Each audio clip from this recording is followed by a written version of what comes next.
Hello everyone, I'm your host today.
us know if we're live. Mark, we got no audio. You are live.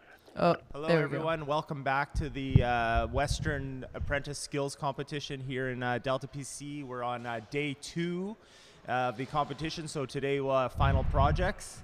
And with me is Kim Webster. How are you? Hi, everyone. Good, really good. Yeah, I'm excited for today. Excited for everyone's specific projects. I think everyone today, this morning, seems more comfortable, a little more excited now that they know that it's going to be something that they're obviously experienced with. Yeah, absolutely. You can tell out there. So just out in front of us here, we're in the shop. We have the refrigeration mechanics. We have the plumbers and the sprinkler fitters.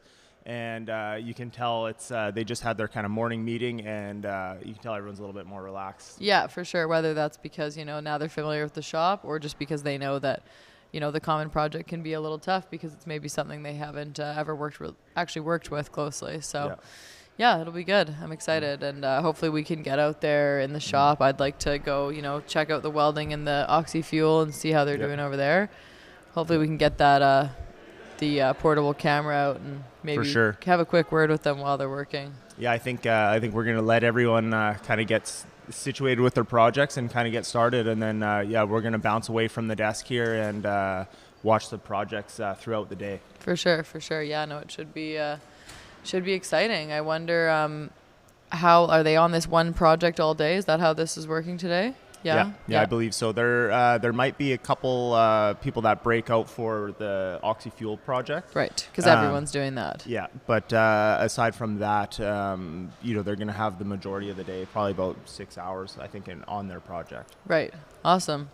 Yeah. So hopefully, everyone's not too stressed. I think, I think it'll be good.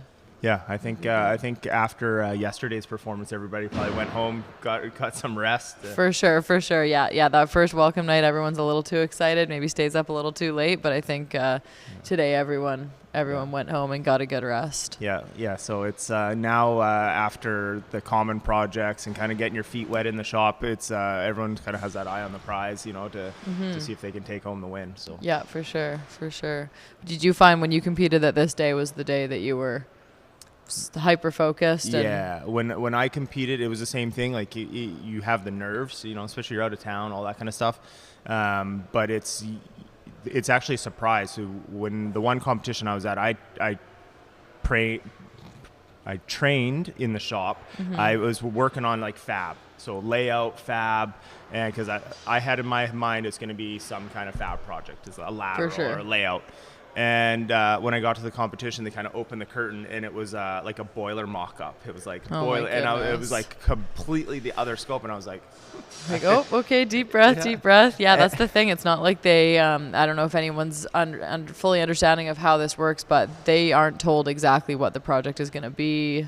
No one is given, it's not something you can go home and study exactly what it is. I know in my year, I was telling Dylan yesterday, at Nationals, the night before, someone happened to mention, there's a huge rigging project. Yeah. And it was like this massive spool with, all sorts of different directions coming out of it. And you had to fly it in, turn it on its side, drop it in through this big frame, and then straighten it back out. Yeah. And I mean, I'd never done any rigging in my life, so it was a bit stressful. But you're in the manual, you're like hand signals. Oh my gosh, yes, of course. And they're grading you on everything, right down to like, did you put the little high-vis bands on your wrists? Yeah. Did you put the safety vest on? Like, people lost huge points just for that, right? Because it's like in a job site where, you forget a huge safety measure.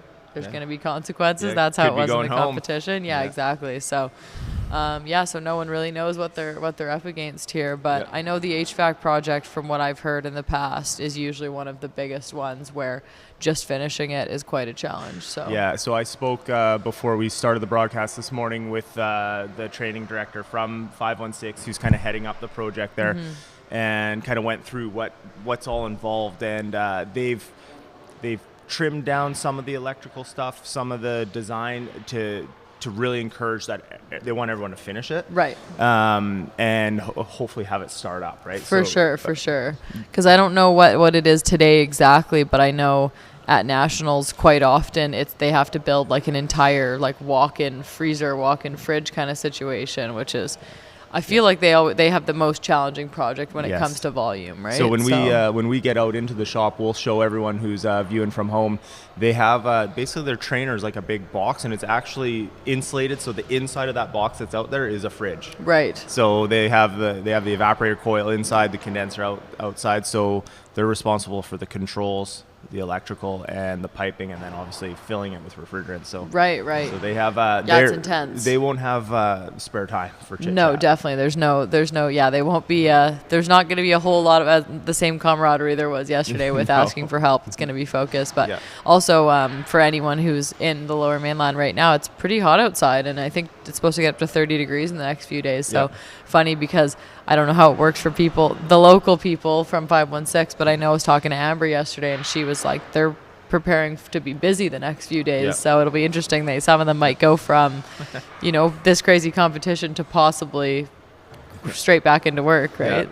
Back into baptism by fire, back on the job site. Exactly, which is, I guess, well, I'm going to actually be baptism by fire in the morning. I'm going back to work tomorrow, so it'll be a bit of a shocker from back in the coveralls. Back in the coveralls. Yeah, exactly. No, it'll be good. So they're fitting up joints for you right now as we speak. I honestly think there'll probably be a pile of them when I get there. Yeah, I'm assuming they have another welder probably tacking them together, and away you go. Yeah, we'll see what happens. I'm hoping my beautiful bench that I've been working on the last 3 weeks hasn't been taken over by another welder since I've been missing it, but it should be good. Finders keepers on the job site. Exactly the best spots. I'll walk back to maybe being shoved into the boiler with the heat, so with a couple sawhorses and a dirty old piece of plywood. Exactly. It's not quite this beautiful setup that we have here, that's for sure. We have I don't know exactly what the fitters are doing in the back, but we'll get back there later today to watch the start of their project and then watch it as it progresses. But I know yesterday evening they were tacking up some I think they had some a 6-inch 90 and a stub of pipe, and they were tacking that up as a base, and I think they're all going to be building off of that. Okay, so they did start with some sort of base. Interesting. So we'll definitely have to get out there. Hopefully, I know when we go into the actual shop, it's a little hard on the noise sometimes, but what do we have there? That's the HVAC people that are working on that there. So each competitor has obviously a station with a job box, and I've been perusing around. I go out to the fitters and I kind of take a look and see what they got, little trinkets in their job box. None of the competitors' job boxes compared to the refrigeration mechanics. Really? There's this I was looking in there this morning. It is stacked. Yeah, no kidding. I want to go see what the fitters and the welders have out there, because there's definitely an endless amount. There's always, when you're on the job, there's always this other tool. I wish I had that. So I'm sure today that'll be happening. Oh, for sure. Yeah, and the instructors and the people that put the projects together, really trying to think of everything, but there's going to be something missed, or maybe they want them to see what they can do with the minimal amount of tools, right? They don't want to have every angle finder, every sort of because there's a lot of, obviously, as we were talking to Jay from Milwaukee yesterday, there's a tool for everything now, right? Whereas of course there is a lot of what we do that can be done with less. Well, there's some tools that are multi, right? And maybe not used as designed, which is obviously ideal, but on the job sometimes you're like, everything's a hammer when I could walk all the way across site to the tool crib, or I could just make this happen. Right tool for the job is sometimes on the job site. It's no joke, or you're in a rush, and so here hopefully they have everything they need. Or field fabricated tools. Definitely, yes. Is that a thing? Yeah, definitely. Modified. If someone comes up to you and they're like, hey, can you stick this to this for me? Sure. All the time, As a welder, other trades constantly coming up, or scaffolder, I broke my hammer, and I'm like, I don't really want to be responsible for the integrity of your hammer that you're going to be swinging above us. Sorry, bud, I'm not welding your hammer. Yeah, you're going to have to buy a new one. Host, do we know who this is? Yes, that is Jordan. That's Jordan. So Jordan is one of the HVAC guys. I know he was definitely pretty confident, so it'll be interesting to see how he does today, because he's super... he was one of the guys the first welcome night. I was talking to him, and I said, how do you think you're going to do? He's like, oh, I got this. And then one of his competitors, who's the local UA 516 guy, he's much more calm and quiet and collected. So it'll be interesting to see if he's kind of, you know, the silent killer without the sort of overconfident attitude. Yesterday, that group was the last group to do the common threading project, and none of them completed it. Oh, interesting. I'm going to go back to And the other camera. so I happened to be in the shop when that project was wrapping up, and I was like, I was actually surprised, like, no one finished it. Interesting. But you know, if they're not familiar with the threader or whatever, and it was, for sure, it's a pretty tight timeline on that project, and I think actually there's not very many people, if any, that did complete it. So right, and sometimes, you know, just getting, if you haven't worked on a threader a whole ton, just getting that die set is quite the ordeal. Oh right? yeah, so it was kind of the great equalizer, right? Everyone, it kind of put everyone back on a even playing field. Yeah, for sure. Yeah, that's why today is so crucial, right? Because obviously, I mean, for the most part, you hope that they will all see this project and go, okay, I know exactly where to start, how to go about it, not where they're, you know, looking at, like, let's say someone has never used a threader and they're just looking at it and they have to just figure out how to use the machine before they even start the project. Yeah, for sure. And that's one thing with the competitors, for people watching at home and stuff, it's not here's your project, here's the equipment, go at it. If the competitors have not used a piece of equipment or a tool, they're allowed to ask questions. They're allowed, you know, it's not necessarily ask for help, but hey, I'm not familiar with this piece of equipment. At least give them a little rundown of how to use it, for sure. Just like the job site, you know, that has kind of a safety aspect of it. And of course, we want everyone to be confident with all the equipment, but if they're not, we at least want them to be safe. You don't want to just have someone can't even start the project because they're struggling. Yeah, for sure. Yeah, so that's Nolan with 516. Sorry, I just couldn't get my head around that. Yeah. But yes, that's Nolan. So he's so like I said, we were talking about it. Who did we talk with yesterday? Ian, who's the training coordinator for 516. And we were kind of explaining that they're a straight line union, right, where they just have the one trade, which is very different than us, that we have 5 or 6. So it's a lot different. They're quite a tight-knit group, right, which I think would be, I don't know, it'd be pretty cool that everyone in your hall is your own trade, right? Yeah. So the camaraderie there is pretty strong. Yeah. So they're always... you can tell their training coordinators, like, they're super excited and supportive of their own people. Oh, for sure, yeah. Ian was actually telling me they didn't even have a training program before, and he was working for a contractor, and they used to put a thing on once a week for 3 hours, like on a Wednesday evening. He would donate his time. The apprentices would donate their time, and that's how they came to then start a class, and now they have the biggest amount of training facility. For that, so that's super cool, because obviously, you know, they don't have this huge facility that we have. But it's important to have you know, that kind of environment, right? It's almost like a club, right, where I've worked alongside a lot of service techs when I was back on the tools, and a lot of them have kind of like group chats going, right? And they, you know, seeing a piece of equipment, rooftop equipment, and say, hey, I've never seen one of these before. It's got some circuit board in it they've never worked on before, so take a picture, send it to the group chat. Like within minutes, somebody, bing, oh yeah, that's a whatever, yada, you know, check this safety circuit, it's common, or whatever. Absolutely. And I'm like what a network to have. Totally, which, you know, we are the same on the job, right? Like, if we need help, like, I'll go to someone from another company.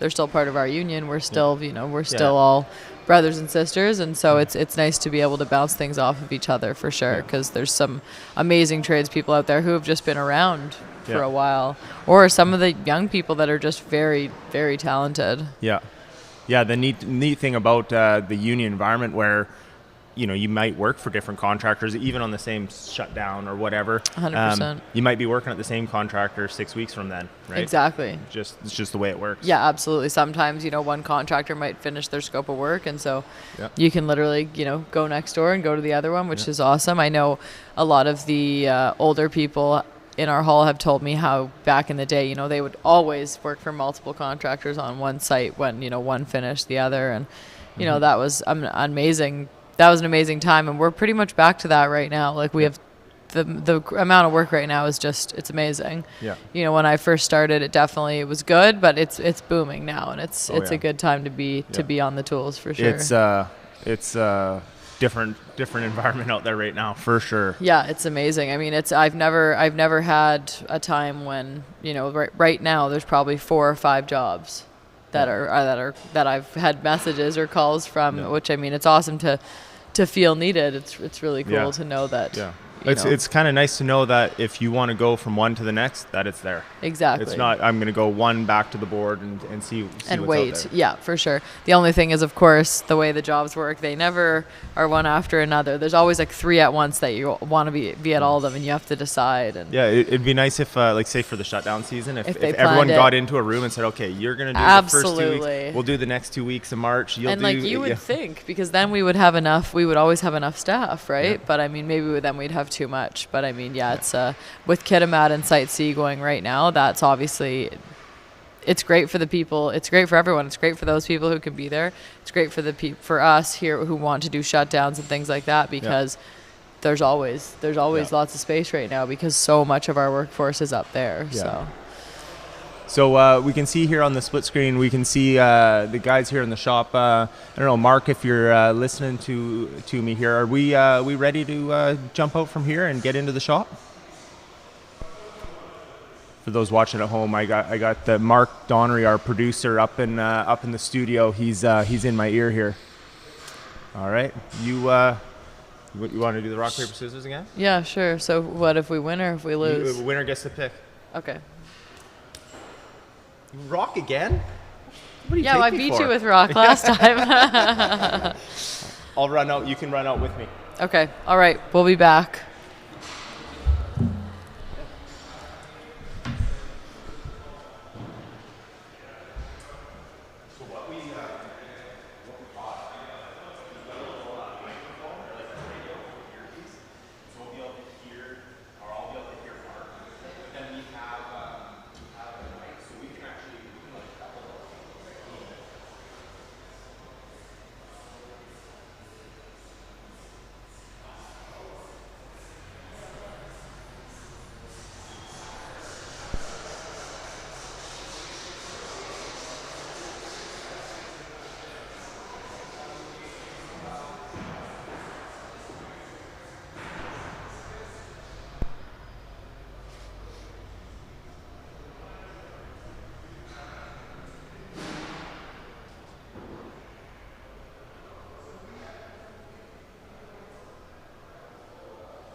Sorry, I'm on the wide shot. I need you to come up. Did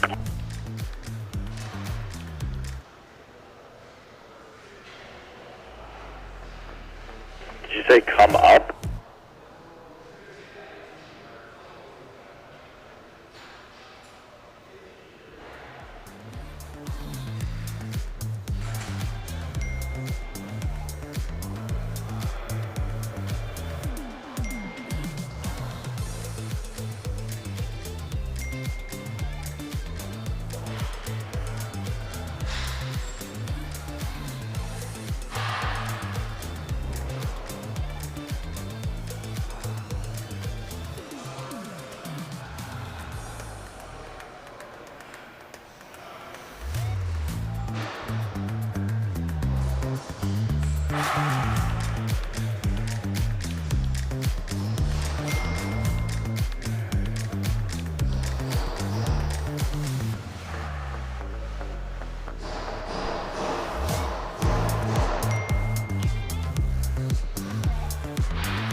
call you a plumber like they can to the rest. All right. Hello everyone, welcome to the floor here. It's Kim and Ryan. We're on the floor here at the HVAC area, and we're gonna move from station to station throughout the shop and check out the project as we go. Hopefully not stress everyone out too much. Yeah, they're telling one another to take their time, Jordan's right? So just trash talking. they're deep in it right now, so you can see. How's it going? How's your confidence? Is it as high as it was that first night? Still think you're gonna kill it? Maybe not quite as much. Yeah. Yeah. But yeah, they're right into it. We came in feeling pretty good. Yeah. Now it's like, oh right, we actually have to do things. Yeah, we were just saying like the most stressful day at work is still not really as stressful as this. No. Because Especially when at you work wanna- you can fuck up and you're like, oh, Exactly. we'll fix it later. Yeah. right, You can ask for help. We won't keep you because you got your work stacked against you. So Yeah, you got to catch up. I appreciate it. get back on track. Get on. Good luck. It takes as long as it takes. That's what I tell my boss. That's right. That's right. How's it going? So we're here. This You're is like so Simon's deep in thought, station I'm not from gonna distract you, 488. but I looked over at and you and you're just like, he's not that chatty. He's all business. yeah, he's killing it. We're gonna just let him focus. Nolan, how's it going? It's going all right. Okay. The first bit, it's a little stressful just starting it up, but once I got my bearings, it's You got a plan of attack? I got a plan. I got a bit of a plan now. Nice. So That's good. Make the plan. right when you're starting, you just have all these. Yeah. Right on. Well, I hope you stopped, assessed, and planned, and you're going to stick to your plan and execute. I hope so. I hope I don't have to make changes. Right on. Good luck. You got it. All right, so we're gonna move over here. This is the sprinkler fitters on this side here. Sydney, how's it going? Just stressed. Don't want to stress her out, but Yes, it's going good? Yes, it is. Yeah, you got a plan?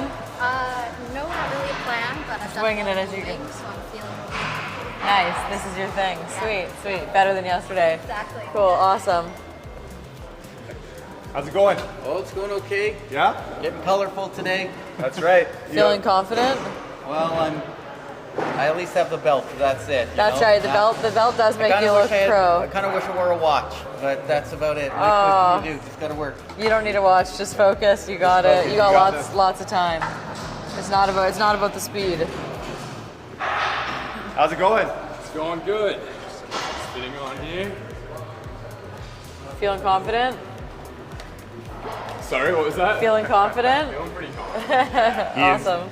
He is right in it. He's got no time for chit chat. That was the most polite go away I've ever heard. Yeah.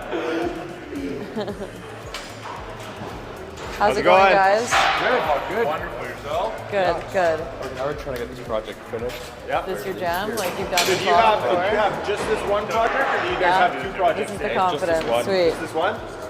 Right on. Good luck, guys. All right, from here we're gonna move on over to the plumbing station. Whoa, we got a celebrity here with us today. What do you want to say for the camera here? I just want to say good morning to everybody. Business Manager Trevor Robertson, UA Local 496 in Calgary. Here is a guest judge today, so we're actively getting involved in the plumbing projects Look at all that here. money you got in your pocket. Things are Judge. going well. Well, you know, it's The flown in emergency guest judge, right? Love it. no, you guys are doing a great job, so keep it up. I'm glad to see that you're walking around and showing everybody exactly what's being done here. So some interesting projects on the go, and we've just got underway. So it's going to be an interesting day. It's Gonna be a great day. Yeah, thanks. He loves Hot it. potato. How's it going, guys? Feeling confident? Yeah? This is what you do every day, right? Nice. All day, every day. So we got every day. 3 plumbing competitors here, all doing layout, and Looks like they've all done this before. oh yeah, a big part of it is planning the layout, getting Yeah. their brackets and stuff. Make a plan and then execute. Don't Yeah. stress and just try to go at it. Yeah, we saw a few weeks back they had the skills trade, the Skilled BC, Right. and they had a plumbing project kind of similar to this, and we mentioned yesterday, one person just kind of started at the flange and just started going. Right. And I thought, wow, because they were miles ahead of everyone else. Right. But when it came finish time, The people who had planned ahead probably a little safer. yeah, it just a little bit more square, a little bit more straight. Like it just sure. there's a lot to be said about the planning. So it looks like these 3 contestants here all have that pretty squared away. Sure. All right, go so over let's go to our wheelhouse. Yeah, let's go. So That's our favorite part. we're gonna make our way. We got Kai following us here. Kai's right behind us. So I'm a welder, and Ryan is a steam fitter. So these are our 2 trades. So kind of the ones we're excited to see where they're at. Parts that we fully understand.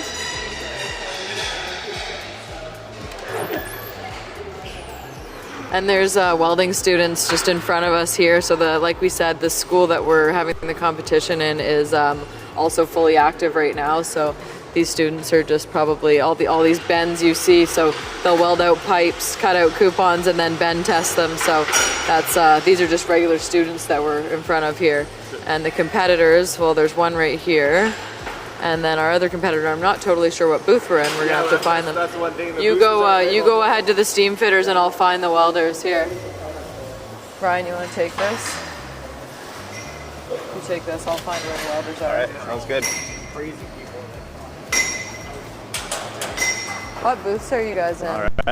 So we're in here now with the fitters. How are you guys doing? Yeah. So,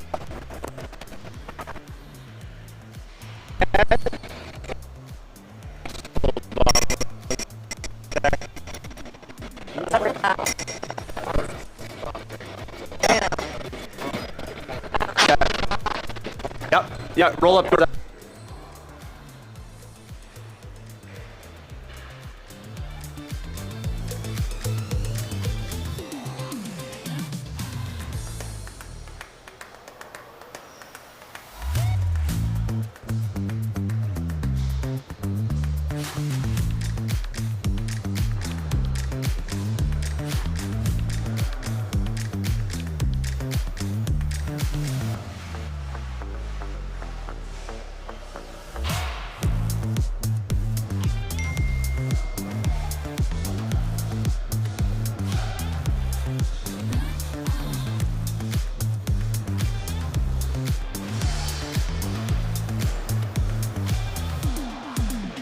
there's no chit chat. In some other parts of the shop, there's some laughing and some joking. These guys are definitely all business. Are they doing a miter? So I do a saddle on. Something like doing a saddle on. Right. So we're here with Brad Funk. Are you one of the judges, Brad? Yeah, I'm one of the judges for the steam fitters. So all the cutting, is everything torch cut? Yeah, it's all torch cut and then cleaned up with the grinder. Okay. And what's the actual project? What are they making? We're doing saddle-ons, 6x8 saddle-ons, and then dummy leg. On the back end of a 90. Yeah, so they got their work cut out for them for sure. Well, it's all sked 80. It's pretty thick, right? Yeah. So it's gonna get dirty. It's gonna get dirty and hot here pretty quick. That's that's a thick pipe to torch cut. Yeah. And they didn't have to do their own templates? Templates were provided? No, templates were provided. So they just got to do all the layout? Yeah, all layout. Yeah. Awesome. These guys, especially their first time competitors, they're pretty nervous.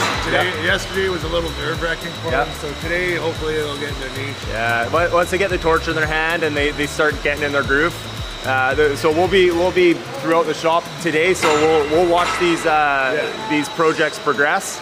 And like you get over to the reefers, they'll be drinking iced tea at lunch, and these guys will be sweating back. Exactly. Yeah. All right, we're gonna move on and find the welders. Were you able to find the booths where they're hiding at? Yeah. So the welders are they're just tacking up their pipes here, their coupons. They're doing super coupons, we call them, which means they're really, really thick. So here, let's just take a quick peek. So he's tacking it up in here. So see that pipe he's got, it's very, very thick. So that's a lot of weld that's gonna go in there, especially on a tiny pipe. So it's gonna be pretty hot. And then this is our 488 competitor in here. That was our 170 guy from home. So he's just tacking his piece up right here. And it's, so the pipe is about, I think it's almost 3/4 of an inch thick. So yeah, it's a lot of weld that's gonna go in there on a tiny pipe. So he's super focused. We'll come back later when he's through that a little bit more. And then if you just turn here, we got the welding judges, Ray Lemieux here and Andre. They're judging the welders. So for everyone that's listening at home, we're using wireless camera in the shop, and we're getting a little far from home base here, so I'm just having some technical difficulties.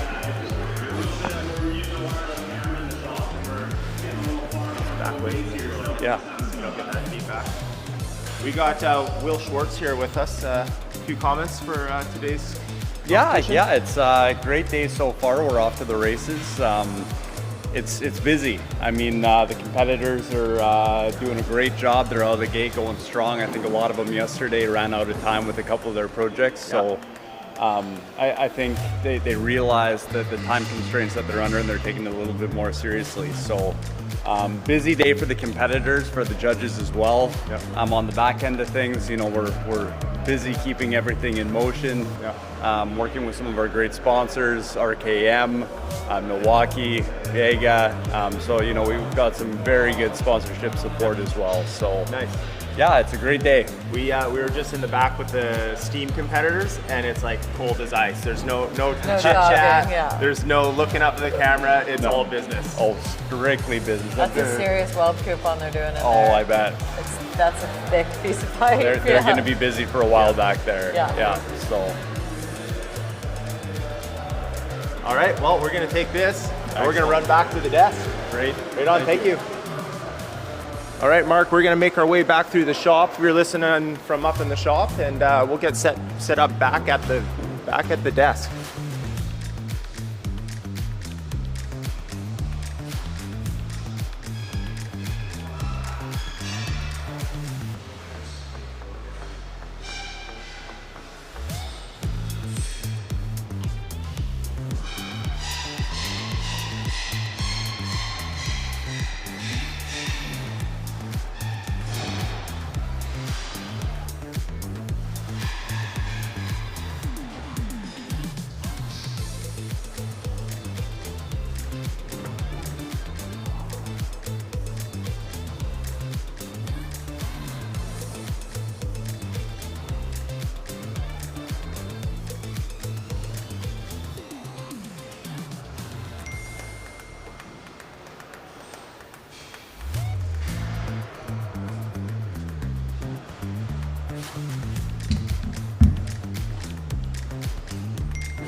Colder in here today. So he was getting some feedback on the. Yeah.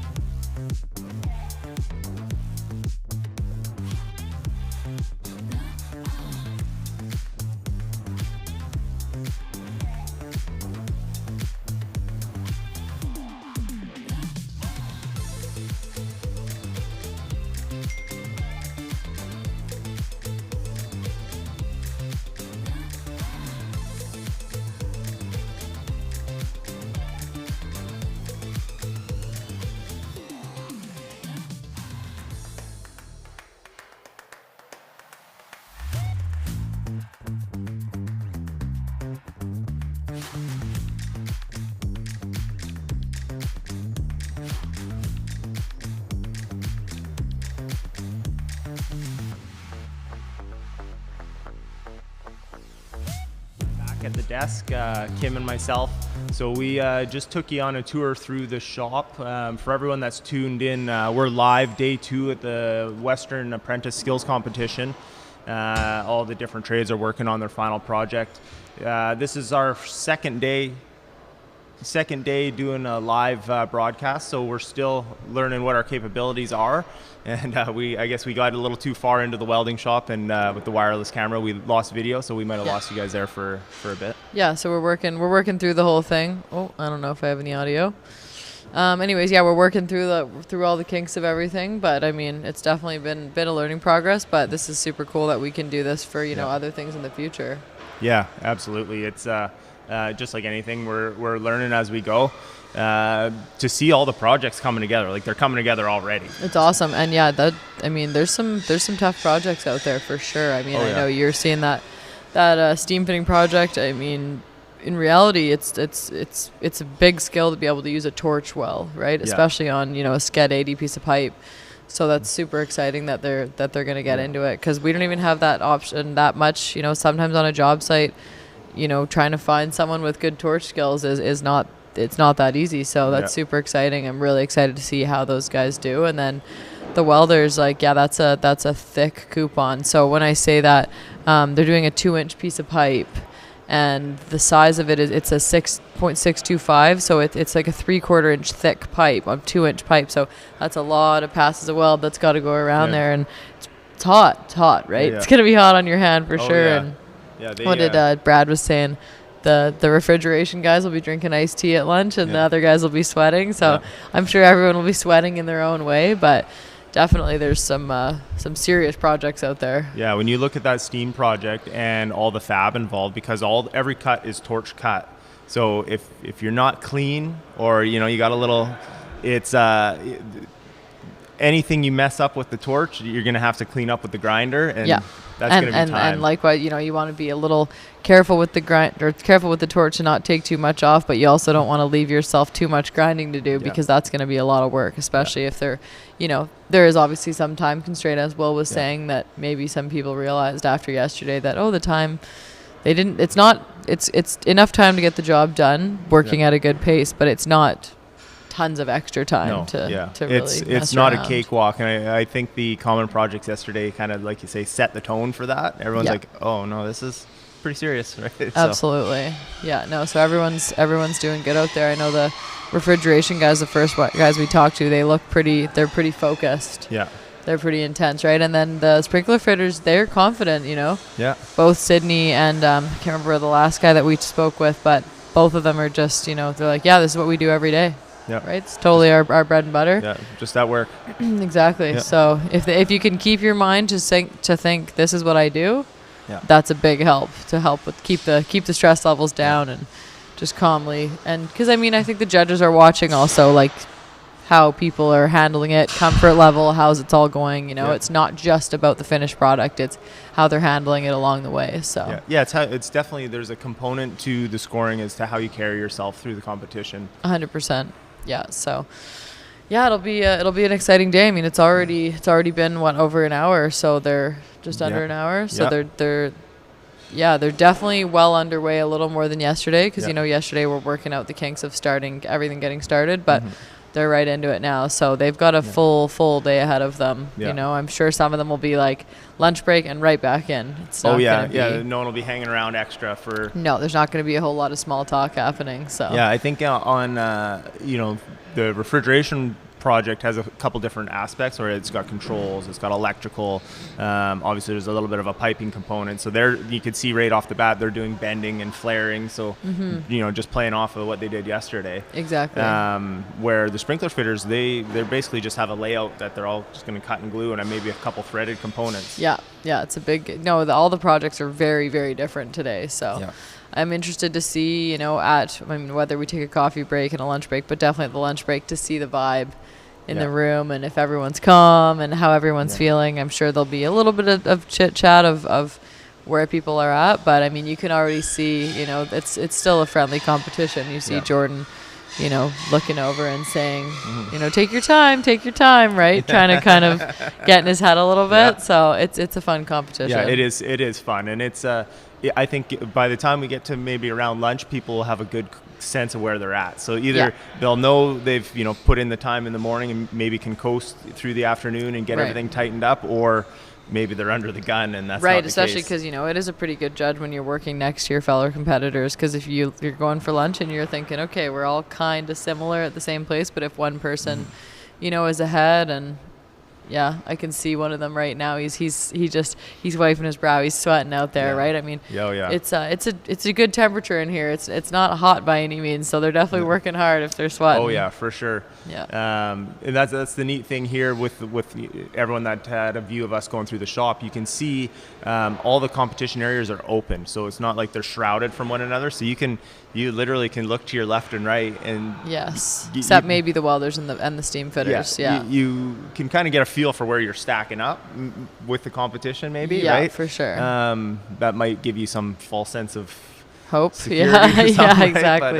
Because I mean, it's different. So the steam fitters, they have a little bit of a wall between them just because they're going to be torch cutting to protect each other from sparks, but they can still see a little bit. And then the welders are very much like they're in an enclosed booth. The welders have no clue how the other welders do it. Exactly. So that's and you can tell both the welders, they're pretty quiet, right? They're not checking on each other per se. You can't. It's a little different in the welding booth. So, like I said, I mean, personally, I don't think I've ever welded a coupon that thick before. So that's a lot of heat. Because I did one recently that was just one step down from that thickness, and I mean, in 2 hours, that piece of pipe is pretty close to red hot. So you did your schooling here in the school. Yeah. So you did your C, your B, and your A here. Yeah. Yeah, and everything. so you've had coupons in the bend tester there, and you've for sure. You've sat and watched. I've probably sweating. had 100 bend tests in there for sure. Yeah, because in C level, you're bend testing all your flat plate, and then B and A level, you're bend testing the pipe. Plus, often when we go for a job, if it's a big job, we'll do the job test here. Yeah. So pretty used to it. That those booths are definitely when I'm in that booth, I'm in the zone because. They're just, like I said yesterday, they're so well thought out and they're so perfect. So it's nice for a job test. You don't need the extra variables that you have to deal with on site of the stress of, the weather and other pipes in the way and other trades in the way. So those booths are definitely the way to go. So it'll be interesting because, there's nothing, on a job site if the person next to you doesn't do as well on a weld, it might be because, they were in a worse spot. But here it's definitely very even playing field. For sure. So we'll see how it goes. I didn't see the coupon. Is it a 2-inch coupon? It's a 2-inch coupon, So what do you estimate time to weld that out? I mean, since I'm sure they're going to take their time, I'd say from when they start welding it after it's tacked, maybe 2 hours. Yeah. Which I mean, and that's just consistently welding for 2 hours, it is going to be hot. It'll be interesting to go take a look at it when they're capping or close to finishing it because it's going to be hot for sure. Yeah. So what's the trick to keep moving side to side or? Yeah, honestly, with 2-inch, there's not a lot of way to deal with the heat other than just I mean, sometimes they might before they finish capping they might have to step away and take a 20-minute break. Yeah. So we have a special guest coming on here. We got our producer Mark coming in. He's not going to look at the camera.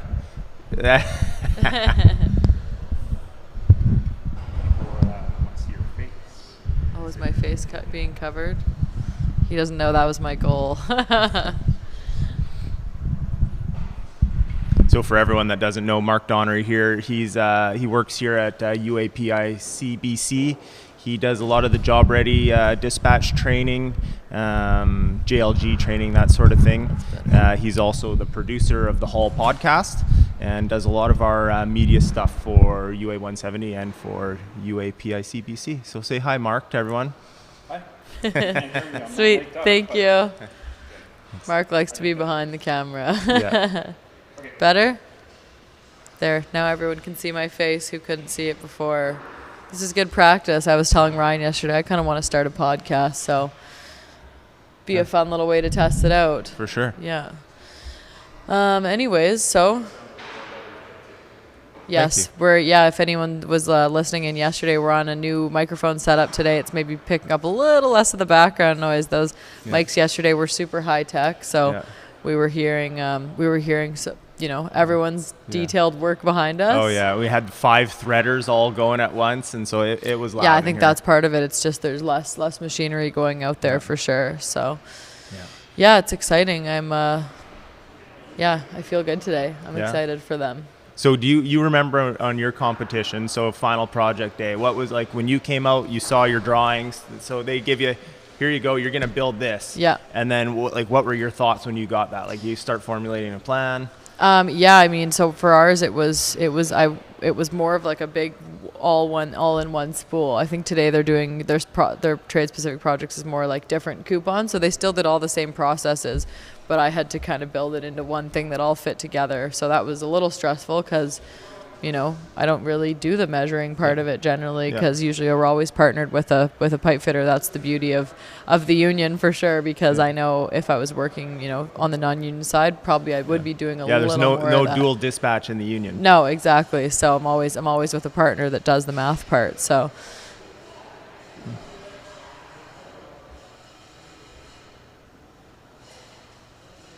okay, sounds good.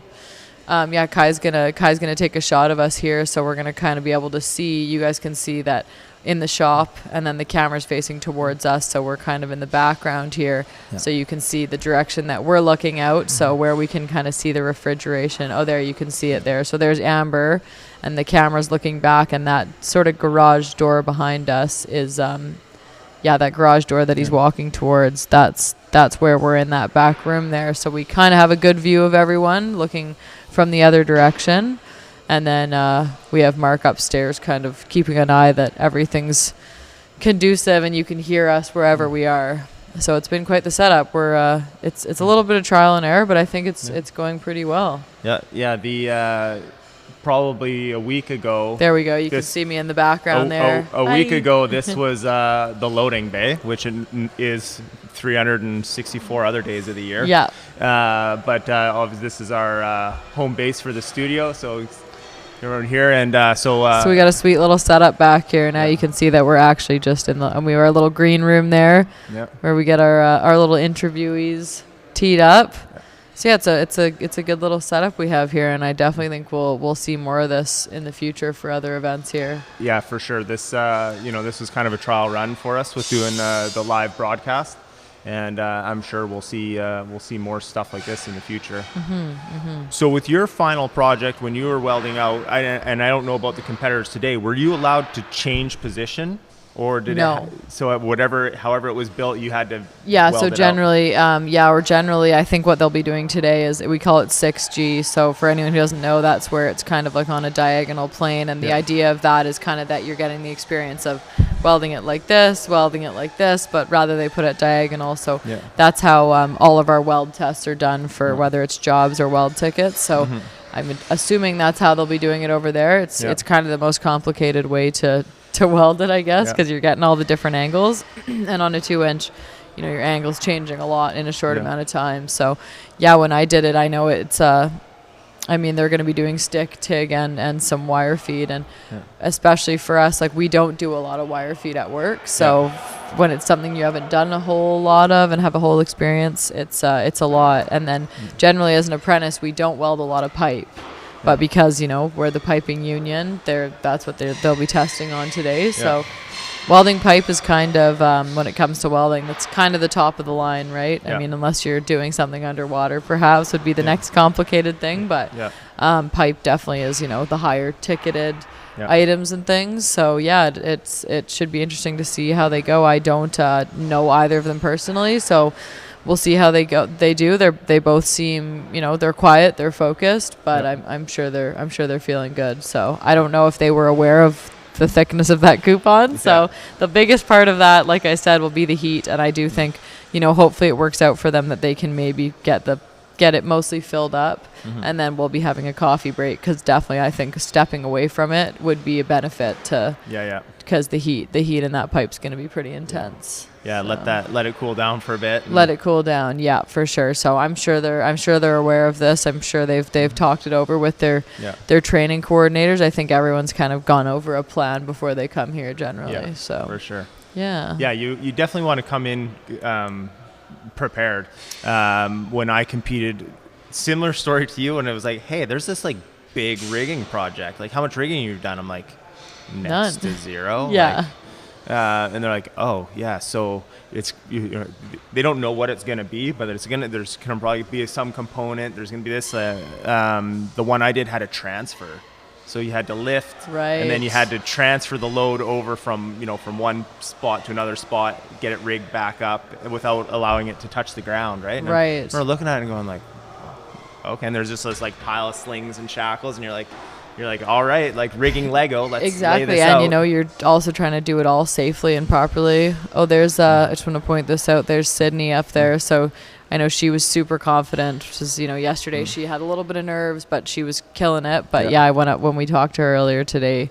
She's like, no, this is what I do. This is my jam. So I'm confident. You can just tell she's really focused, and she's not, doesn't look like she's having to really stop and focus on what she's doing. She's in the rhythm of it. Yeah, so she's already got the next joint planned after this one goes in. Yeah, that's awesome. And I know she maybe has some friends and family watching at home, so that's super cool that this has given us the opportunity that, friends and everyone can be seeing what she's doing here, because it's pretty cool. Especially, I know I personally had the same feeling of being the only girl in the whole thing. It's a little extra pressure, right? Because everyone's obviously rooting for you a little more, which is awesome. So, and she, I believe, just finished first year, so she's also quite new to the trade. So to be this confident and willing to come and even attempt this is amazing. She's for first year, take the girl being out of it, because that doesn't really mean anything. But But being a first year with some like second, third year, she's holding her own for sure.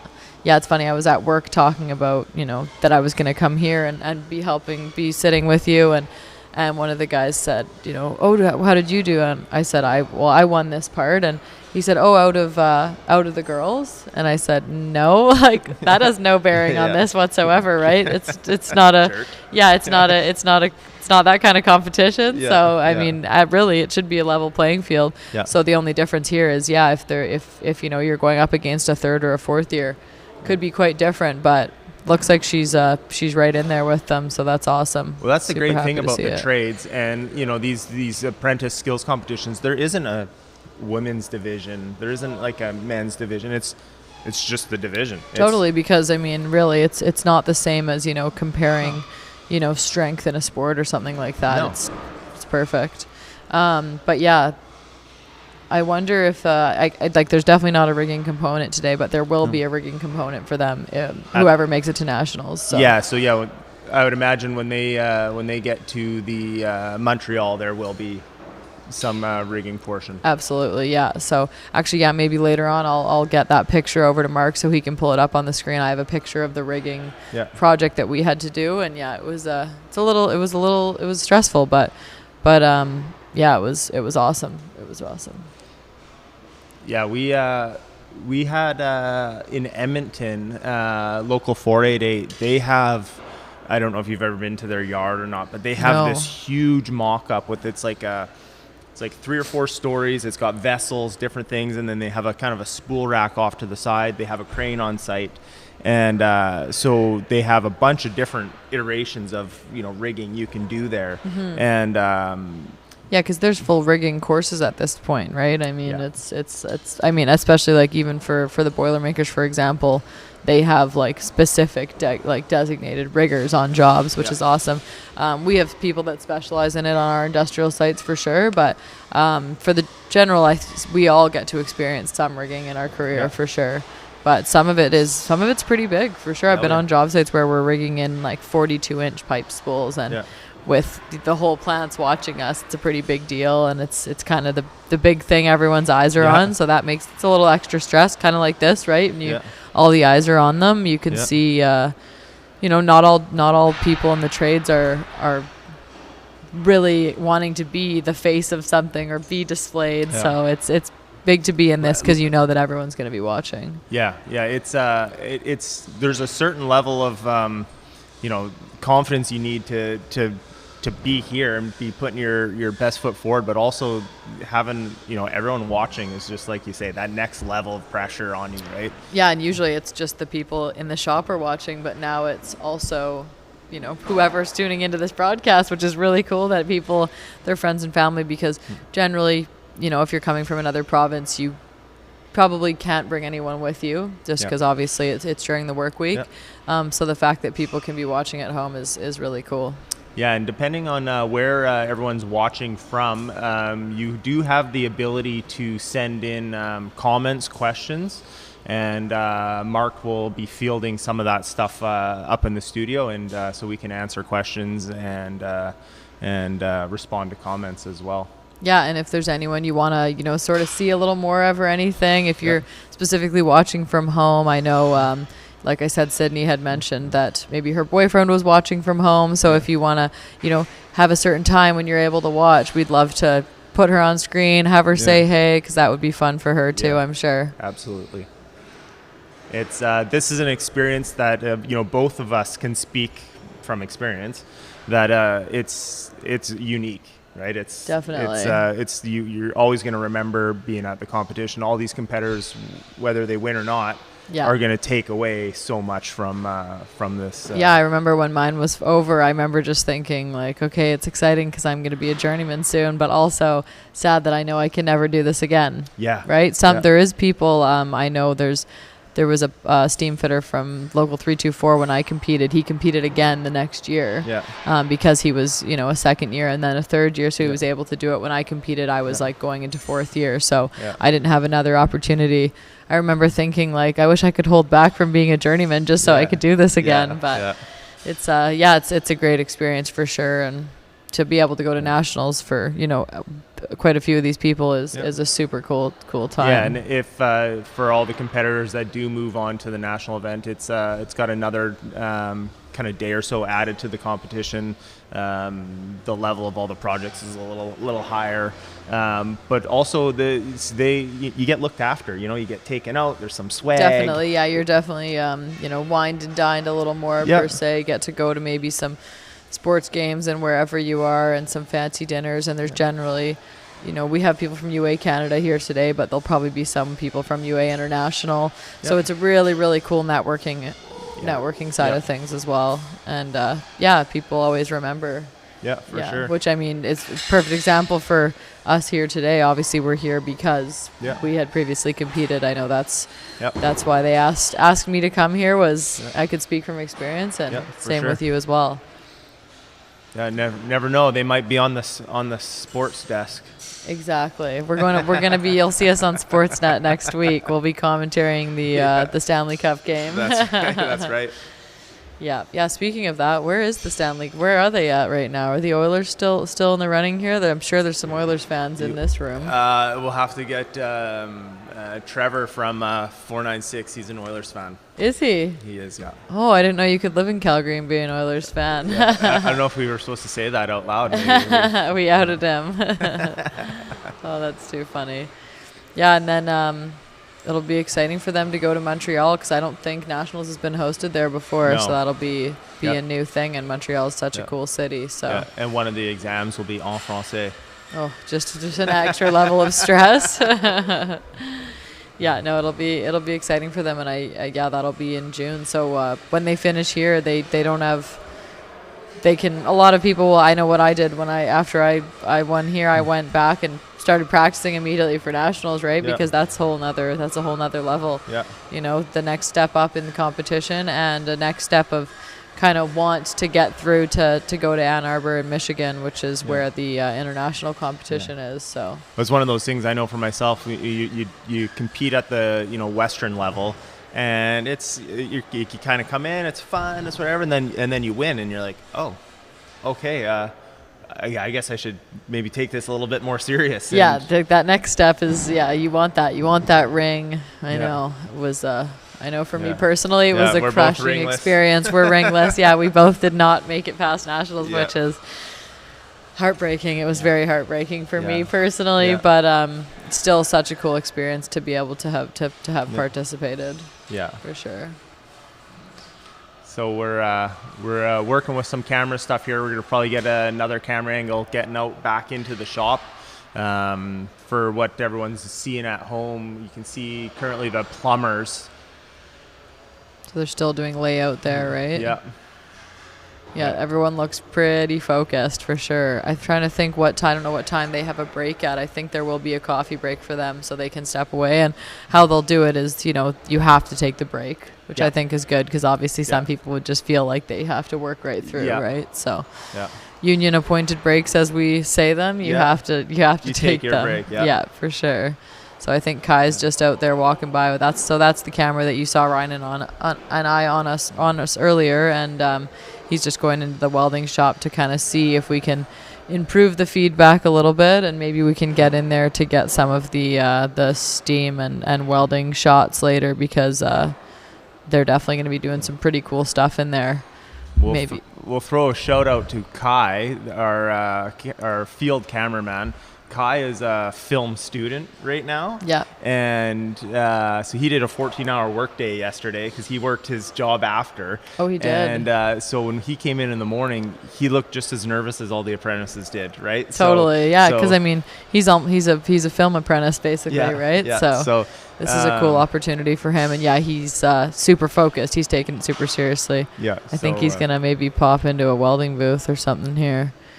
You guys can't see, we're just kind of following along with them, testing how the feedback is in the welding shop, but hopefully we can get you some shots later, because I know there's definitely some people at home that want to see the other trades as well. Oh, he's going to put the camera right over the top. Yeah. It looks like the welders are at it. Exactly. Yeah, so now you guys can see, so he's poking right over the top of the weld booth there. He's trying to just get a bit of an angle.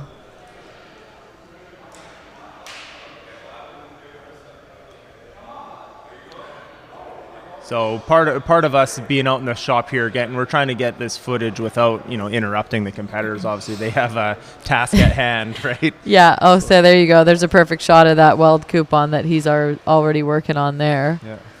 So it looks like he's just taking a look inside. Yeah. But see, as I told you, it's on that sort of 6G position on the slant there, and looks like he's maybe got a flashlight. He's probably taking a look at his route there. Yeah. Oh, perfect. He's going to light up here. But yeah, you can tell, I mean, there's a little bit of nerves. Oh, that's a really good shot. That's awesome. That is awesome. So for people that are following along that aren't welders, they're going to weld out the root first? So they'll do the root first. That's with the 60-10 rod. So the pipe's put together and there's a gap in between, and then they have to fill it up, and it basically has to fuse the metal perfectly. They can't miss any edges, because that, again, in the bend test will open right up. So he's just putting the first part of the root in there. You can see as the light's coming through the inside of the pipe. And so that's kind of that's one of the, I'd say, the most stressful parts of welding is usually the root, because you need that to be solid, because there's not really a lot of give in a test. It looks like he's getting it in there good. By the way I can see, being a welder, I can kind of see how it's going in there. Yeah. So it looks like he's doing well. And then, like I said, so let's say that root, he's going around the pipe once. He probably is going to have to go around the pipe another maybe 12 times on that. That's how thick that piece is. So it's a lot of heat to go into it. As you guys can see from there, actually, I mean, how thick that pipe is. That bevel you're seeing there is, I think it's probably about 3/4 of an inch thick. Yeah. Might even be an inch thick almost. So and you think of that, that's what's that, 37-degree bevel on there? Yeah. And so you think of how wide that is when that's tacked up. Exactly. That's a lot of fill in there. It's a lot of fill. Yeah, the cap itself will probably be, like 4 or 5 stringer beads of weld. So yeah, he's taking a look in there with his flashlight now, just making sure that it went in okay. So, okay. Yes, that is. Yes, sorry. Mark's just in our ear, sort of keeping us up with what's going on here. That we didn't mention. That's our own 170 welder. And that's Brandon South Flat. So yeah, that's our own local guy. So we're excited for him. And then the other welder, there's only 2 welders unfortunately in the competition. So the other one is from local 488. That's Justin Cladis, and I'm not sure if one is farther along in their apprenticeship, but maybe we'll find that out later and see, because it is interesting to know, if one has more experience than the other perhaps. Yeah. So I believe now, I think that's still Brandon, and he's got quite the fancy welding hood there with the leather on it, and that thing he has on the back of his hand, that's sort of a heat shield, which is it's good he has that on. I'm hoping both the competitors have that with just doing that very, very thick hot piece of pipe. So do you change rods if they're doing stick all the way out, they're going to change rods from so they'll do a root and then a hot pass, which is the pass after the root with 60-10, and then they'll switch to 70-18, which is the low hydrogen rod. And that's that's generally, that's what we do. I'd say that with stick welding, that's pretty much always how it's done with those 2 rods. And then they're going to do a TIG joint later. I think the TIG will just be the root and hot, and then they'll switch to wire feed. What's the purpose of the hot pass? The purpose of the hot pass, it's basically because with the 70-18, it's quite easy to blow through the root because it gets pretty hot. So the hot pass kind of cleans out the sides where you might have some slag inclusion. But interesting for the other welder who's 488, which is in Edmonton. In Alberta, they actually don't do a hot pass with 60-10. They do it with 70-18. So who knows if he's been practicing it that way, but it's definitely a different way to go about it. So this is the 488 welder now. So I believe he's put half his root in, and he's just going to clean up that start and do the other half of it. Yeah, I guess if any root or any joints failed, it's probably at the start and stop. Definitely. Start stops are definitely the hardest part for sure, and on the root, I'd say especially. You can risk some slag inclusion in the fill, but the root's probably the part where I'd say most welders are kind of the most stressed, and you're looking in with a flashlight, and then you're just you're hoping it went well, because it's not that easy. It's not that easy to get it in right. Oh look, there's a comment up there. It says this live stream's the best. That's nice. We're learning, so it's been a learning process for everyone. For sure. We're having our own broadcaster apprenticeship right now. We are. We're definitely first years. Yeah. But I'm glad they got the feed going out there. Hopefully they're able to get out to the steam fitter part as well and see how they're doing, because it'd be pretty cool to watch them do some torch cutting out there. Yeah, what a great shot. Yeah, that's awesome. We got some people that just came into the green room sitting down. We got Dylan and Leslie. Are you guys going to be jumping in here next? Yeah. Right on. Nice. You let us know when you're up. Sweet. Yeah, they're ready. All right. Well, I'm excited that we have a feed of the welder now. I'd be happy if we just stay and commentary this weld all day. Hashtag rate my welds. Exactly. If anyone is brutal and critical of their own trade, it's the welders, right? Definitely. Because part of obviously welding, there's a structural component, of course, for sure, but there's definitely a visual component too. So it's easy to kind of be. What does this say? I had Brandon in my foundations before I went on mat leave. Good luck, Brandon. You got this. Oh, that's nice. That's Dana Stevens. She's one of our welding teachers who's on maternity leave right now. I want to say maybe she'll be back within the next year. I know she was really, really killing it as a teacher, and everyone says great things. So that's cool for her to watch one of her students in there. That's awesome. That is awesome. But yeah, the welders are very, very critical. You know, whenever people say, "Oh, you know, you're a great welder," and most welders, "Oh no, I'm not," right? Always downplaying it. I mean, it's also hard to, you know, have your confidence tested on every single weld you do, because at any time something can go wrong and you can have a fail. But well, you're leaving your welds around the job site almost like a signature, right? Exactly. And you know, you don't want anyone to be able to pick yours out for the wrong reasons. Exactly. Yeah. And if you fail a weld, I mean, people say if you haven't failed a weld, then you just haven't welded enough. Yeah, absolutely. But when you fail a weld on a job site, it's harsh to call it a repair, we'll call it, but generally everyone knows about it somehow. So it's a little hard on the ego every once in a while. But like I said, everyone has repairs, and if you don't, then you're just not working enough. In my working career, I did a lot of boiler retrofit. That's kind of what I did. And you know, you get a leak here or there from time to time, and you guys, oh, you got a leak. I'm like, if you don't get leaks ever, you don't put pipe together. Yeah, like, it's gonna happen at some point. Yeah. Obviously, you don't want that to be the habit, but if you're putting enough joints together, it's just a matter of time. 100%. Yeah. You can't beat yourself up about it. No. Learn from it and move on. Exactly. Yeah, and you can't be afraid to ask for help. Asking other welders for help, and I mean, the same with the fitters, right? There's always new techniques. There's always changing things happening. So you just got to keep up on it. So looking at the joint that they're doing here, would you know, if you're allocating time for yourself, are you gonna put a little bit extra focus into that route and spend a little bit more time there, and then maybe get a little loose on the fill? Yeah, I'd say so for sure. I mean, I think they'll have enough time to finish it, you know, without stressing out too bad. But like I said, spend a little extra time, but leave yourself enough time to let that thing cool down before you cap it, because it's gonna be hot. But it looks like he's taking his time on the route for sure, because it's definitely not the part that you want to rush on. Yeah. Well, should we pass this over to Dylan and all right, here? you boys ready to jump in the hot seat here? Mark, we're gonna switch up on the desk here. We have coming up next on the desk, we're gonna have Leslie Yellowknee and Dylan Fettis.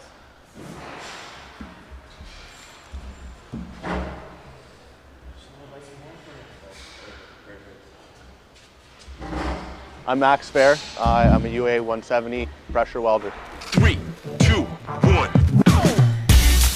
I've been welding for about 15 years. I got into it as a young kid, just building go-karts, and as soon as I was done high school, pretty much I came to the UA school to start my apprenticeship, and got signed up to start doing my C ticket. It was awesome. Having a little bit of experience in welding shop, just working, right? Coming here, everything was outfitted with top of the line, brand new equipment. The instructors were knowledgeable. They set us on a path to being busy, working all the time, and being at the top of our trade here. 100% I'd recommend welding to someone. My name's Max Fair. I'm a B pressure UA 170 welder.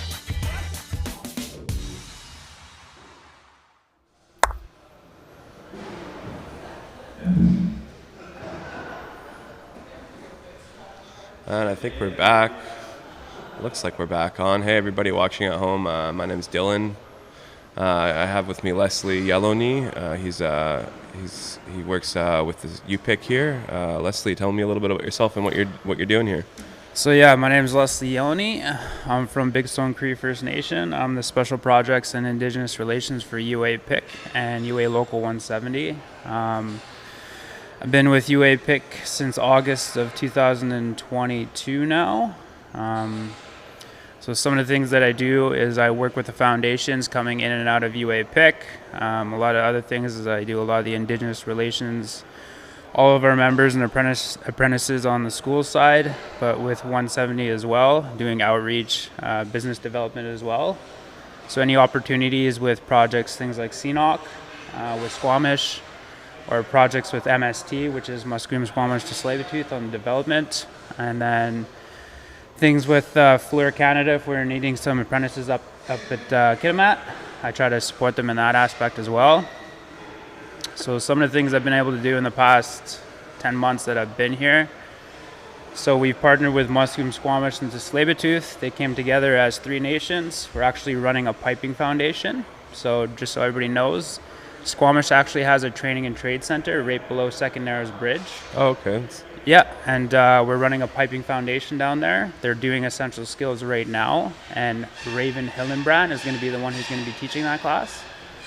So she's down in Richmond right now with the youth training and trades class, and she'll be heading up there pretty soon to start teaching. Another thing is, I used to work for the Urban ISET of BC. ISETs are Indigenous Strategic Employment and Training, so they are federally funded. They help the Indigenous community get into the labor market. So basically, I worked in the trades department, and Access is the Urban ISET of BC. So they're coming to ask for a welding foundation. So they're going to start here in the next 3 weeks doing a full welding foundation. That's interesting. So welding foundation, that's a 6-month program? Yeah, so 28 weeks. One of the great things too is they're going to have opportunities to do their CWBs as well at the end of it. And Daryl will be the instructor for that class. Couple other things, we actually have a full piping class running right now, piping foundation. Johnny is our instructor for that. I have another welding foundation running right now. Daryl is the instructor for that. Daryl is one of our newest welding instructors. Then we have another welding foundation, and Andre, one of the senior instructors, he's the instructor for that as well. So yeah, so there's lots of things happening around here from the sounds of it. Yeah, lots. It's a good time as a young individual to if you're interested in getting into the trades, whatever trade that may be. It sounds like there's lots of resources available to folks out there, it's good news, I think, for everybody around, right? I mean, I know I see it out in the field a lot of the times. There's a big labor shortage, right? I mean, it seems to be tough to get guys to stay long-term in places in in the industrial aspect, for sure, right? I mean, people are kind of moving from here to there, or job might be a little bit better over here, so nobody seems to be able to man their jobs adequately. So I think there's lots of opportunity out there.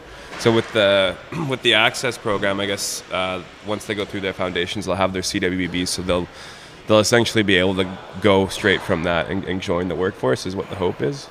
Yeah, that's the goal. So a couple of places we're trying to look, one of the parts that I try to do is the outreach for employment as well. So Ideal, one of our partners, hoping we can get a couple spots up there. Fluor Canada is another one.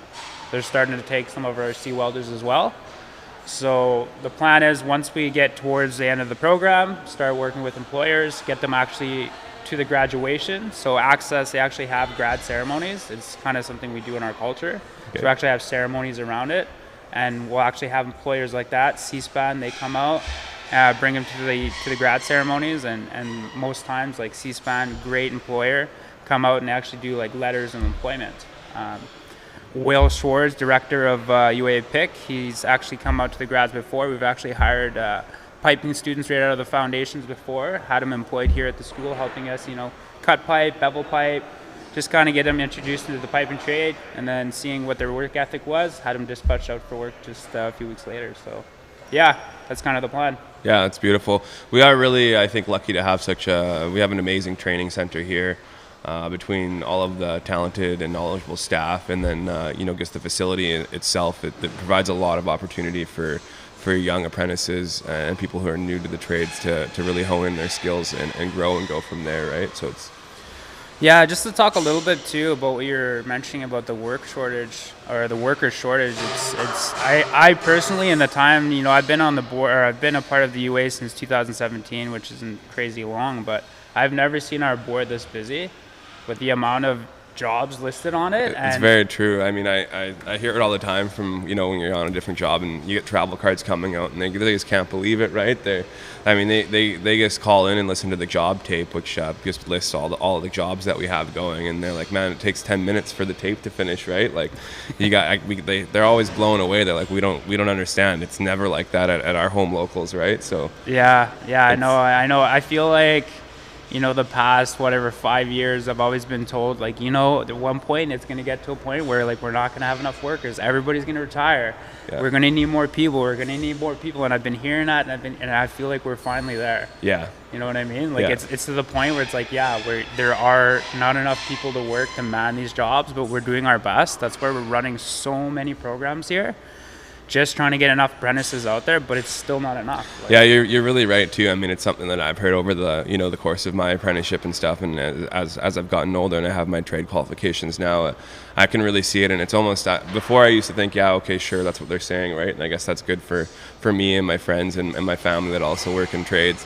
But now that we're kind of here, it's more of a nuisance really, because it makes everybody's job a little bit harder when you don't have the correct manpower there, right? Especially in regards to like young apprentices or around that first, second, third year apprentices. Those are key players in the day-to-day operations of a job site, right? Whether or not they might think so or other people might think so. Like when you don't have those people there, it really shows that, hey, we need these people here every day, right?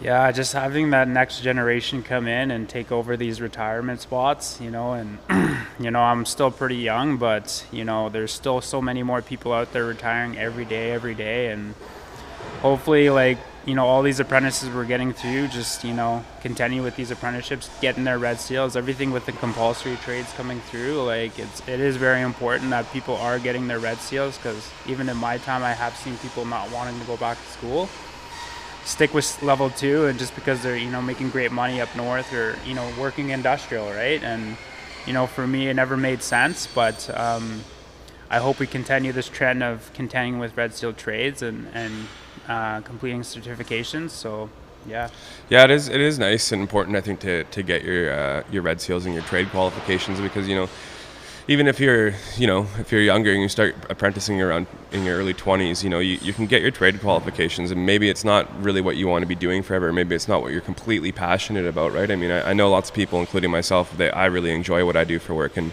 I couldn't really imagine doing anything else. But maybe you're passionate about music and you like doing stuff like that, or like some other hobbies that could potentially be a career in the future, but maybe just not right now, because you need to be able to financially support yourself to harbor those skills, right? So it's good opportunities for people like that, because there's nothing saying that you have to do it forever. And then once you get your trade qualifications, you always have that to fall back on, Yeah, it's funny. You kind of reminded me, when I was 19, that's when I started the trades. I got my ticket when I was 23. And, I continued working in the trades for the next, 5 to 6 years. And then I started helping people. I started helping people get into the trades. And I've been helping people now get into the trades and be a part of the trades just as long as I've been on the tools. Yeah. And you never know where a trade certificate's going to take you. I grew up in Alberta. I didn't grow up here in the West Coast. But I moved over here. My whole family's back in Alberta, but I love it here. And you just never know what a red seal is going to do for you. And now I love helping people get into the trades. That's really where my passion is. Yep. I'm still a part of it, but honestly, I haven't picked up a tool in 6 years, dude. Yeah, which is it's really nice, and I know you do a really good job here. I've heard many people talk very highly of you, and it's those jobs especially are really critical to our industry as a whole right now, because maybe not everybody grows up with their parents saying, hey, trades are a good idea, right? I think there's a bit of a stigma behind it even though it's pretty clear that our skilled labor force is shrinking. I mean, we're really the people that build the future of British Columbia and the country as a whole. I mean, the hospitals, the schools, residential communities, those places aren't going to get built without guys like yourself or me or anybody else that's involved with the UA or any other of the local trade unions around, right? We're pretty essential, and I guess that was kind of highlighted during COVID too, right? I mean, lots of people were told to stay home and not to work, but I know at least for Local 170, we were all mandated to go to work, right? I mean, we had to be there and to keep things running. So yeah, that was it, man, and that was always my biggest thing. When I was working with the guys taking foundations, I let them know, when COVID was happening, we were still making our wages. We were still out there working, building these bridges, building these buildings, these ships, these hospitals, and just doing what we had to do and being a part of community. And that's really what this is. It is a community, right? And a part of UA, we're brothers and sisters. We look out for each other, we support each other, and that's the one thing I love about UA 170. It's when a brother needs support, you help them, and that's what I've seen here in the local. And furthermore than that, when we would come to school and we come together and be a part of this, it's something bigger than us, right? And that's what I love about this, and being a part of the skills and getting to see these competitors come year after year and after year and grow and finish their apprenticeships and come back and actually get to be a part of the podcasts and you know, have the Red Seals after, right? It's something great. Yeah, this stuff is a pretty big deal, right? I mean, something that stuck with me is I always remember people that teach me stuff, right? So I have good relationships with my past instructors, and also, you know, journeymen that I worked with when I was an apprentice out in the field. You know, you don't forget guys that are, kind and understanding, and also that want to pass down their knowledge, right? Because that's really how you grow as an apprentice, and even a human being, right? And there's a lot of that here, right? Like being a part of this, you know, I competed in a previous year, and to be back here and watching all the competitors this year going through all the same emotions and stuff, right? From being excited to be here on the meet and greet day, and then, you know, I'm sure some people were feeling a little bit defeated after yesterday's Common Core competitions. It's really fun to see, right? Yeah, no, definitely. I actually sit on the board for Skills Canada BC as well, so we just had provincials. So getting to see a bunch of competitors come across, you know, the province and compete against each other, and it's just a friendly competition, right? And at the end of the day, it's really what can you do on the day and see what you can complete. And, you know, as a steam fitter myself, I know what it's like to do practical projects in school under a time. Yeah. And sometimes it is frustrating, but, you know, when you actually get to finish the project and see what you built in front of you, you know, you take pride in that and actually apply that when you're out in the job site, and it's great, right? Like, I wouldn't have it any other way, man. Yeah, it's interesting you talk about the time limits and the time constraints, because I don't know why, but every time I was in a competition like this, or I participated in Skills BC and Skills Canada when I was an apprentice, every time I had a short time limit, 2 hours, but it's a smaller project, and you just feel like, okay, well, that's a lot of time to do this, and then it kind of starts coming down to the last half an hour, 15 minutes, and, you know, you're sweating trying to get your pieces together and stuff, right? And it's strange, because I just feel like you know, when you're in the field working, you don't have such tight time constraints. Obviously, you're trying to be efficient and get the job done on time, but you know, you don't have all the associated stresses and stuff going on. I guess everything seems to go a lot smoother for the most part, right? Yeah, which is pretty funny. I guess also too, you know, as an apprentice, you typically you have a journeyman around you that's there to support you, depending on where you're at in your apprenticeship. Maybe you're working directly with the journeyman, or maybe you're working indirectly with the journeyman, but usually there's someone there to offer you quite a bit of guidance and support, right? So for these projects, I think, you know, it's tough for a few people, because they have to make all their own decisions and deal with that, right? I think that's huge growth too as well. Like, it's like you said, you know, I've had some really great journey people across my apprenticeship, you know, and working with great welders, great journeymen, and people across my path. But, you know, those times when I was alone having to do projects all myself, I think that's really where you grow a lot, because you have to make your own decisions. And, you know, in opportunities like this is really what you take. It's an opportunity to grow. Learn what you have, not having somebody there to support you. Obviously, you do have people, you know, judging, and it's under a time constraint. But at the end of the day, it is a time to grow and see what you're made of. But like I said, it's just for a competition. But, you know, hopefully you take this opportunity to learn something and move forward. I think they are. It's a big skills building as much as it is a competition, because, I mean, I know I felt that way. At least I think a lot of other apprentices who get their trade qualifications and then they get the journeyman status. So now all of a sudden you're out in the big world all on your own, right? Everyone kind of expects you just, hey man, well you know what's going on, right? You have your ticket, so you know you should be able to figure this out, right? It's an interesting feeling going from being like you know, you feel like you're pretty good as a fourth year apprentice and you're at journeyman level, but once you actually get there, there's a big jump in, you know, expectations of, you know, you're the one making the calls, like the apprentices here are doing today for their own projects, right? You don't necessarily have someone to lean back on. Like, you could talk to your foreman a little bit. We got Ryan Campagna, one of our steam instructors, coming in the background here. How you guys doing? We're doing great. We're doing great. Awesome. No, we've been listening to you guys in the classroom. You guys are doing a great job. Okay, right on. Yeah. I don't know if we were having some technical difficulties or what was going on there, but Ryan came to make a quick cameo either way.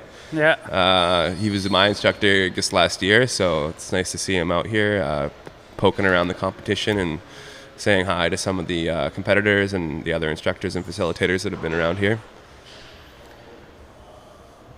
Yeah. Okay, yeah. So, yeah, that was just, Ryan came to say hi, which is awesome. If any of you guys ever come down here, don't be afraid to say hello to him. He's a very knowledgeable guy. I often, I'll shoot him a random text when I'm out in the field when I'm unsure of something, because he seems to know a lot. So it's always very humbling when I text him, because I like to think that I have a good understanding of most of the program material and what's going on out there. But every once in a while, I'll be like, well, I'm not really too sure about this. So I shoot him a text, and he usually answers me fairly quick with a good description or answer for the question I have, and then I very quickly feel like an idiot. So that's awesome. Yeah, definitely one of my favorite guys, because he's one of the STEAM instructors down here at UA Pick, him and Jerry. But great colleague, great instructor. I've heard nothing but great feedback from all of his students. So yeah, just to kind of tie back a little bit. Yeah, I remember when I was just transitioning out of my last year. So when I took STEAM back in Alberta, it was a 3-year trade. Okay, yeah. So it wasn't a 4-year back then. After compulsory, we did, now it's a 4-year trade across the board, but back then it was only a 3-year trade. So back then, level 2 actually, it was like 2 and 3 put together. So a lot of people were actually failing level 2.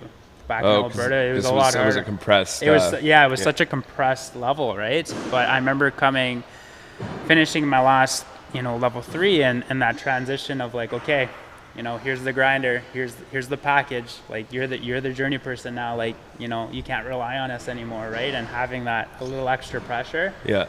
But again, you take that opportunity to grow and see what opportunity you can take out of it. But yeah, man, like I'm glad I took that, and years later, you grow from it and become a greater tradesperson. Yeah, I mean, I definitely, I'm sure it's the same for a lot of commercial guys too. Like sometimes you're in a plant, and especially when you're a green journeyman, and the drawings that you have don't really work, and then they're like, well, just go in there and figure it out, right? You have to go from like a point A to a point B, but you got some weird offset in the way, or maybe one of your flanges is, not square, so things are a little bit tricky, right? And it's like, well, you don't have anyone there to answer you, right? It's just all on you. And I'd assume commercial is pretty similar. I know that, they get their mechanical drawings, and then all of a sudden someone's like, here you go. And then maybe you're trying to run your supply and return of your hydronic lines, but you have some big duct in the way or something. And it's just kind of like, yeah, I mean, in that situation, I think you kind of would ask your foreman a lot of the time, but there's a lot of things where you just kind of have to, use your judgment and just go with it, right? Because there's not always going to be someone there to answer your question, so you can't really be standing around. And especially, if you have younger guys working underneath you, you kind of want to be a good mentor and leader in that position, right? And just say, hey, this is how we're going to do it. When they ask you why, you got to have an answer for them, so. Yeah, no, especially in industrial too, man. Like when you used to cut out old lines and they give you a package, right? Like that package and those lines were like 30 years ago. Yeah. Right? Like you if you went off those dimensions, they would be totally off, right? Yeah. So like every time you went out, you always had to measure, you always had to double check, right? Because I've actually seen guys go off the drawings and they'd be like 4 feet short.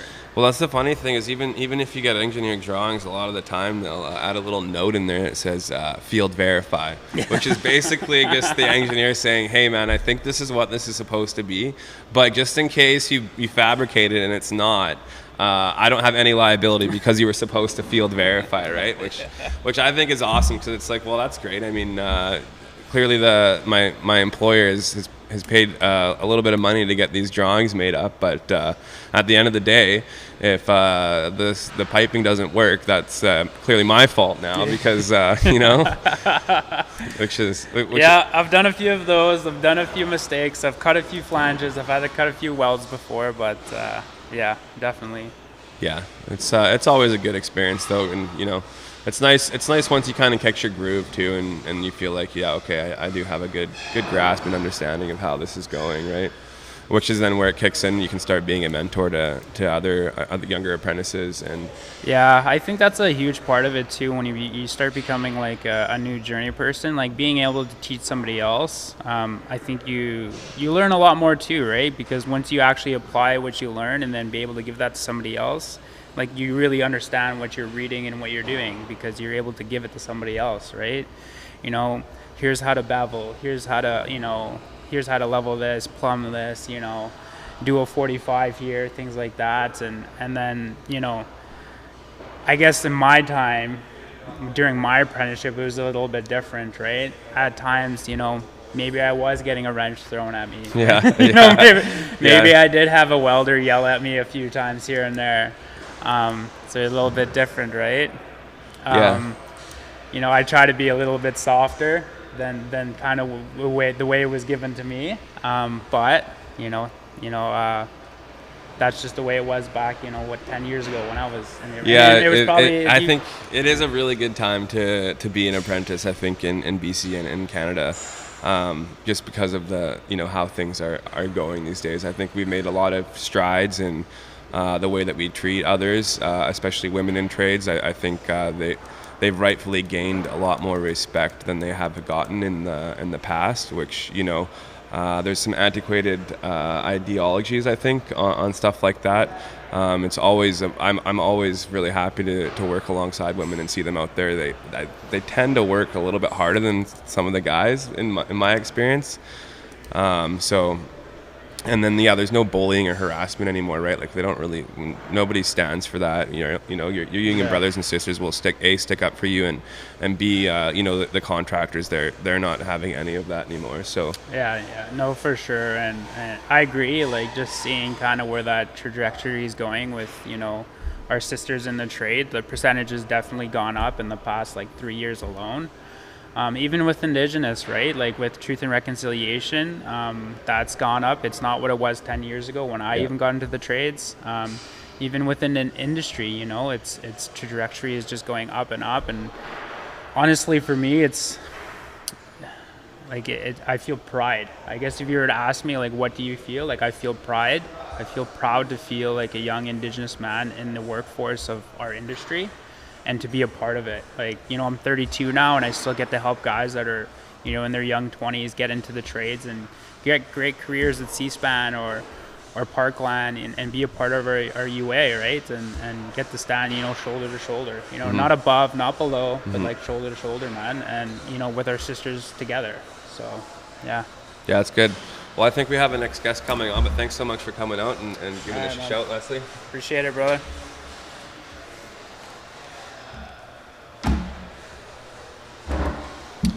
That was Leslie Yellowknee. Oh, we're not live. Perfect, Mark.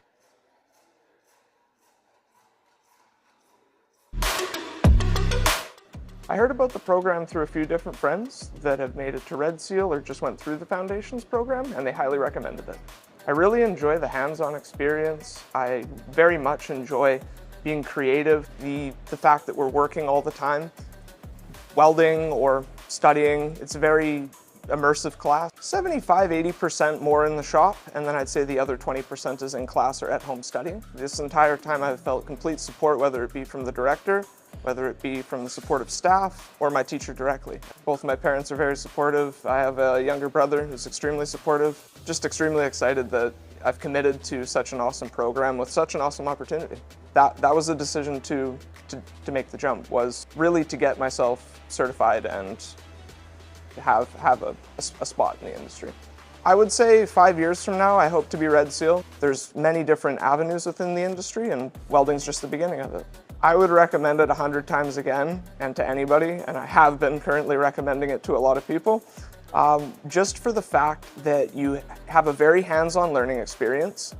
Everyone around you is willing to support you, whether it's your classmates, your teacher, your head welding instructors, your counselor. Everybody is there for you. Makes you really want to work harder and do the best that you can.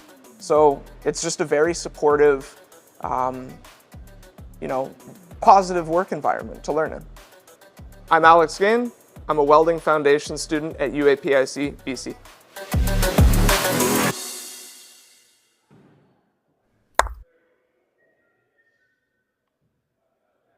We're back after the short break. I have with me a new guest, Chris Hendrickson from Local 179. Hey, Chris, how you doing today? I'm good, doing well. How you doing? I'm doing well. It's nice to see everyone out there. Why don't you tell us a little bit about yourself and what you're doing in Saskatchewan? I'm an assistant training director for Saskatchewan Pipe and Industry, which is a training provider for Local 179 in Saskatchewan. We have the facility in Saskatoon and Regina. I've been there since 2012. Okay. So dual ticketed, refrigeration, steam fitter, pipe fitter. Okay, that's awesome. 2012 is quite a long time. I've heard you guys recently have picked up something changed. I think something to do with the sprinkler fitting. You guys have new programs. We got awarded the apprenticeship training for all 3 years of sprinkler schooling late last year, September, October last year.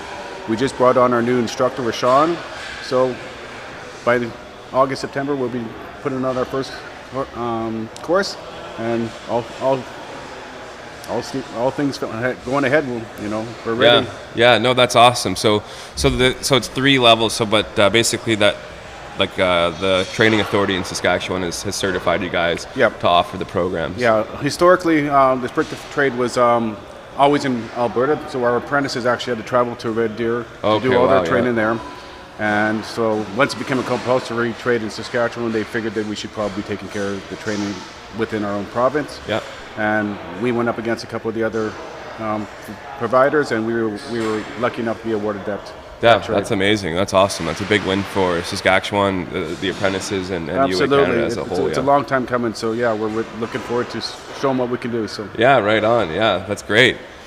How many competitors do you guys have here this year? I have 3. I have a refrigeration, I have a sprinkler fitter, and I have a refrigeration.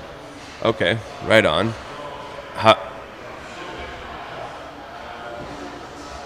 Okay. Oh yeah, it looks like we have quite a few spectators here today. Oh yeah. I think today's a better day as far as I think broadcasting and for people coming in to watch. There's not as much going on today, I've noticed. Like there's lots, but everyone's kind of consolidated into Yeah, because yesterday was all the common projects, so that we had to kind of shift them all around the shops as they did their common projects. Today they're into their major projects, so they're in one state, situated spot, so it's a little easier for spectators to for sure, see what they're doing, right? Yeah, which is nice. I'm sure there's also quite a few people watching at home, friends and family of the competitors, and maybe brothers and sisters in their respective locals, which is great to see. I mean, I think it's the first year we've had a live broadcast like this, and it's been pretty successful so far. Absolutely, yeah. I know. There's a few people in our home office watching on the link right now too. So. Okay, right on. Yeah. No, it's been a lot of fun so far. What do you guys have planned for the future in 179? Is there any big upcoming job projects? Or? Oh, we've been stupid busy here this year. It started kind of last year. We're in shutdown season, of course, industrial and that, but commercially, our province is blowing up all around it. So. We've got lots of opportunities for all our trades here for the next few years. Yeah, okay. So it's a good time in Saskatchewan if you want to look at. Yeah. Sounds like sprinkler fitting could be a good one if you're in Saskatchewan. Absolutely. They have that new training program. Yeah, so. Absolutely. But sprinkler fitters, plumbers, refrigeration mechanics, steam fitter, pipe fitter, instrumentation, welding, of course, right? Yeah, it's across the board. It's a good time to, absolutely. Yeah, that sounds great. So if you're interested and you're in Saskatchewan, you should probably go check out the local and talk to them. It's a good time. What's going on out there? Oh, it looks like maybe are we close to break? Is that what's happening? It's getting very close to break. Oh, we have break at 10 o'clock here. So just doesn't look like there's a whole lot of action. Oh, the plumbers are bent over. That's why I couldn't really see what was going on there. Yeah, so they're doing their rough-in projects right now. It looks like so. Yeah, looks like we're having. Yeah, there we go. Having some issues with camera 4 in the steam fitting area, but. That might be the grinding that's affecting number 2, right? So. That could be, yeah. There's a lot going on back there. I know in when I was competing, the steam fitter project was fairly robust. We had a lot of skills that we weren't really used to using on a day-to-day basis involved in it. Yeah, and the steam fitter program, depending on what you're doing, right? You're gonna highlight one skill and maybe not use another one that you maybe saw in school, and that's about it, right? I think that's the common denominator on that. I think is tube bending. I think we talked a little bit about this yesterday, but I think and even the competitors I talked to today, they said well, I could have done better on that one, right? Yeah, that was a consensus right across the board. Yeah. Everyone, but they all did well. They all dug in and got the project done and did themselves proud, and their locals proud. So which that's the big goal at the end of the day, right? I mean, I was commenting this towards the end of the day yesterday that everybody seemed to do really well with their common projects. Nobody, from what I saw when I was poking around and stuff, nobody was really like clearly running away with anything. So coming into today, it was kind of, you know, a fair game for everybody. It's really their time to showcase their trade-specific skills. Yeah, I believe that too. I think today's going to be a good day for everyone. Everyone's close in all their trades, so we'll go forward, and then they have their written exam, of course, tomorrow, right? So there's another way to kind of showcase their trade in that. Yeah, the format's a little bit different this year from what I understand. Is they have 3 written exams. So there's one trade-specific. They have the NOSC, UA history. Yeah, the foundation one. And then they have their common core foundation exams, which I think when I was competing, we just had one main exam, which kind of encompassed all of the common core and the UA history. So I believe there was one exam at one point in time. The first few 20 questions or whatever was the history portion of it, and then you went into your trade specific. So which I really enjoyed as I was competing. I mean, it's something that, you know, not too many people I guess get to read through all that stuff unless you really have to look for it. Whereas when you come and compete here, it's kind of a crash course in UA history and well, it's nice to know it's on the Brightspace learning resource, right? Okay. So now they can just log in and go through the course at their own pace and go through the history part of it, right? Yeah. So UA Canada has done a really fantastic job with that. So. Yeah, I've noticed that they're heavily involved in apprentice development, which is really nice to see. Not just, you know, UA Canada is hugely involved, like at least in our local 170. It sounds like all the locals across the country are obviously heavily involved, but I think UA Canada really tries to go above and beyond to make sure that the apprentices are getting the resources and the opportunities to grow. Absolutely, and they offer a lot of NOSC courses too, so for all the memberships, so we can make sure that they have those skills for the job site that they need, right? So. Yeah, no, that's true. I'm actually just signed up for a NOSC rigging course in June, so I'm excited to take that one because, you know, especially in the industrial world, you pick up a lot of it as you're working, and you do go through rigging while you're in school, but it's nice, at least for me, to say that I have that, right? And it's going to be nice to take the program because it's a really good thing because it'll go through all the little aspects, and then you actually get to work with a live crane too, right? So it's as real as it gets. So. Yeah, because I mean, we use rigging every day on the industrial sector, but there's definitely been times, it's more so as an apprentice, but even as a journeyman, you know, where I'm not. It's hard to be fully confident sometimes in what you're doing if you're not 100% sure, especially in an application like that where, hey, this is a big health and safety issue, right? So to be able to take that course, and then I'm sure I'll come out of it feeling more confident in different complex lift situations. Yeah, absolutely. And like I said, they'll go through all the aspects of it too, so you have that better understanding of it, and you have people around you that are in the same situation, so you can learn off each other as well, right? Yeah. So there's lots of big things happening around here, and nationally through UA Canada and the NOSC training programs.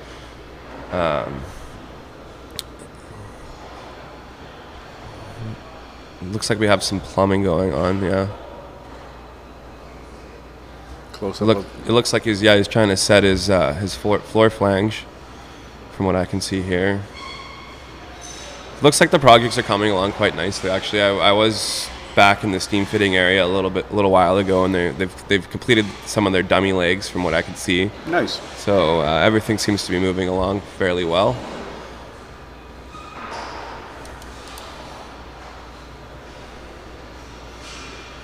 So is there anything that you'd like to see moving forward in the future change at these events, or are you pretty happy with how they're going? I've been involved with these ones right when I first started in 2012 until present, so they're just getting better and bigger as we go, so I'm pretty impressed with them, and all the locals step up, and all the coordinators and judges that come out are doing a fantastic job, so I wouldn't change anything. Do you have anything you're looking forward to at Nationals? I mean, I'm sure you'd like to see one or two of your apprentices make it there. We'll see what happens. Nationals are always a good time too. You know, it's just the next level of competition. And then to see who goes to the international, right? So, which is a big deal because they're representing their home local and Canada, right? Yeah. So. Yeah, it's a huge deal. Okay, well, I think we're going to have our next guest speaker come on. Okay. Thank you very much for coming on, Chris. Yeah. Talk to you soon. You bet.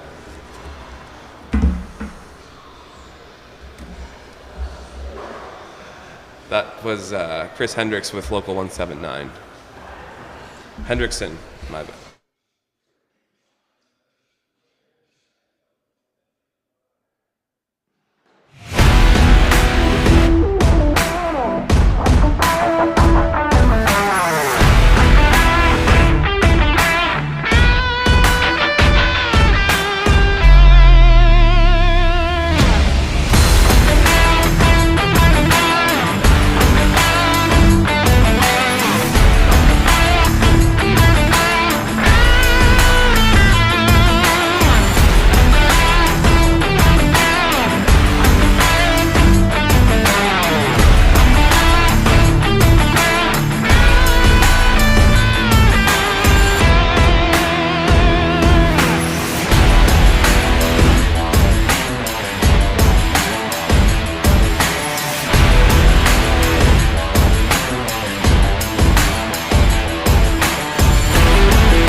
right, it looks like we're back after our little break. I have a new guest speaker with me, Mr. Jerry Rise.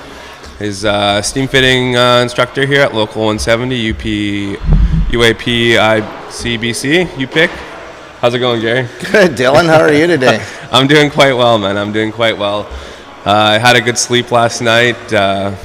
Seen some of the competitors out and about after, and the stoke seems high today. Yes, yeah. Everybody's doing each trade doing their own individual competitions today. As of course yesterday it was a group adventure, and everything's looking really good out there today. Yeah.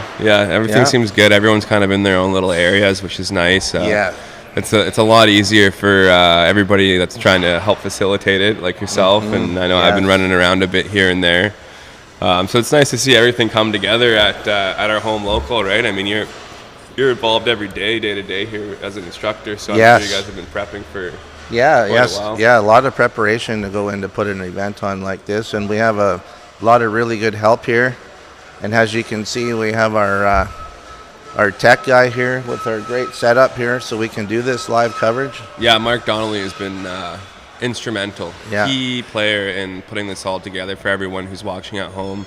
I know we've brought him up a few times, but really without Mark, none of this would be possible. Oh yeah, this is great. Yeah, so I mean, I would be really happy if I got to see, one of my brothers or sisters from my local compete, or if friends or family of the competitors. I'm sure it's a great resource for them all, right? Yeah, oh for sure. Yes. Yeah, I have a son that's in the trade as well. He's a steam fitter apprentice. And, young Lucas. Shout out to young Lucas. He's a good kid, man. He's really doing good out there. Yeah, he likes the trade. It's a really good trade. All these trades are good, and there's lots of opportunity in each one here that we offer our schooling for, right? Yeah, Leslie and I were just talking about the climate with how there's a huge labor shortage right now, right? And it's tough when you're out on the job site and your job's made a lot harder just because of the fact that hey, we can't get journeymen to come out and be like, there's not enough apprentices, right? And apprentices are really integral to the success of the job in every case, Oh yeah, and the future of the trades too.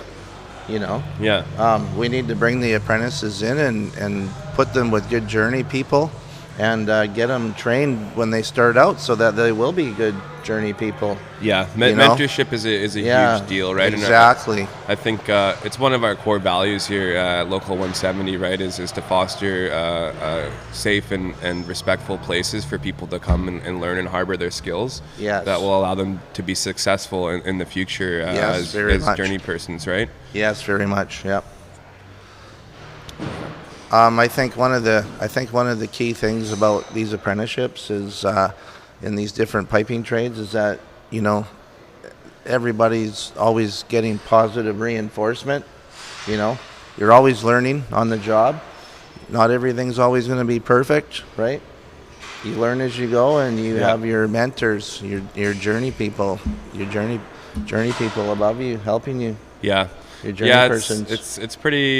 an interesting process to, I had the privilege of working with some foundations students here over the last week who were helping out while we were setting up, and it's a little bit funny to see them and then to think back about, myself when I was just totally green in the trades, right? And just simple things like properly putting in earplugs, right? I think that's a pretty basic task that on the job site you'd expect people to know, but then I'm showing them how to set up a saw and explain the safety equipment that we need to use and why we need to use it. And then it's just kind of funny to think, hey, I have to literally show them how to put the earplugs in, right? But it's everybody starts somewhere, right? And that's right. And it's a long process, but if you stick to it and 3 or 4 years, you should have enough experience to start thinking about, hey, I could probably go write my trade qualifications. And most definitely.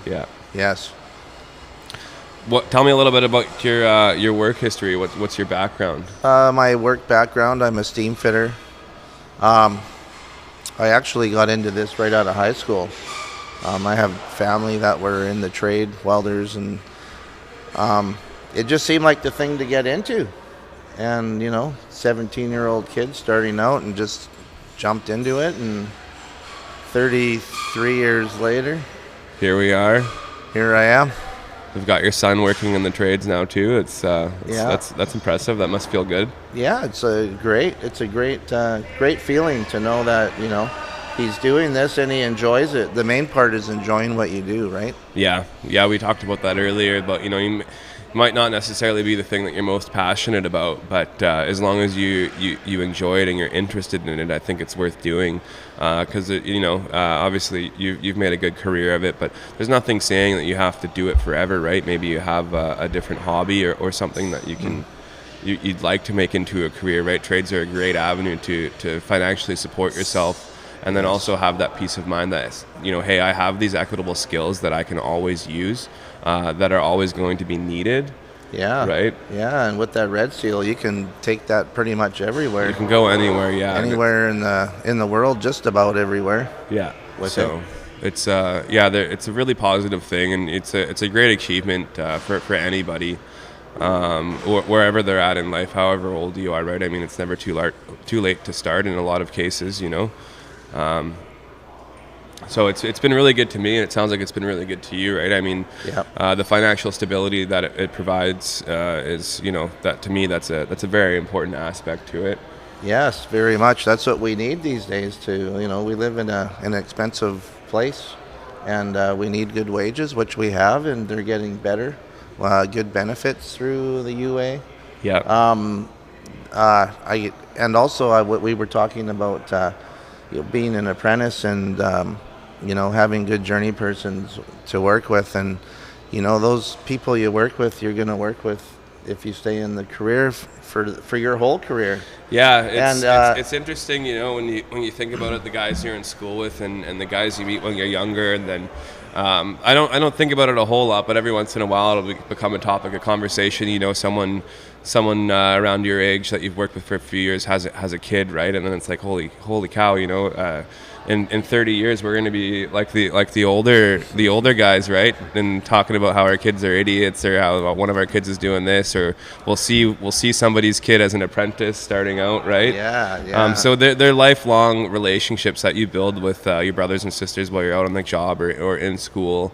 You know, for many of us, I mean, I don't really plan on doing anything else. I'm really passionate about my career and what I do, right? I really enjoy it. So you're very right. These people that you spend a lot of time with, these folks too, right? If you're working away from home and stuff like that, they really do become your brothers and sisters, right? You spend more time with them than almost anybody else. So. Yeah, no, definitely. That's what your work career is, right? Yeah. You build lifelong friendships through this. Yeah. Yeah. Yeah, there's tons of support too, right? I mean, at Local 170, we try to harbor the idea that, you know, it's a big extended family, right? If you need to rely, you know, you can always call the hall if you're having issues, mental health issues or drug or alcohol issues. We have many programs available to our membership to help with all sorts of things in their life, right? Which is that's a big thing for, I think, myself and many other people, right? It's always nice to see everybody healthy and striving. Yeah, we have good programs here. It looks like we're actually. It looks like we've gone for a break now. So I think with that, we'll leave you guys. We're gonna have a quick 15-minute coffee break. Obviously, the competitors they've been working really hard all morning, so I'm sure they could use a nice little rest and let the mind go other places for a few. So. With that, we'll go for break, and we'll see you back in 15-20. Yeah, good talking to you, Dylan. You bet. Hello, everyone. I'm your host today, Ryan King. Today on the podcast, we have Max Fair and Travis Cassia. Welcome to the hall.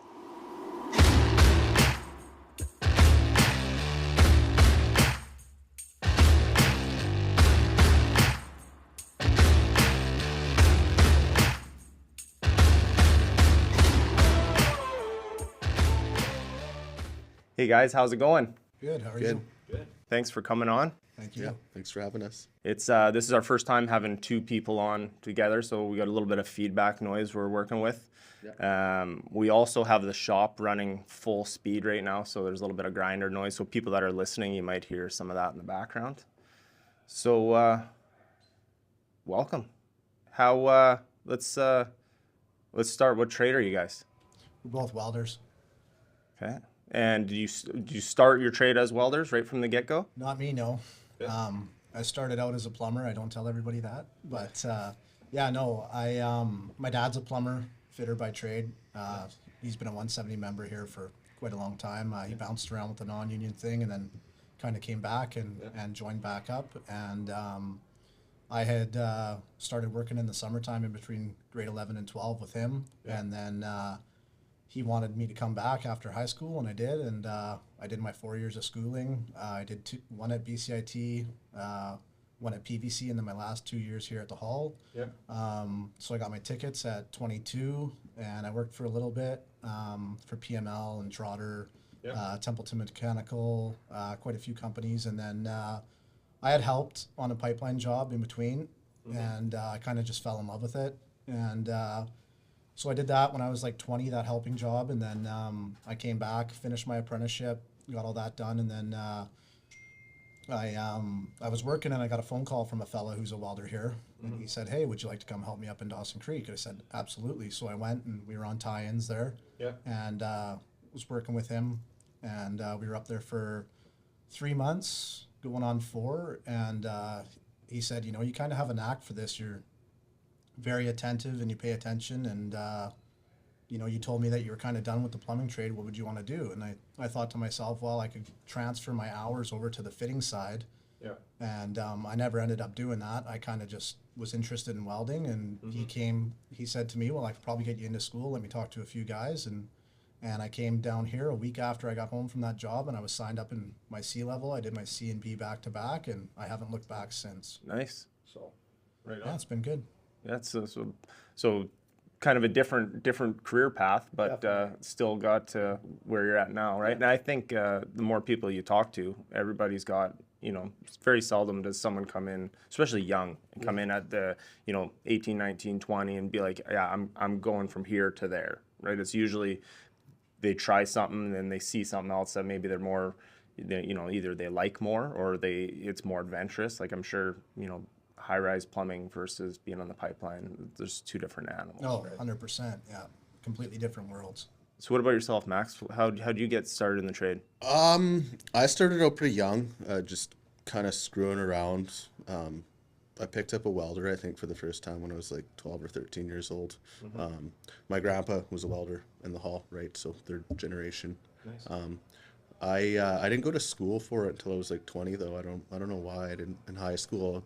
I mean, I knew I wanted to be a tradesman, but what exact path I didn't know, right? And yeah, so once I learned a little bit about it, I was working in a fab shop when I was in grade 9 or 10, and then that was as my first job. And then I went out pipelining when I was 19 or 20, and then same thing as Trav. I got back from that and signed up for school right away. Yeah. You went on tour with the carnival and you were in, right? Big time. Yeah. Right. Nice. Yeah. So what's from starting welding to having you got A ticket, A pressure, like what's? They've changed everything now. I didn't actually do my A. Yeah, me neither. That's all just like specialty alloy kind of stuff, right? I just like I said, being kind of a hobbyist at home, I played with it a little bit, and really the only thing you need it for, I think, is like, you know, one-off jobs, right? Yeah. It's not very common, and that's something that, you know, is needed, right? So yeah, I just got my B done and my journeyman ticket, and yeah, that's all that I've really needed, right? So from being out helping, so that's kind of the, would you say that would be like kind of the entry level to the pipelines? You get out there as a helper? Yeah, I mean, if you're in the pipe trades, definitely you'd want to go out there as a helper. There's a ton of different things you can do. From, you know, if you're a fitter, you would probably go on a prep crew to start, picking up shavings and helping out wherever you could. And then, you know, they've got preheat as well on the front end or on the back end, post heat. And yeah, I mean, pipeline wise, going out as a helper is the best seat you can have to learn, for sure. You get to see it from all different aspects. I mean, they've got, you know, mainlining where you're in a shack and you're helping on the automatics. And then, you know, if you're usually a good enough helper, you'll stick around and go on tie-ins afterwards, or vice versa. If you're not, you end up on dingles, I guess. Okay, Mr. Dinkles, say leaves. Yeah, dingles is you got to have strong wrists for that. That's cleaning up the welds on the back end. So yeah, I mean, there's a ton of different avenues you can go on, but being a helper, definitely, if you want to be a welder or a fitter, is definitely good to see it. I mean, you're making cuts and you're watching that pipe get lowered into the ditch and fitting it up and watching. You're down there the whole time. I mean, as a helper, I was out of the truck down there the whole time. Yeah, you definitely want to be down there learning. Not, you know, if you're, you know, that kind of separates the two groups of people. I mean, a lot of people get into it just, you know, for the money, and they're ambitious, you know, 15 years of helping, right? Whatever. And then you see other guys who are down there learning, you know, getting to know every aspect of every angle and learning the whole show, right? Well, that's the difference, right? You see that on you know, any different job site. You know, there's the people that are there for the paycheck for Friday, and there's the people that are there for the career, right? And so they're trying to build their skill set. They're trying to learn as much as they can, right? How did you find guys and girls like sharing the craft with you when you guys are kind of starting out? So when I did my C level, I think we had 2 or 3 girls in our class, and they were really good. You know, they paid attention, and they always say that women can be better welders than men because they have, you know, a better attention span and better hand-eye coordination sometimes. But yeah, I mean, we've worked with a lot of women in the trades, and you know, it's good to see them out there. A lot of them work really hard, and they want to learn, and they want to be out there. You know, you can make a career as a helper, definitely. They say when you first start helping, you go from, you know, $100,000 a year helper to a $50,000 a year welder. So, I mean, there's definitely a career to be made in that aspect of it for sure. But yeah, I mean, it's good. So from the point when you're out there helping and you're like, you know what, okay, I want to start putting joints together, right? What was that like? Was that like 1 year you're out helping, the next year you've come in, went to school, got your tickets, and you're out welding? What does that look like? I guess it's different for everyone, and I guess the pay, like how busy we are with work too, right? Like right now we're really busy, and like when we both started, we went from helping shacks and bugs, or bugs in the shack, and then tie-ins as well, and kind of bounced back and forth before we started bug welding, right? And then yeah, I mean, you typically start off there, right? And then move to tie-ins, right? So I've been watching you guys out back. You guys have been welding on some pipe in the back there. You guys both have your rigs out there. At what stage of the game are you like, okay, I'm gonna rig up here? Like, 'cause that's a big commitment, I imagine. Yeah, it's a big investment and big commitment time wise. Yeah. Yeah, I mean, for me, after school, I got a lucky break and went out to Saskatchewan and did 280 kilometers of 36-inch on a bug. Fantastic job. And I got back and I was like, okay, I got some money here. I'm gonna, you know, should have bought a house, thinking about it now with where we are in our lifestyle down here and the prices of everything. But I rigged up pretty much right away after I got back from that job. I had my truck already. And then I went out to Alberta and bought a skid and welder. It was all set up. I paid like 10 grand for that and slapped it in the truck and got it to where I wanted it to be and rolled with that up until just December of last year, pretty much. You know, it was there. I didn't really use it too much, a little bit of side work here and there, fixing buckets and stuff on excavators and little things here and there, but it was just there more or less to have in case I transferred over to the commercial rig welding thing here, or in case of local pipeline work, break glass. Right. So, yeah, and then Matt, we went up to Clearwater with Bannister, did some casing work. I still had my skid set up, and then Max had built himself a deck for his truck, and I was like, I had worked off a deck truck a few times, and they're just so much nicer to work off of, right? Hopping up in the skids sucks, and changing bottles and all that. So, yeah, we built one for my truck, and it's fantastic. No. Yeah.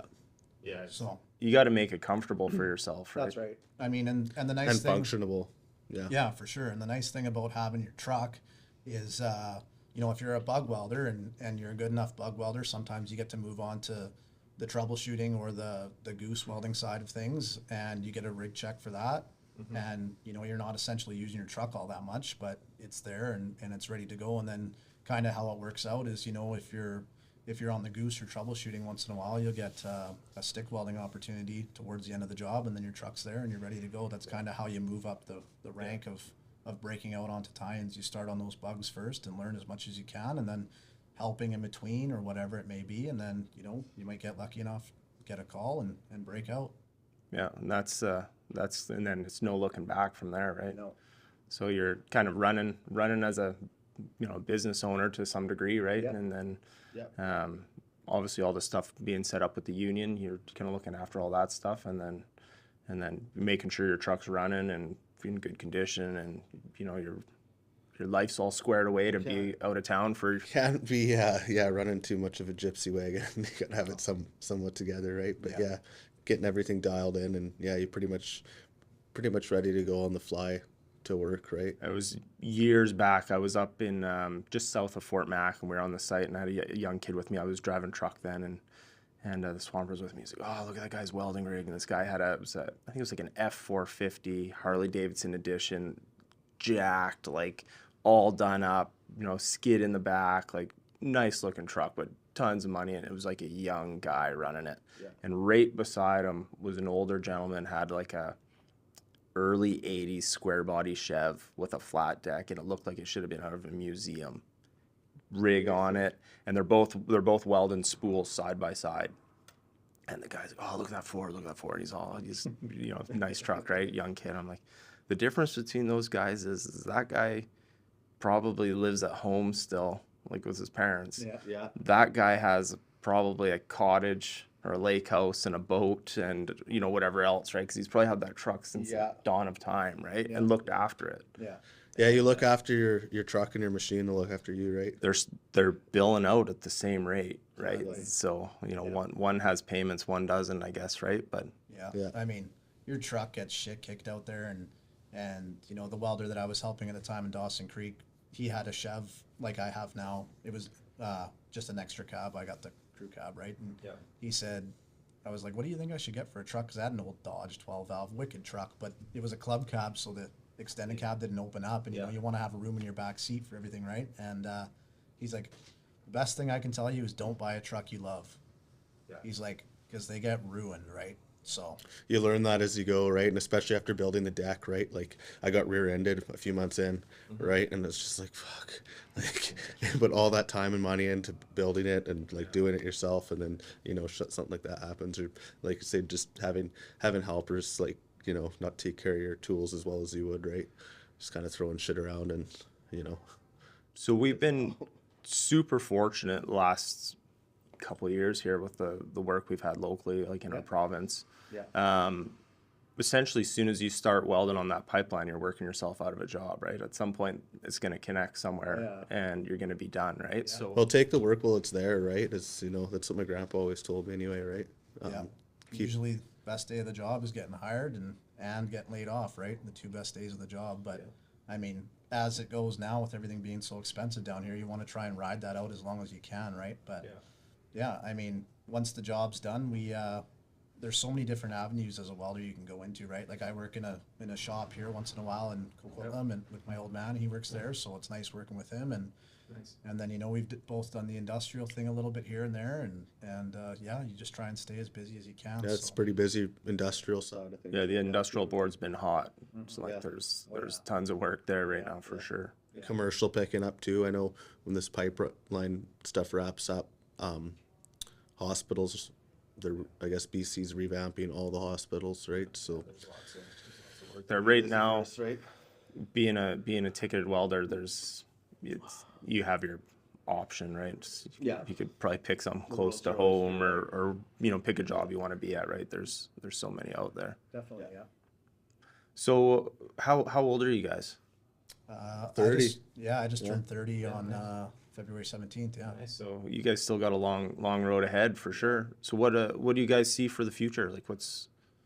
I just had a little guy. He just turned 1 a couple days ago. So yeah, thank you. It's going good. He's lots of fun, but I kind of chased the money out of town for a while, and it was really good. I love working out of town. You know, you kind of get away from your stuff here, but once you have a family, you kind of miss them, right? So, I mean, it's nice being at home. That's why, you know, we're both trying to test for this Trans Mountain expansion here in Chilliwack and get on there. It's right in our backyard, you know, so it'd be nice to get out there and be home every night. And I mean, other than that, 10-year plan, buy a house, and you know, I wish I was there already, but I've got everything I could ask for other than that. So yeah, it's you know, you talk about rigging up or buying a house, or like, there's no crystal ball, right? Shoulda, coulda, woulda. You can't look at tomorrow because tomorrow's gone, right? You've got to focus on the future. So you have your skill set, which isn't going anywhere. Obviously, you have some ambition, right? So you know, the future is wide open, right? So being home, that's a huge, like, if you can get work in your backyard, which very seldom do you, like, for myself, I worked in the Lower Mainland almost exclusively. Never did I work within like a minute, 2 minutes, 5 minutes from my house. Always the work was like 2 bridges in a tunnel, one direction or another, right? And it was like, why can't, like, well, there's just no work near my house, right? But to be doing what you guys are doing and have, you know, the potential to, you know, have a big spread right in your backyard, that's, you know, being able to go home. Like, I mean, I'm 6 hours away, but it's still doable on a weekend, right? So, but, you know, close enough. When I actually got pretty lucky when I was an apprentice, and I think you bring that up with the 2 bridges in a tunnel, right? I started at Ideal once I had my C ticket, and I was in the shop for a week or two, and I got sent out to Lafarge in Abbotsford on Bradner, and I lived just on the Langley Abbotsford border, right? So it was awesome. It was like 8 to 4 we worked, and so I got to sleep in a little bit, and because all the other guys were coming from Surrey or Vancouver or whatever, right? So that was great, right? Yeah, the travel's tough, like, and it wears you down, right? Oh yeah, big time. It's the hardest part about getting to work, right? Is driving there, waking up and getting there, right? Yeah. We see that, you know, with the commercial guys working in the Lower Mainland here, like, some jobs have trouble filling because just their location geographically, right? Or the lack of parking or different things. And parking's a big one, right? That's really big. Like, you're paying to park downtown and dealing with traffic and all that, right? And I mean, I guess that's the good thing about being a commercial rig welder is you're kind of there on site, right? So you don't have to worry as much about that. But yeah. So is there anything, if you started today knowing what you know now, and you're like, you know what, I'm gonna go, what would you do different? I think I would probably I don't know, I'd probably go for that commercial rig welding side of things. Yeah. But, you know, 5 years difference, that's kind of when I started. I started on that job in Saskatchewan in 2018. I didn't have a family. I didn't have a girlfriend at that time, and I don't think I'd change anything, honestly. I just wish I would have started the welding trade a little bit earlier, but I don't. I was just going to say the same thing, yeah. I don't regret having that 4 years of plumbing experience under my belt either, right? Nobody can take that away, you know. I made my old man proud, made myself proud, got that ticket out of the way, and doing what I want to do now, so. Well, I know. Ticketed too, right? Yeah, I have some friends of mine that are in the firefighting, and they all have trade tickets, you know. And he's like, when we start, they're like, you got to have a job coming out of, say, high school or university or wherever. They're like, you got to do something. You can't, you know. He's like, and even their kids are like, you know, our kids, they're gonna take a trade of some sort just to have in their back pocket, whether they use it, whatever. It's skills they learn. Yeah. And that they're life skills, right? You know, whatever, if you're handy, right? You know, I'm sure there's stuff you do every day that you learn somewhere along the way, you know, how to hold a tool or how to do whatever. So that stuff stays with you, and you just build on those skills, whether you're going from one trade to the next or whatever, or maybe you get into management or you're a superintendent and you don't touch a tool ever again, but at least you know how those tools should be operated, you know how the job should go. You learn these things that you progress with, right? They stay with you. Yeah, as you go along, right? Yeah. So you guys are in the back. So you guys are prepping right now to test. Is that what you guys are doing? Yeah, just kind of getting a couple things dialed in. We're using this Bowler BVD 100 rod. It's like a downhand 7018. So just trying to get it all dialed in and just kind of work out the kinks, right? When are you guys going to test next? Hopefully the end of the month. Yeah. So, yeah, just trying to get things dialed in, get a little bit quicker, and do what we need to do. Those tests aren't easy, right? I mean, it's nerve-wracking, and you got an inspector breathing down your throat or down your neck, sorry. And you know, you got to keep the pipe hot, rods hot, everything's got to be good to go, and you know, you got to stay within parameters. And it's not an easy thing, but. So the procedures, would they have like a list of procedures that you would kind of read and kind of study over beforehand, and then? Yeah, they've got, so that job has a few different procedures they're doing. They have like a casing procedure now, which is pretty wild. I mean, we were on a few casing jobs, and it's like slam it together and fill it up, and we'll pound it in the ground, right? But this job, they have that different procedure for different thicknesses of pipe, right? I mean, it's still the same procedure, but they're basically running 60-10 bead or root, 80-10 hot pass, and then that BVD 85 rod all the way out. And then they're doing, so if you get through that test, you get to move on to the same first 3 passes, so bead, hot pass, bowler, and then an uphand flux core bug, just a single head bug. And you've got to make 3 of those in a row to get onto the job. So if you fail one, you got to go back to the start. So We, in the trades, you know, there's always like fitter, welder banter and jokes back and forth, right? And all this, but when it really comes down to it, like, you know, as a fitter, I passed my red seal. You know, obviously you got to be able to do the job, but I don't ever get tested on my joint, right? Honestly, you should though, right? And it was kind of cool, like you say, with the shop being so busy, just walking by there. I've always said this, that when we were in school, we should have fitters working with us, and like us working with them. That's a real life scenario, right? Like, and again, the school's done a lot out there setting everything up like it would be in a real life situation, right? So it's good to see that, like them working hand in hand, because that's how it's going to be in the field, and we're both building our skill sets together, right? Yeah. So the only thing is we never get X-rayed. We don't, you know, like that's, you know, the part of the welding kind of career that's, you know, there's obviously a level of stress attached to that, right? There's like, you do a joint at the end of the day, and you know, if the conditions weren't ideal, or you're just like, man, it's gonna get looked at, right? And it's every you know, think of things in our life, right? So you get your driver's license. Tested once when I was 16, done, in the back pocket, and never tested again. Till you're, you know, whatever, old or whatever. But a lot of tickets, you know, you get your plumbing ticket. No one's ever asked, what'd you get on your IP? You know, there's no secondary testing, right? It's, you got it, you're good to go. Pass is a pass, right? 70 is 100, so. Exactly. So funny, like, you know, you can drive a forklift, you got to retest that every 2 years for some reason, right? Or even our welding tickets, right? I think it's kind of a money grab from the government, right? Like, you got to pay your inspector fee and your test fee and whatever their paperwork fees are and all that, right? So it's like you're welding all the time, and when we go to a job, you do a job test. So, right? I mean, sometimes it can be nerve-wracking, like you said, like this being newer for us, but like I remember just starting out doing the CWB plate, I was just like so overwhelmed, and it's like now keeping them up to date, I go in there and it's just like, I don't think now you can throw plate together with a rod out of the mud, and with you just looking away, and just it's all experience. But yeah, just slap it in there and go.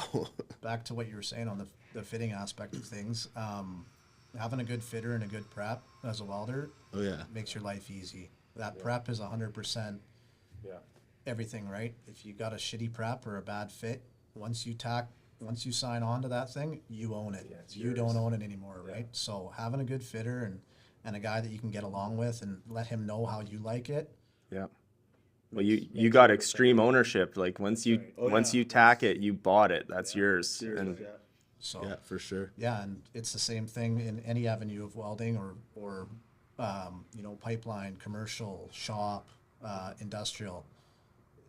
Working with a good fitter makes your life way easier. Yeah. So. Well, you get a good crew together, and just like any work site too, right? You could be working anywhere. You could be working at Subway, and if the person beside you is miserable to work with, that's a tough day at work, right? But if you got somebody that's, that's nice to work with. That's, a lot of times you're working together with some good, you don't need to talk much, right? No. They can see you reaching for something, so they know what you're going to need next, Yeah. right? And it's kind of a dance, right? That's right. Yeah. And I mean, it usually does go that way. It usually flows pretty good. I don't think I've been on too many jobs where it's been like that, where you're partnered up with someone or working with a fitter who's you can't really get along with, right? It's a nice thing about working in the hall, right? To tie it back to the hall, that's the good thing about the brothers and sisters that we work alongside. We're all getting good wages. We're all getting the same pension. We're all getting, everybody's benefiting equally, and it just creates a nice work environment, right? It's, people have their off days, of course, right? People got things going on at home, and, especially on the road, when you're away from home a long time, there's all kinds of stressors that you don't see. Your mental health can, take a toll for sure, right? Absolutely.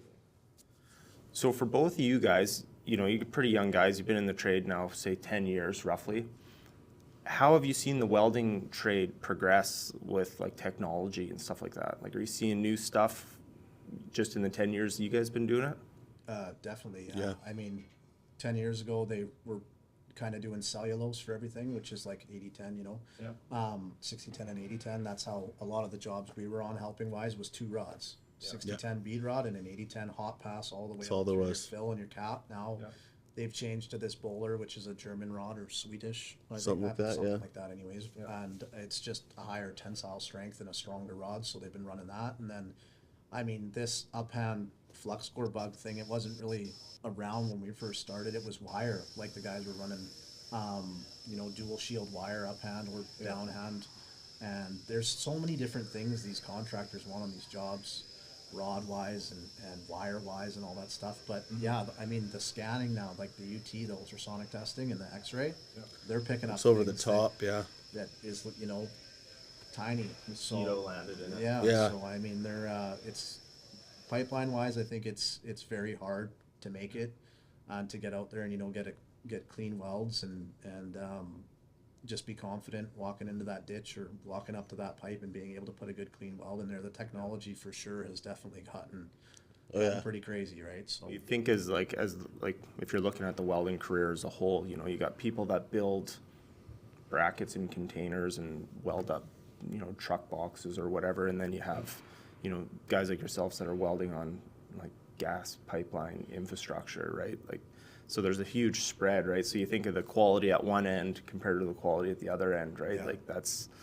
so the technology's there. Obviously the testing is there, right? Well, back to what you were saying about like working with people beside you, I feel like, people who are doing more manufacturing work, it's like you're doing the same thing every day in the same place, and it just becomes more of a dead end. And, personally, you're just like, Well, we were joking about guys in the booth. They're doing their B levels, and they work in the same booth every day for however many weeks. They're comfortable with the machines. But I'm like, open up the curtain wall.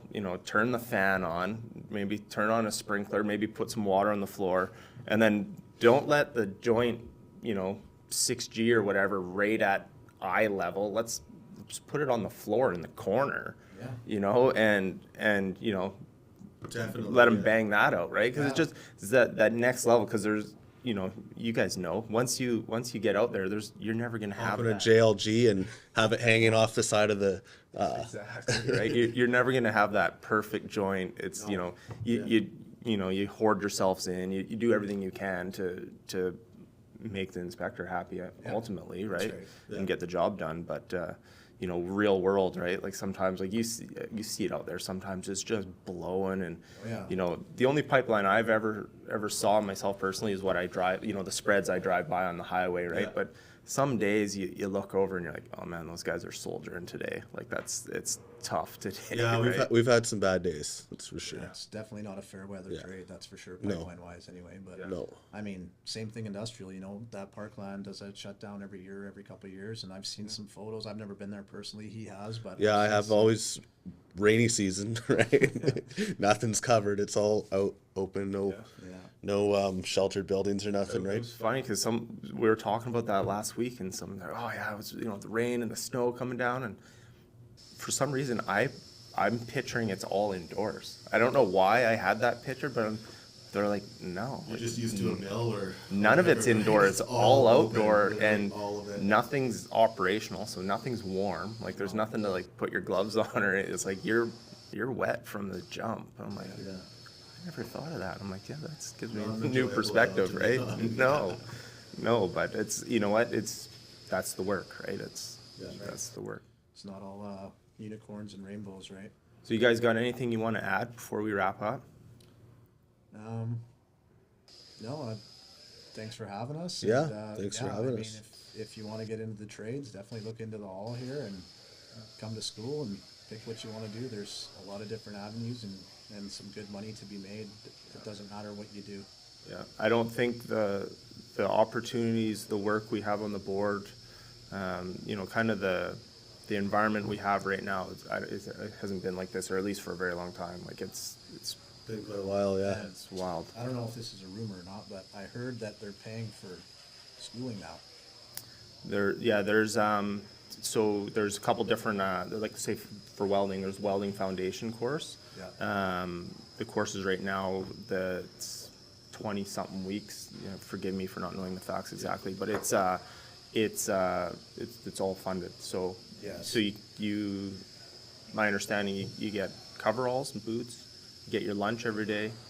You get a bus ticket provided, and the course fees. And so basically, you'd come out of that with your C level. Wow. And so for people that want to, you know, switch careers, or if if they're coming out of high school and they want to start fresh, there's so many other opportunities as well. There's a piping foundation course as well. Similar deal. 6 months, you come out of it, you have some hours and your first year school already done. So whether it's plumbing or steam fitting, sprinkler fitting, so there's all kinds of options. So yeah, that's pretty nice, because I know when I did my schooling, C and B back to back, I paid for both, right? So I mean, if you're a young person looking to get into the trades, now's your time, right? Well, you'd mentioned that when you did your plumbing trade, you went to BCIT, PVC, and here. That's right. So seeing 3 different schools, what was your take on them? I did not like PCIT. No. That was so long ago. I didn't like the program there. PVC was good. We had a teacher, Ian Cornwall was his name. He was fantastic. He was an electrician and a plumber by trade. Yep. Very in depth and thorough. Yep. And then he was fantastic. When I came here, it was good as well. I had I believe Glenn was his name. He's not here anymore. Yep. But yeah, again, a very smart teacher and very good. So yeah. Yeah, I was like, I like to hear people's perspective when they have, you know, a different view, right? Like myself, I went to school here, all four years, right? So I can't gauge, you know, it's only what I've heard or what I see, right? So what we're gonna do before we go is I got a list of questions I'm gonna ask you guys. This is gonna be like the hot seat. So I'm gonna ask you a list of questions, and you guys are just gonna answer. You can answer at the same time, which is the first thing that comes to your mind. All right. So we're gonna start off here. Number 1, 155 or first class room in 70? 155. Yeah. Days or nights? Days. Dodge, Chev, or Ford? Chev. I already knew that answer with you guys. Stick or TIG? Stick. Red or blue? Red. 10s or 12s? 12s. 10s and paid for 12s. Full pull or dragging up? Dragging on. Black or double? Double. Bowler or Lincoln? Bowler. Uphand or down? My name is Haley Dore. I'm in the Welding Foundations program. I'm super excited, especially with the union and what they can provide. I know that I've got my back covered, and I know that there's a lot of really good people in this union, so I'm really excited.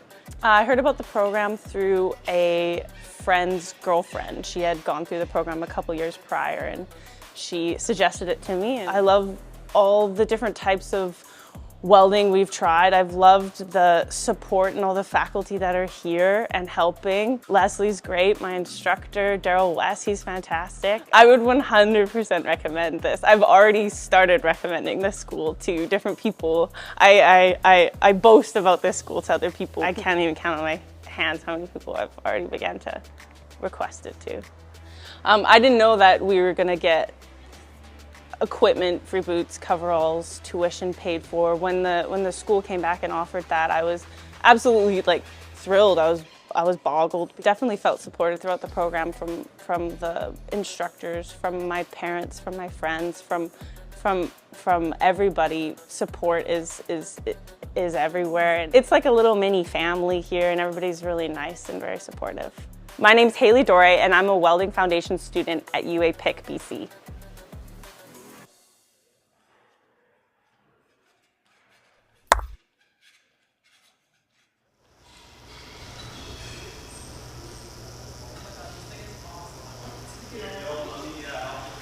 We're live.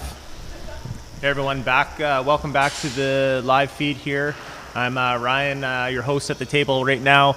We're back just after coffee break at the Western UA Skills Competition, and the apprentices are midway through their projects, and they're going pretty hard. They just had a much needed break to relax a little bit, gather their thoughts, and plan on how they're going to finish up their projects. I got on the camera here in front of me, which you guys aren't able to see. I can see the sprinkler fitters getting partway through their project. They have it looks like a blaze, like a PVC style project going together. And I can see the fitters. We got 3 fitters in the back of our shop here at UA Local 170. They're fitting up lateral and a dummy leg, which you can see there. And so we got 3 competitors back there. All the fab is torch cut, and we have a welder in the shop there doing all their tacks for them. So torch cutting, grinding. Here we go. We got a couple of our sprinkler fitter competitors with their projects there, so you can see how they're coming along. So they have all 3 takeoffs there are going to link back into one another. And then one of the fittings has the like a MIP in there that they will be using to pressure test that project once it's completed. And we got, we'll probably see here a video clip here in a bit. We have a couple of our sponsors have our, we have the UA PICBC e-bikes, and we'll probably get a shot of those coming in here pretty quick. The guys are out, a couple of people out ripping around on those.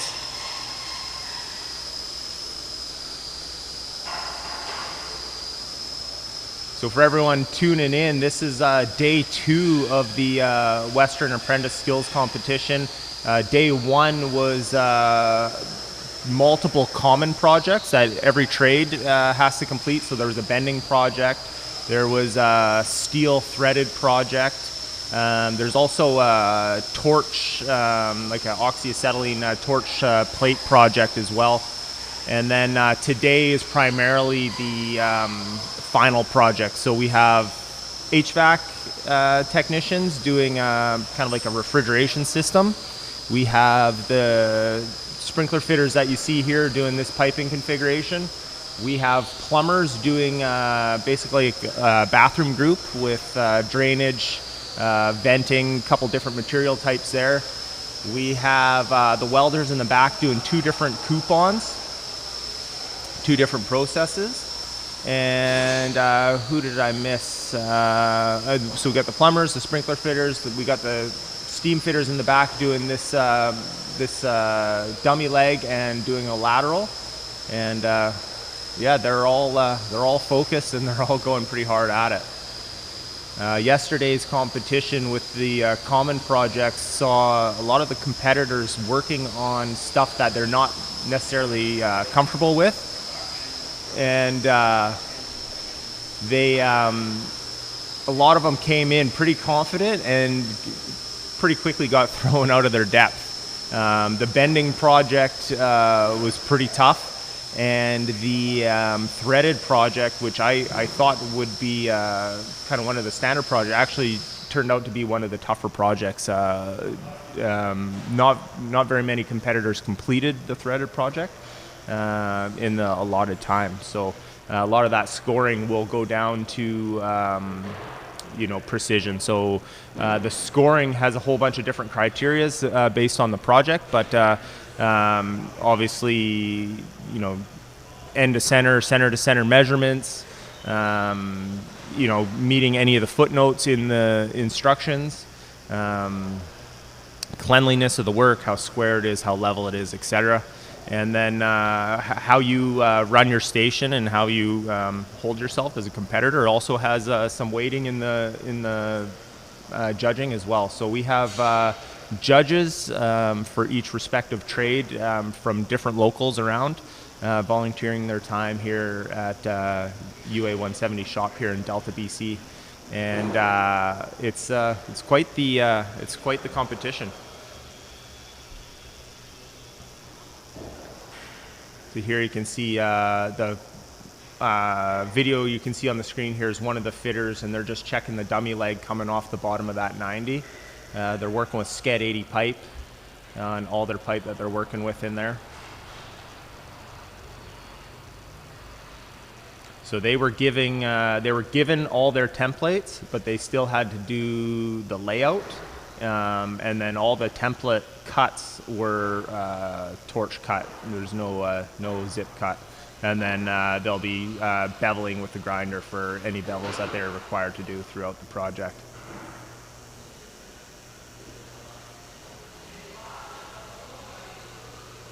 The couple of the stations earlier this morning, Kim Webster and I were walking through the shop, and there was a bit of banter. We got a couple of the e-bikes rolling up here. So we have we got the Lincoln Electric bike and the V10 bike, along with we got the trailer, the pack-out trailer there that has a whole bunch of pack-out equipment on it from Milwaukee. A few of our sponsors for this week's events. Mm-hmm.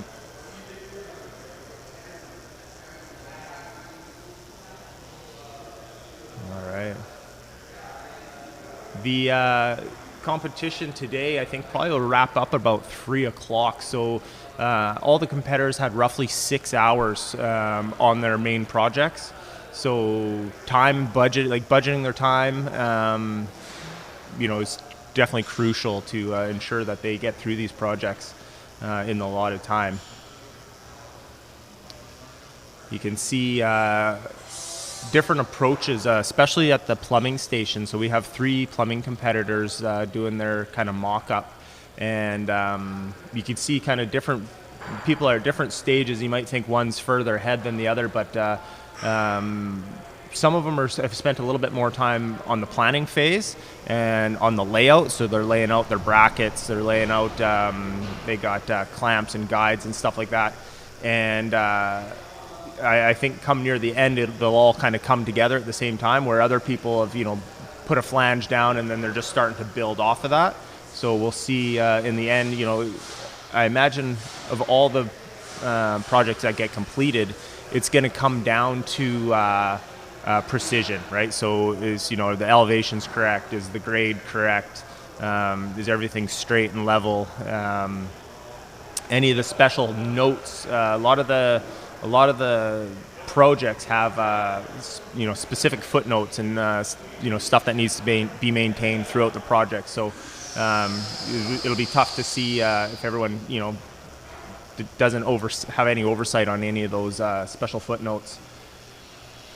The HVAC competitors, which happen to be right out the door here, you guys can't see, they have basically a trainer setup that is a refrigeration unit. It's going to be like a fridge, basically. So they have a evaporator, compressor, and then they have a condenser coil, or evaporator coil in the fridge, and then they have the condenser coil up top, and they need to pipe between the two. They have to do the controls, they have to do the electrical, any safety switches that need to be wired in, and then they have to purge the system, put it under test for pressure, and then they have to charge it with refrigerant, and then ideally they're going to hit the switch and it's going to be operational. And then once that's finished, then a portion of their project actually is to decommission that system, so to evacuate all the gas, and then take the whole system actually back apart. So they have definitely, from me looking in, it looks like they have the biggest time constraints. All right, so we have Dylan Fettis coming in on the V10 bike. And we have our other judge, I'm sorry, I can't remember her name, from 516. She's coming in on the Lincoln Electric bike. So both of these bikes are e-bikes that we have here at UAPIC BC. And they tour around with the training trailer and come to a lot of the events that we attend throughout the year. And it's just a neat way to start a conversation with people that might be interested in the trades. And they're definitely a cool thing to have for us to play with, because it's not always work. Sometimes we get out there on the bikes and have a little fun. So we're back here in the shop now with one of the competitors in the, so this is our back Oxy Fuel Lab at UAPIC BC. And this is where the 3 steam fitter competitors are competing.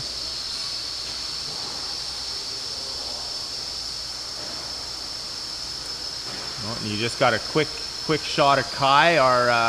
He's our on-call camera guy for today. So he's helping Mark Donnery with some of the camera stuff throughout the shop. He's our kind of guy in the field.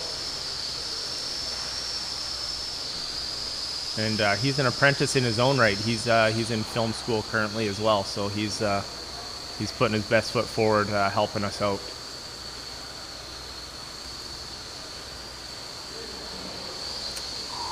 Hopefully here in the next bit we'll be able to get a chance to sneak the camera into the welding booth, where we got 2 competitors in the welding field. So we have one competitor from UA Local 488.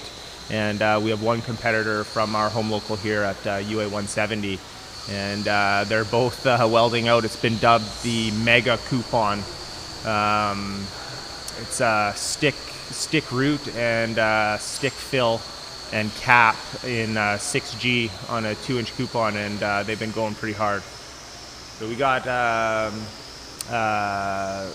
note here sent up on the screen from Dana saying that Matt was one of the welding apprentices, was in her training class, and she's rooting for him, wishing him the best of luck.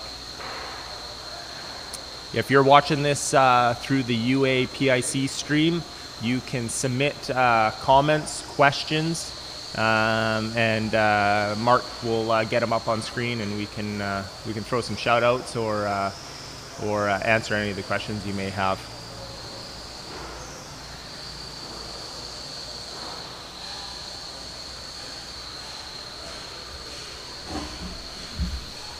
Hey Ryan. Hey Dylan, how's it going?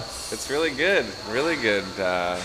Amber and I just got a chance to take out the sponsored electric bicycles. Yeah. Super fun to ride around. It's a beautiful day out here in the Vancouver area today. So nice. Yeah, it was really fun. I haven't been on one before, and they're pretty cool. Yeah, they boogie. How was riding the one with the trailer? The one with the trailer was it was a little bit tricky to start. Yeah. I got it up to speed, and it was kind of, you could feel it tipping back and forth either way. Yeah. But it was stable enough, right? At first I was like, holy crap, is this thing gonna, go down on me, right?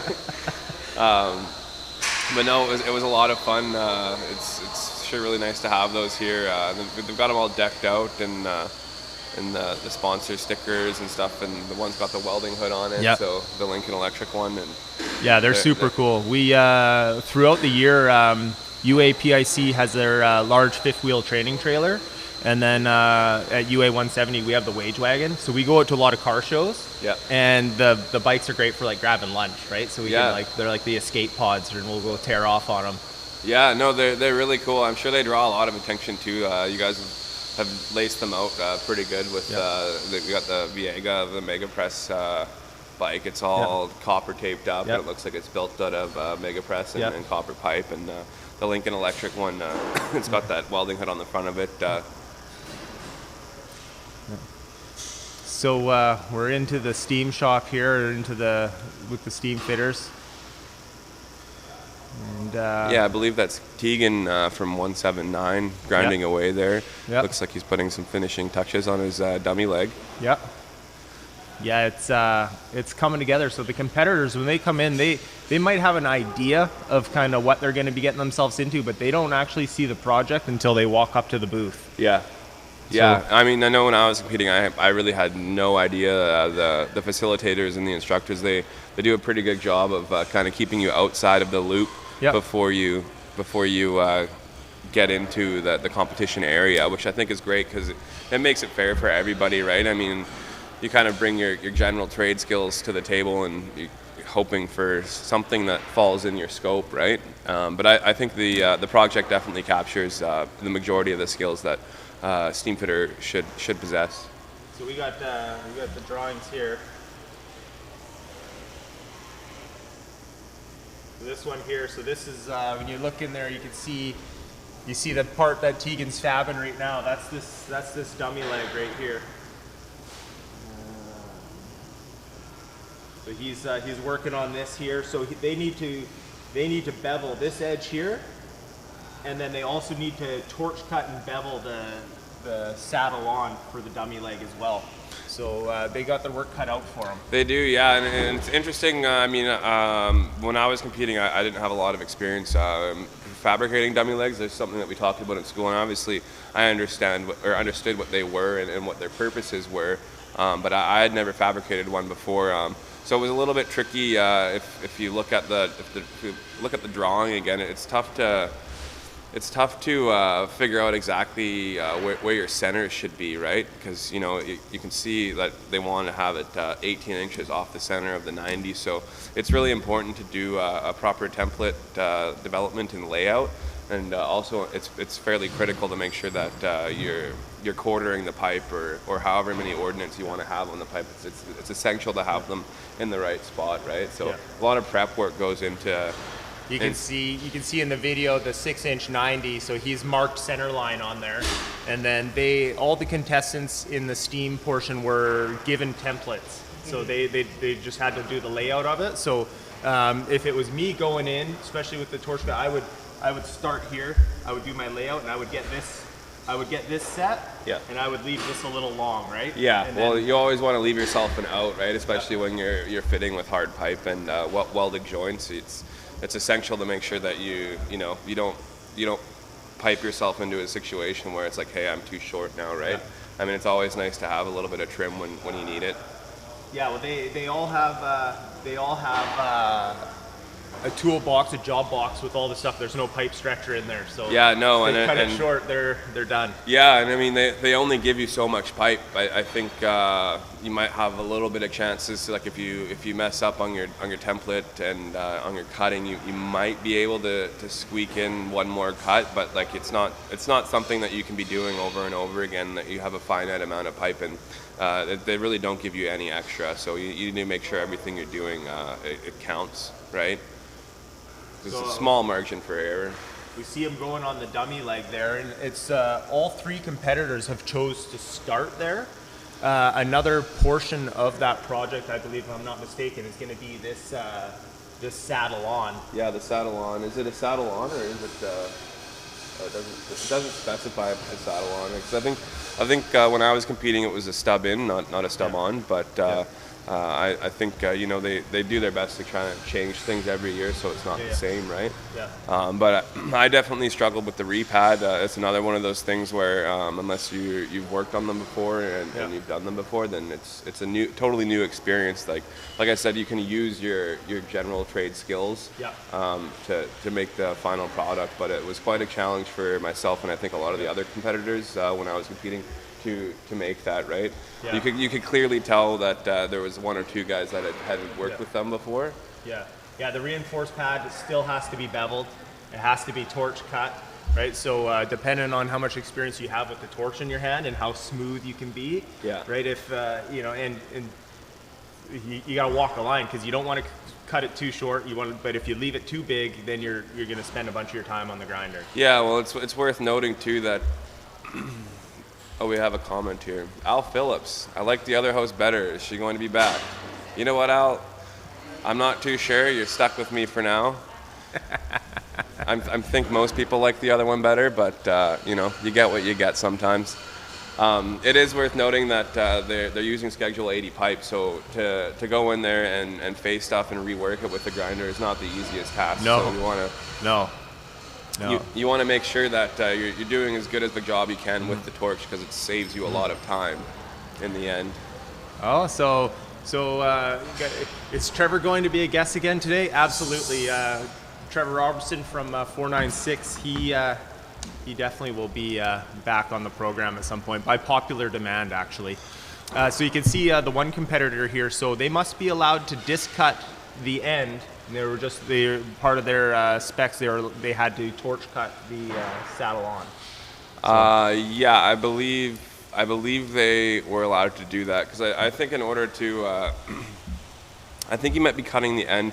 So they want to have a beveled end on the end of the dummy leg, but they want to have it torch cut. But if you're going to do that properly, you could torch cut your wraparound mark. Yeah. But I think in order to get a proper bevel on it, you want to make sure that you have a clean cutting area, right, to your dimension, and then you want to go in after and try to cut in your bevel. Yeah. That way you don't take all the land off of the pipe, right? Because if you do that, you're kind of, then again, you'd be too short. You'd be kind of screwing yourself over, right? Yeah, yeah. You wouldn't be able to get your final dimension, so. Yeah, for me, I would try to cut that bevel, knife edge a little long, and then hopefully be able to bring that land in and kind of walk it back. If you're trying to get, I don't have the exact prints or the dimensions, but they're usually plus or minus an eighth or something. They're going to give them on some of these things. Tolerance should be probably plus or minus an eighth or 3 millimeters. Yeah. That is a good way to do it, I think. But I think for as far as the competition goes, it's they're not allowed to face down the pipe or anything. So I think it's pretty critical for them to try to make sure they get the dimensions bang on. Yeah. I believe this is Isaac that's been working on his project there. His local 170. Yeah. Yeah. When we so at the start of the competition today, it started at 8 o'clock sharp. We gave them about a half hour, everyone to kind of catch their wind and get going. And we toured around the shop. And when we went back into the fitters area, it was like you could cut the tension with a knife. Like it was all business back there. Yeah.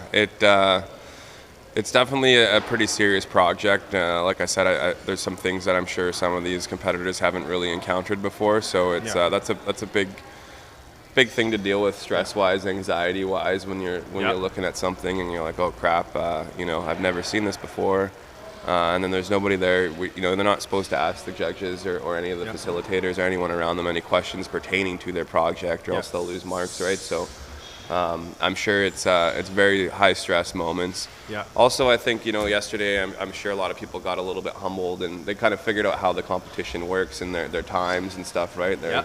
I'm sure they kind of. Yeah, we were talking about that earlier, about the common projects yesterday, kind of putting everybody in their place a little bit. I think everyone came into it like high. Some people had high expectations, and then so yesterday I think a lot of them kind of got a real taste for holy crap, this is a little bit harder than I thought it was going to be, right?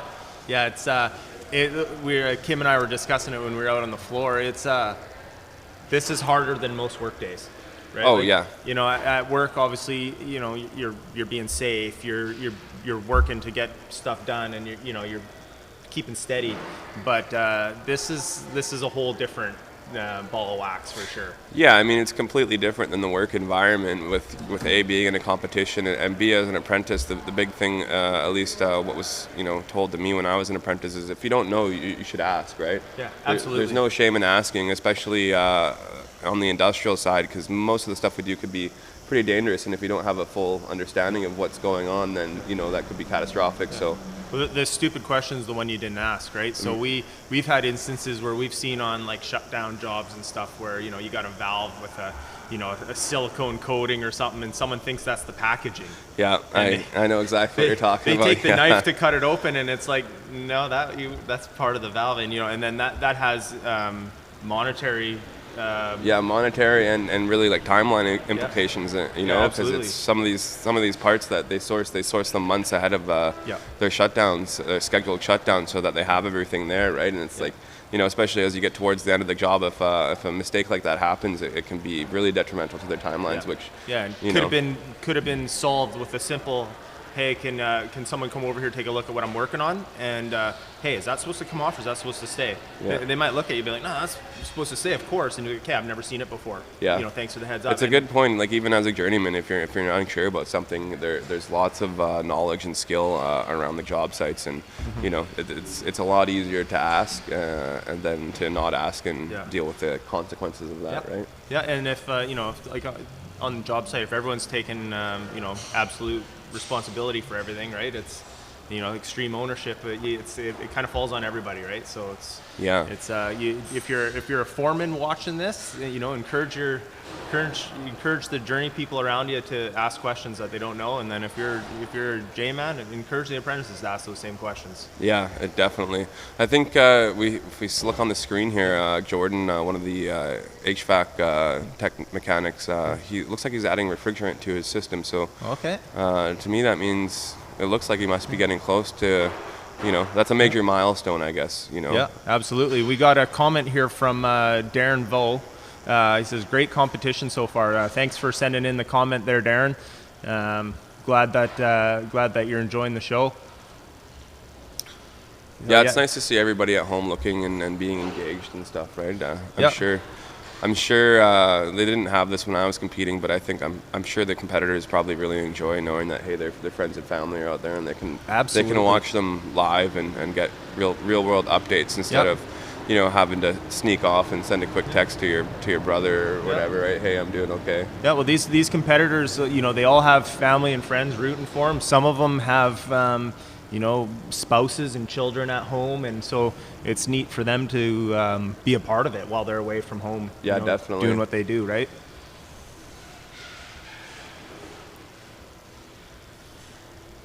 Yeah, it's like things like, you know, like FaceTime have been a game changer for the industrial world, right? Oh, yeah, big time. Where you're away from home, big right? Time, yeah, it's super nice actually. It's the day and age that we live in, it makes life a lot easier if you're going to be traveling or on the road for work. I mean, I still think it's tough to maintain relationships, especially you know, those relationships that you have with your kids. That's a big one, right? But as far as you know, relationships with your significant other, I think it's a huge improvement because you can actually have that FaceTime with them, right? And absolutely, you know, and it, you know what, having that, like, you know, a lot of our industrial hands, they work away. That's just the nature of the game, and to be able to have that link back home, everyone on the job is happier, right? Yeah. And if everyone on the job's doing good, the job's doing good. Yeah. Right? Yeah.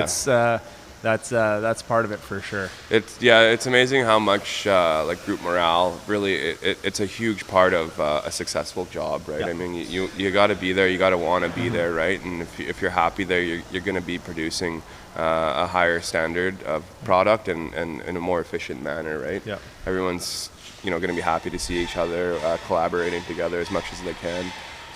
So it really helps out on the job sites for sure. Yeah. Oh, absolutely. Absolutely.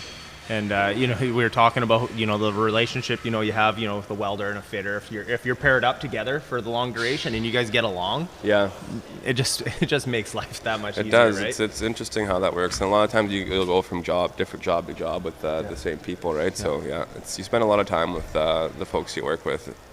So I think I'm going to step out here though, and Kim's going to replace me, and I'm going to go walk around the floor and check some stuff out. Right on. Thanks, Dylan. You bet. We got some Kim coming in here to take a seat at the desk, and then we got another guest in the green room here, ready to. I'm a UA 170 pipe welder.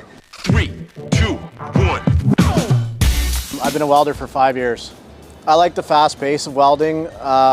It's a challenge for sure. Being outside, it's nice to be outside, and it's great money. It's a good job, and once you get good at it, it's enjoyable for sure.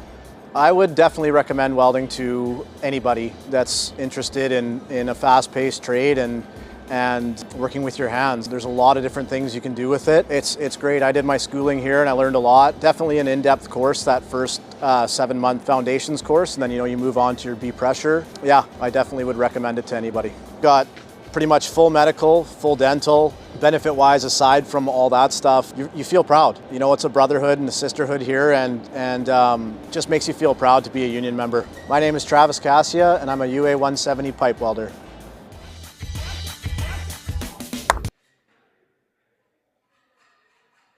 Oh, hello. I lost my audio there for a second. All right, well, we'll just give it a second here. I can't hear you. Can you hear me? Oh, no. Oh, okay, there we go. Now we're back. Sorry, guys, little technical difficulties here. Can you hear me okay now? A little bit, yeah. It's kind of muted. You can turn it up just a little here. Oh, wow. Better? That's, yeah, way louder. Yeah, Thanks. okay. Hi, everyone. This is Al Phillips. He's the big boss, business manager. Business manager, financial secretary. Business manager, financial secretary, 170 legend. I said, I was like, I'm going to be in charge of interviewing Al because, well, we're just the best. So how do you feel that it's going so far here with everything? Well, the competition is something that we've been involved in for quite some time. The UA had it back. If you look in the display cabinet, you'll see that we have a competitor that won back, I think it was in the 60s. So they stopped the competition for quite some time, but they brought it back online in 07. So Local 170 did the first, we had a local competition, we did the Western and we did the National that year. So we've gained a lot of experience over the years. Mm-hmm. Were you the training director when they first brought it back? Yes, I was, yeah. So yeah. That's the position that Will Sports, who's come and spoken here a couple times, so he's kind of been doing all the behind the scenes, and so that was Al's previous position before he became our business manager. So, I mean, a lot of the stuff we did back then, we've learned from our mistakes, redoing the competition. We always try to improve it and raise the bar. You can see this year with the live streaming.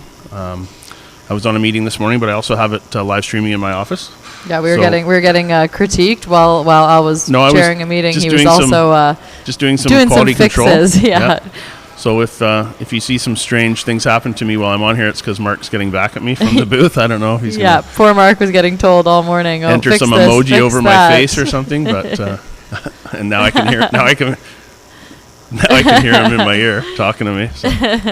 But I think overall it's gone really well with the live stream. It's been like a super cool part to add to this, and cool that everyone can follow along at home. I know some of the friends and family of the competitors. I know Sydney came up to me this morning and she's like, "Oh, thanks for my boyfriend said he saw you talking about me." So it's cool that the competitors are excited about it too. Yeah, I was just before I came on was talking to Will, and he told me that one of the competitors' parents are here, so I think he might be arranging to have them come on and say hello. So oh my gosh, would be that fun. would be super cute. Yeah, I'm definitely into that. I don't recall too many parents being involved, so that's pretty nice that they would come and watch. That's awesome. I'm sure. Competition. I'm sure whichever one. I'm sure the competitors over the moon about their parents being here. A little secondhand embarrassment. We love that from our parents always. So, I mean, we've been doing this for quite some time now, right? You were a competitor as you were in Toronto, so yeah, I was a competitor in Victoria, and then in Toronto that was in 2017. So, what do you think? Do you see a lot of changes from when you competed, or? Definitely a lot of changes. I know it was when I first competed. First of all, we were at the college in Victoria, so we weren't at a union hall, Camosun College. So that was a lot different. It's a really nice facility, but definitely different to not be in a union-owned facility. So it was different, but really good. I feel like the organization is a lot more now than even it was when I was doing it. At least for the Western Canadian side of it, it was great. But yeah, this is a step up for sure. But Nationals was, I mean, I thought it was amazing how they'd put it on. I was telling them before how we got wined and dined and Canucks games, and you get to stay in a beautiful room, and you got, for Nationals, we did get to bring someone with us, so that was like kind of a nice touch, not have to be alone out there. Yeah, for sure. I mean, Camosun College and what 324 have over there is a unique arrangement. They're quite good at what they do. I guess Jamie McPherson would have been the coordinator back then. Yeah. Jamie has a lot of experience in these competitions, both him and I and the other coordinators over the years. Were judges and built some of these projects. Jamie's here with us this week. Yeah, he's with UA Canada now, with right? UA Canada. I don't know if you've had him on, but not yet. No, we were kind of planning around that, so he hasn't quite made it on, but he plans to. Him and Ray are pretty busy in the background there. Yeah, they're doing some judging and that. Right. Yeah, so we also have Darren Baugh. Yeah, He's so here. that's the new 324. Yeah. Well, probably not new anymore, but newer to me since last time I was around, Jamie was definitely in charge for sure. But yeah, it's been really cool to see everyone here, and for me especially, when I ran into Jamie and Ray in the hallway, and of course they kind of remember me competing back 6 years ago, especially because when I competed, I was same with how Sydney is here. I was the only girl in the competition, so people kind of remember that, which is really cool. It's cool to have everyone's support. When you're one of the girls, you got everyone's wives and girlfriends and moms on your side too. So that's it's nice to see more girls coming out. Right on. I don't know if anybody saw, if they're still watching or were watching a few minutes ago, we were off on a different machine, so we were making some comments. So if anybody's out there watching, you feel free to make a comment on the YouTube UAPICBC YouTube channel, because we'll be able to see here and interact with you if you have anything to say. Yeah, and it pops up right on our screen here, so we can. We were just kind of razzing them from the other room, but I think everyone's been doing a good job. I know Ryan's having a good time. Ryan's in his element. Al was saying, Ryan's going to be sad when he has to go back to his regular job. Yeah, he'll have to hang up the sport coat and put him back to work, I guess. Yeah, exactly. He'll have the podcast. That's why I took the blazer off. I'm back in a t-shirt. I'm slowly transitioning back to my coveralls tomorrow morning. Yeah. Where I'm going to feel, it's going to be a different feel from this for sure. Back, ready to be back welding. I see this is our 488 competitor that is on our side screen here. It looks like he's going at it full bore. So when I can see the red square, that's the split screen. Yeah. Yeah. So that top right screen, that's not all the of mega, us. But the super coupon. The super coupon, yes, right. Not the mega coupon. Well, correct Ryan on that one. The yes. super coupon. Right. And as Al corrected me, the coupon's at a 45-degree angle. 45-degree angle, not just an angle. Again, that's it. I'm a welder, so to me it's an angle. Al's a pipe fitter, so and a little more of a 45. Are you done yet? Is the question, right? Yeah, exactly. Or tack it, constantly tack it. Yeah, that's it. Yeah, for sure. I've had my fitter message me pictures of joints saying tack it. They're obviously wondering when I'm coming back here, taking time out, Oh, yesterday you had that? Yeah. Oh, yeah, for sure. For sure. Yeah, but it looks like they're doing good there. I mean, I'm imagining by the look from this angle, I think it looks like maybe he's capping it. So, but that's going to be a big cap on that thing because it's such thick pipe. It's pretty heavy walled, that one for sure. Yeah, that was. We were talking to Ray on break about it, and I said, really, like, why are you so hard on the guys? He says it builds character, so. That's why they have such a they're definitely going to be the ones sweating the most, like literally and physically of how hot it is in that booth right now, because that little coupon is definitely radiating heat. So I did say to both of them, don't be afraid to take I figure it was okay if I said it to them both. I said, don't be afraid to take a 20-minute break before you cap it, because it definitely makes it pretty difficult. You do have to rest your hand on that thing, and it's pretty hot. I know. Our 170 guy has quite the leather sleeve on his arm to protect himself, so hopefully they both have that going on. Yeah, and I had asked Ray a question there on break. You'll see that the one competitor or maybe both have the file sticking out of the end of the coupon, and that's just a trick of the trade that Ray had told them so they can lean on their arm on the file. Because the pipe's so hot. Yeah, right. For sure. No, that's definitely a good tip, because I mean, I've come close, but I've never welded a coupon that thick before. That thing is pretty intense. So I said to Ray, where'd you even get that thing from? And he literally just said, oh, UA Canada supplied that, right? So that was, Ray's a welder by trade, so he just wanted to see them suffer a little bit. So one of the interesting things, I've been watching yesterday and today, the broadcast here, and what a fantastic job everybody's done. But the reason we're able to do all this is a lot of this equipment is provided to us from the Union Training Innovation Program grants. So our behind-the-scenes man, Mark Donnery, he was on screen earlier. I saw him. Yeah, he looks pretty good on this side of the camera. Not bad. He does. He likes it behind the camera, but I think he could hack it over Maybe here too. Give Ryan a run for his money there as the host. But Mark was fortunate enough to go and be asked by the UA to go and show all the other locals how to use some of this equipment. Oh, cool. That's awesome. I didn't know that. Yeah, Mike Gordon, UA training coordinator for Canada, for UA Canada, he is providing, along with Mark's assistance, a package for each UA local so that they can do similar. So watching from Vancouver, good luck to everyone. Russ, St. Eloy. Oh, is that who that is? That nice. must be Russ, awesome. yeah. Yep, that's awesome. So Russ is the president? Yes, Russ is Local 170 president. Yeah. Yes, so he's in charge of, he mans all of our meetings. He gets to be, you know, the big man up front with the gavel and everything. So anyone who comes to union meetings, that's who that was, just commenting there. Hope you're feeling better, Russ. He was here for our annual general meeting on the weekend. He was a little bit under the weather, so normally he would have been in Ottawa at the Canadian Building Trades this week, but he had to stay home. So hope you're feeling better, Russ. Thanks for chiming in. We appreciate that. Oh, so the Building Trades Conference is at the same time as this? Yes, often we have, we have Mark Glazier, our business agent that's out there in Ottawa, talking to a lady from Enbridge. We have a north-south pipeline that hopefully we're going to be building for them. So he's over there in Ottawa dealing with that. And a lot of our building trades managers and our executive director are there in Ottawa this week. Nice. Yeah. So and that you were able to miss that to be able to be here. I would rather be here, unfortunately, for them. Yeah, this is a fun event. It's a good time to be part of it. The energy around here, even just that first welcome night, everyone's super excited. Yeah, talking to the apprentices and seeing, you know, the look in their eye when they see the first day here and the safety meeting we have, and then how everything's organized, everything's taken care of for them, and they can just concentrate on their work. And I saw earlier when you interviewed everybody, or tried to, you know, some complied and some didn't even look at you, right? So yeah, some kindly, you know, said, yeah, go away, basically. They're really focused, which, I mean, yeah, that's awesome. All the power to them, right? You can see one or two of them, they're okay to say hi, but some of them are just hyper focused, which is great. I mean, either way is awesome.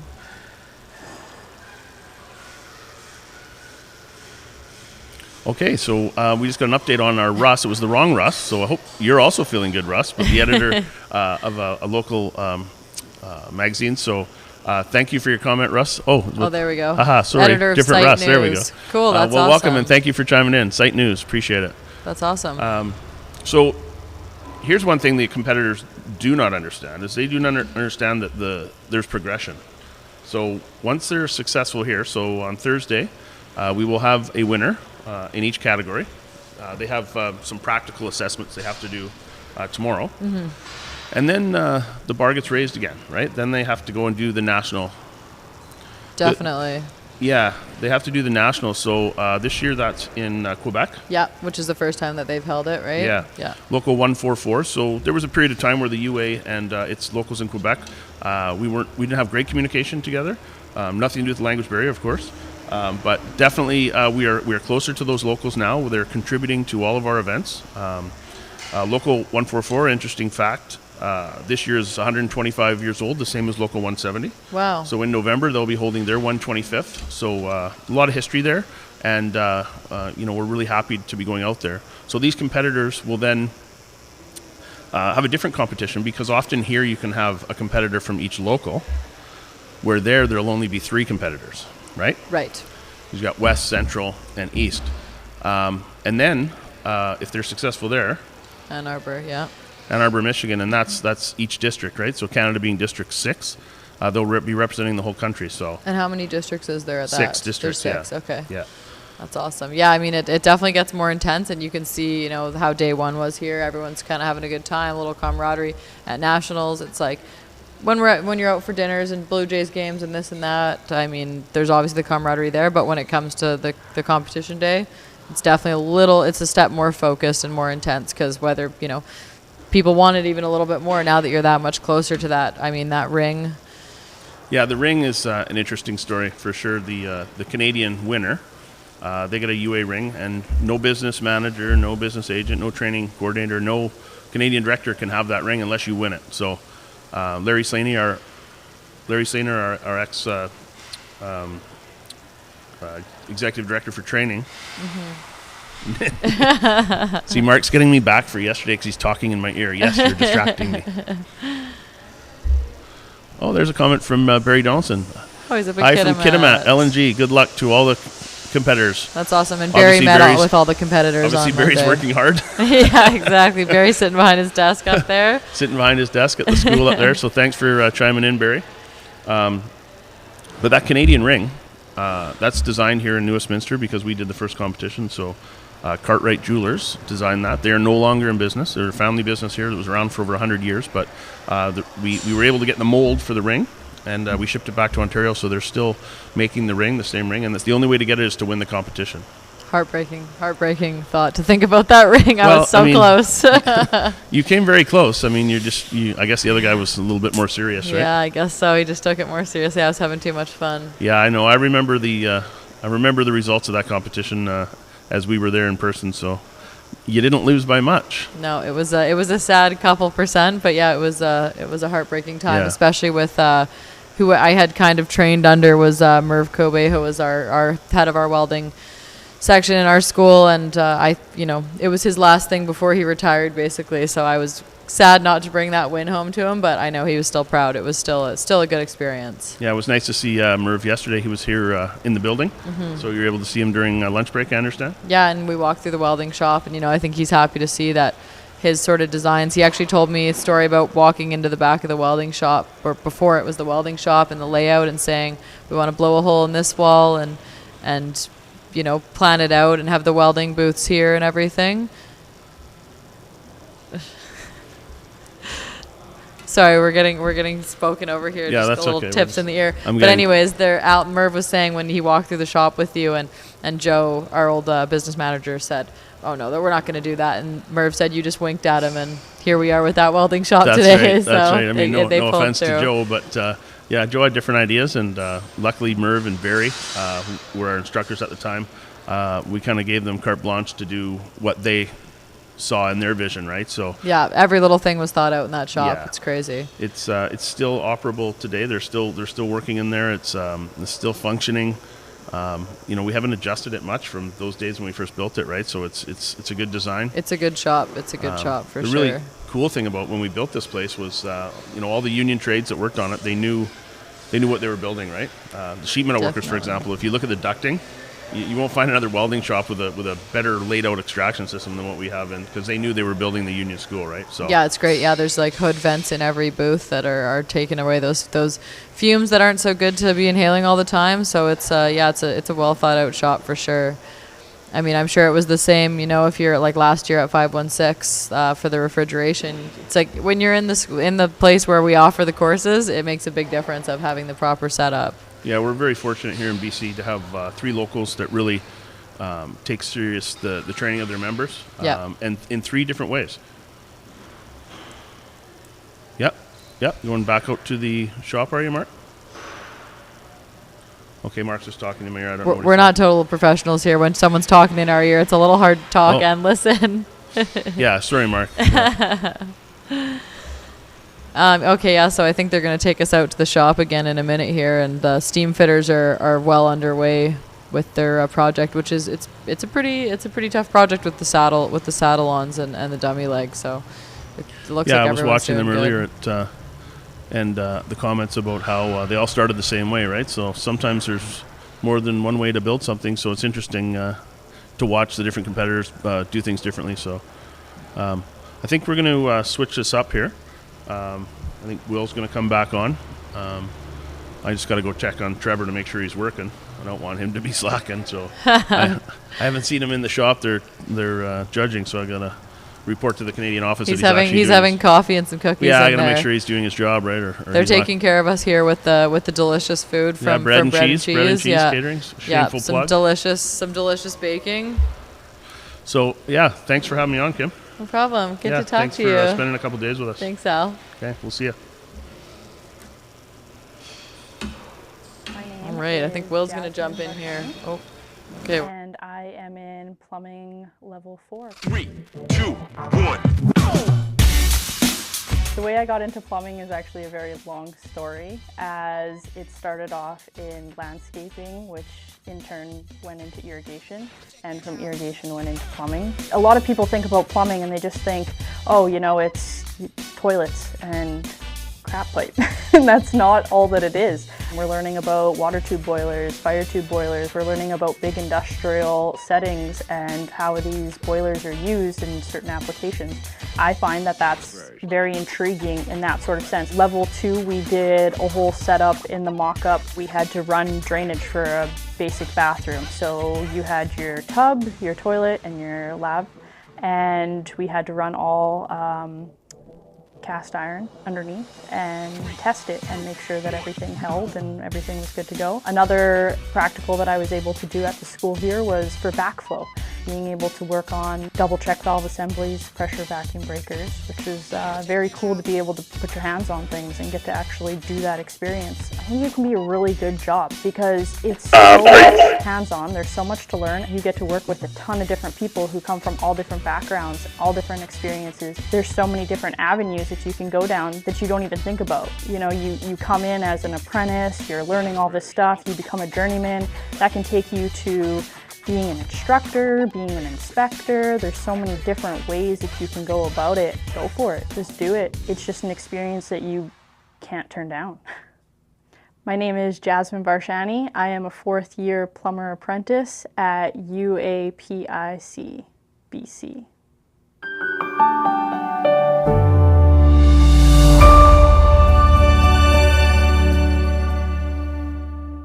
Everyone, for anyone just joining us now, we're just at UA Local 170 doing the 2023 Apprenticeship competition. They're well underway on day 2 of their trade-specific projects. So yesterday there was common projects, which is kind of tends to throw everyone for a loop because it's not necessarily what they're used to. But today everyone's really into it. They're very comfortable doing what they do. This is Will Swartz with me. If you did not see him yesterday, he's our training coordinator here at our school, and he's kind of been the bones behind planning this entire thing, which I imagine has taken up a lot of your life for the last few months. Yeah, I mean, a lot of the crazy harebrained ideas. I'm sure Mark and Jordan have been cursing my name for the past few weeks. Yeah, Will just comes up, says, I want to do a sports broadcast. He messaged me, Kim, what do you think about a sports broadcast? You want to come? And like, easy for me. I just showed up on Monday. We did a little rehearsal, and here we are. But, he just came up with this crazy idea, and then Mark's obviously made it all come to fruition. Yeah, I mean, honestly, we had a harebrained idea a couple months ago, really. And, a lot of it came together as, hey, do you think it's possible? And, Mark's a sucker for his own punishment because every time I came up with an idea, he goes, oh, yeah, we can do that. No problem, yeah. No and problem. Then he probably realized how much, now I know that first night when we had our rehearsal, and he's like, I think I'm going to sleep here tonight. I was like, really? Is that necessary? He's like, I just think it's easier for me to be here to set up. I don't think he probably slept much. He's just been killing it. But I just saw Russ there from the newspaper. Now I can't remember what it was called. Site News. He was just saying, how are the apprentices judged, time, quality, or both? So I would say it is more quality. Yes. But the time constraint, obviously, there is a certain time where it's cut off. So if they don't finish it, they don't finish it. So, of course, that's going to affect the quality. But it's definitely not a big race. No. And ahead of the competition, there's a marking rubric that's created for each project. So that's all hosted through the NOSC website. So they have everything predefined. There's certain dimensions throughout the projects that will be graded on, so they don't measure the entire thing with every single dimension. Right. But if we look at some of the projects, like on the repad behind us, there might be certain areas of that project where they are really specific. Very specific with the marking, and the competitors don't know which ones they're going to be grading. Right. So when they go through, the judges will go, and everyone has the same marking rubric. And then the judges input all of that different information in there. And some of it will be, if they don't get it done, that could count as a 0 for that piece. Right. And they have the judges have an iPad with all that where they have sort of menus they can enter it all in. Right. Yeah. And as well as the projects that they're doing today, the big trade specific ones. Yesterday they had the 3 common projects that they did. So the threaded, the soldering and braze, and the bent tubing. Mm-hmm. And then tomorrow, this carries on with a written exam. So there's 3 exams that they'll be writing. UA history, trade-specific knowledge, and then a more general safety construction test. Right, which I think from what I've seen in the past, it definitely sometimes does come down to that test, right? Like that can be a big part of it, right? Coming down to the test, that could make or break you essentially, right? So Absolutely. Everyone kind of has their areas to shine in. I think, from talking to everyone's always a little nervous about the test because generally, we're better working with our hands than we are at taking tests. That's kind of how why we're all here, because that's what we enjoy. But I mean, I think it'll be good. Everyone seems to be pretty focused and into their projects today. But it'll be interesting to see how it turns out. And yeah, absolutely. We're just seeing on the screen here the steam fitters out back in the oxy-fuel area. So you can see the 6-inch heavy wall they have on there. He's got it set up on the tri-stand there. Good shot there of him laying out. So I believe this is the repad that goes on. So on the drawing behind us, the repad that we're pointing out is this piece right here that goes around. So what they have to do is use the template and cut that piece out, and then they'll work with the welder to tack that thing into place. So there's a few different areas within that 6-inch. So the repad, the stub, and then the dummy leg coming off it as well. Right, and probably one of the hardest parts, maybe that saddle on there, right? That's a bit, to get that to fit perfectly without big gaps is quite a bit. Yeah. Hold on. Oh, this is one of my friends here. Hi, Kim. Can you speak to the partnership between the work the pipe fitter does and the welder's job? Yeah, so I mean, really the part the pipe fitter is doing, it's pretty important because as a welder, obviously it's a big deal if they do a good job. So that saddle on, for example, if they haven't coped that out perfectly, there's going to be big gaps, which generally, welders, fitters help each other out. So if a fitter does have a little bit more of a gap, the welder can deal with it and help them out and fill that gap. But the idea is to have it as tight as possible. These competitors don't have a welder next to them where they can say, hey, is that okay for you to weld out? Exactly. They're going to be judged on that gap and how well it fits. Whereas, on a job site, you can say like, oh, hey, I kind of, slipped with the torch or slipped with the grinder and the gap's going to be a little bigger. And most welders are pretty chill and pretty happy to help their partner out, because how it works is we're always partnered up on a job site, fitter, welder, and it's you get a pretty tight relationship for sure. There's nothing tighter than the fitter-welder relationship. It's pretty crazy. Yeah, my fitter right now, we've spent quite a bit of time together in the last year or so, and it's funny because I joked, I said he's getting married next year, and I told him I'm going to be at your wedding, and I'm friends with his girlfriend now too, because she lives where we're working right now, and he's like, you're not coming to my wedding. And now it's turned to, I might be emceeing the wedding. Oh, because he's like, the only way you're coming to the wedding is the fact that we might need an MC. So, and then I actually have another fitter who asked me to be a groomsman in his wedding. Wow. Yeah, so you get pretty tight for sure. I mean, 10 hours a day, for weeks at a time, 7 days a week. You spend a lot of time together. And wow. That fitter with the square right now, sorry, I'm just getting asked a question in my ear here. He's finding the center point of that pipe, I believe. Yeah, so when they're lining up, they have their templates, and all the templates were given to them ahead of time because template development is a full process. There's a lot of computers that are able to do it now, computer programs. But we still teach the old school way where you bust out the T-square and the triangles and, you do your math to do it. Yeah, because we don't always have, the center finders and this and that and laser angle finders and all that thing. Those things that all the innovative tools they have, we don't necessarily have those on the job. And you should be able to do everything with the most basic tools. So what he's doing there is he's laying out the center line of that piece of pipe, so when he puts his template on there, he can make sure it's not askew, that it goes on. So then when he gets everything lined up and he's actually cutting those pieces and then tacking them together with the welder, everything fits the way it should. Exactly. And like I was saying to Ryan earlier, is it's not that often on a job site these days that you'll see someone using a torch to cut. Like that's a good kind of old school skill to have, right? So these guys have obviously learned that in school, but to have to perfect it for the competition is a step up for sure. Yeah, absolutely. I know it's been a while, but I used to teach, and one of the main courses that I would teach would be steam fitting level 2, and in that is where we used to teach the majority of fabrication. Right. And part of that fabrication is exactly what we're seeing on the screen, using the cutting torch to cut it out, taking that back, and then tacking those pieces for a welder. And a lot of the apprentices really didn't like it because they would ask, well, why can't we use a grinder with a zip cut? Right.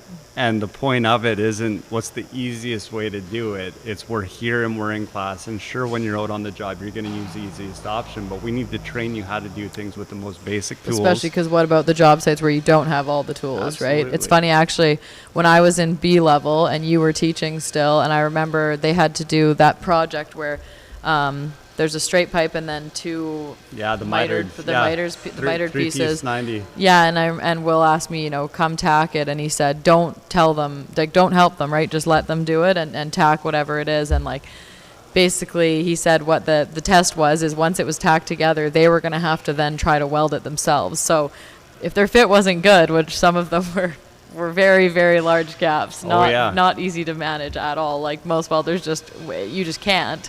And then they understood basically after it was tacked up, they had to try. Sorry, they're talking in our ear. So they had to, after I tacked it up for them, they had to attempt to weld it to really. His idea was to show them how difficult it was going to be, so that when they're out on a job, they can't just say, why can't that welder just deal with the gap? Because they knew how impossible it was going to be. Yeah, and that's, within the Skilled Trades BC curriculum, or back then it was the ITA curriculum. We get a lot of comments to the college about, why do we need to know this? This isn't part of, our trade. And realistically, the curriculum is set by Skilled Trades BC. We have a very specific program outline.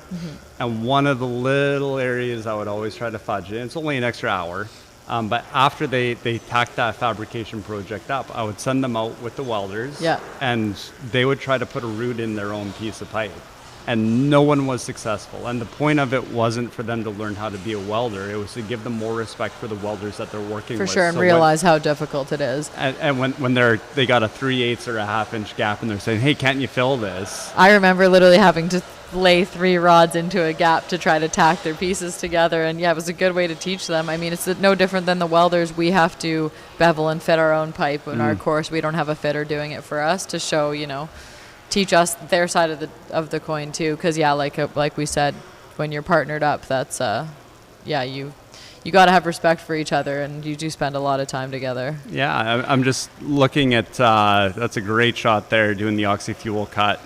One thing to notice with that is the body positioning, how he's moving it quite frequently, not overextending himself as he's making that cut. Yeah, he's repositioning the pipe every second, right?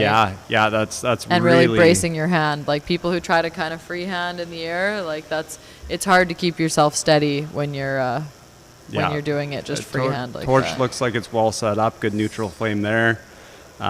Really taking the time to make sure, because whatever he doesn't get with that cutting torch, he's going to have to lean on with the grinder, and that could be the difference of the time at the end of the day, how 100%. much material you're leaving on that.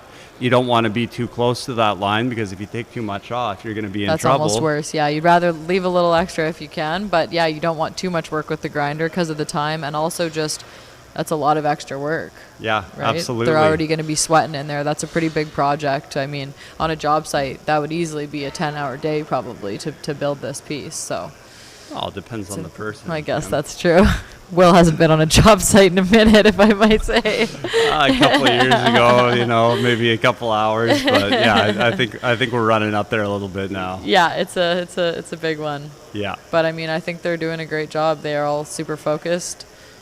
But they're gonna be tired by the end of the day. I remember when I competed, I remember saying that's it's probably the hardest I've ever worked was in that competition. You're sweating for sure. No kidding. There's not a lot of time for breaks, but I mean it's good. Like I was saying before, that we take the breaks, the lunch breaks, and everyone has to take them, because you don't want people thinking, they're going to gain it, because it's not going to be good for everyone if they're just working straight through and exhausted. No. Number one, I mean, we need our union-provided breaks, our lunches. We need to make sure that we're taking care of ourselves, our bodies. We need to, even though the apprentices, I'm sure, would rather work right through and get the competition done, sometimes we have to make the decision for them for their best interest to make sure that they're getting a break, especially on a warm day like this, hydrating, and just even just taking a step away sometimes is valuable, because a lot of people come back from coffee break and they during the break they remembered something, or they're reviewing what they did in their own mind. Yeah. Or sometimes they're out having a dart and they talk to someone else and they realize yeah, that exactly. They missed up, something. right? Yeah, some of them. Yeah. I did, one of the refrigeration guys was saying, he's like, I noticed so and so doing this. And, the other day I would have helped them, but like today's the competition kind of thing, right? So yeah, they're all. But I mean, I feel like if there's really something they're confused about, they'll bounce ideas off each other, and that's fine. I mean, it's that's how it is. We're all brothers and sisters here, even though we're from different locals. Absolutely. Yeah. Oh, that's great, Kim. Thank you for having me on, and it's a great day. Thanks for having me here. It's been a really fun time. Yeah, really looking forward. We still got a few hours left, so hopefully I'll pop back on a little bit later on as we're getting close to WRAC. For sure. But thank you. Awesome. Sweet. All right, we'll see you later.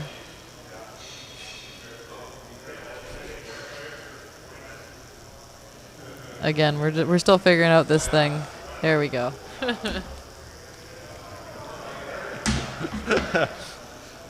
Everyone freeze.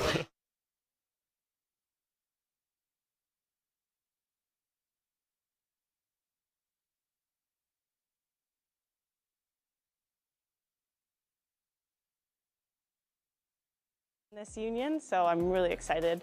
I heard about the program through a friend's girlfriend. She had gone through the program a couple years prior, and she suggested it to me. I love all the different types of welding we've tried. I've loved the support and all the faculty that are here and helping. Leslie's great, my instructor, Daryl West, he's fantastic. I would 100% recommend this. I've already started recommending this school to different people. I boast about this school to other people. I can't even count on my hands how many people I've already began to request it to.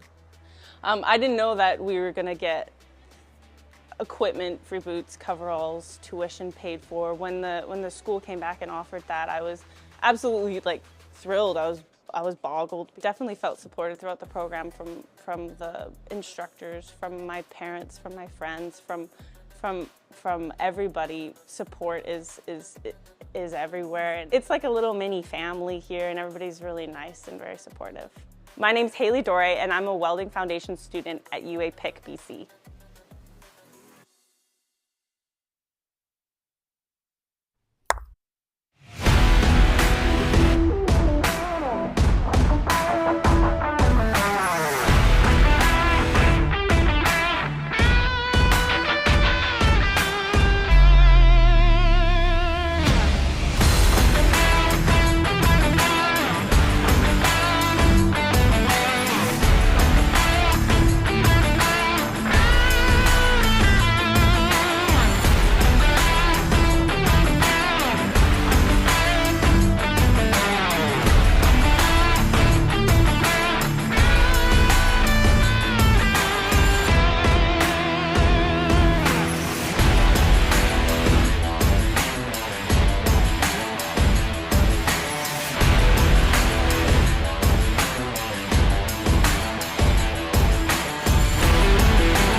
Hello everybody, we're back after a little break. My name's Dylan. I'm here with special guest Paul Godden.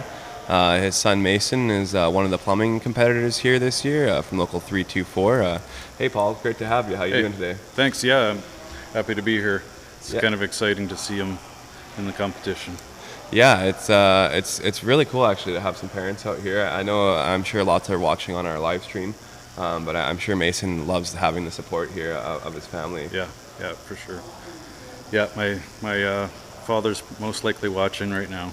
Oh, okay, yeah, multi-generational, right? There's a big history of plumbing in your family, isn't that correct? Yeah. I've got my grandpa was a plumber.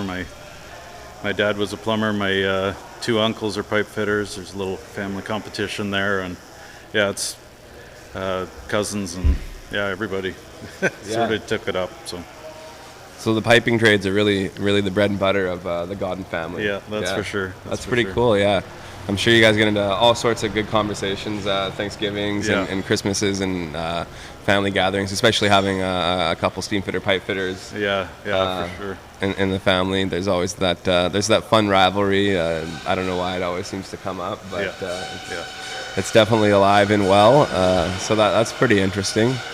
How long has Mason been apprenticing as a plumber for? He's been at it for 2.5 years. So okay, so he's coming into his 3rd year then. Yep. Yeah. That's it's really good. I've seen a lot of good quality work out of Mason and all the apprentices here, and it's really interesting to see where people are at, right? Because I think we have there's a few apprentices that are relatively green.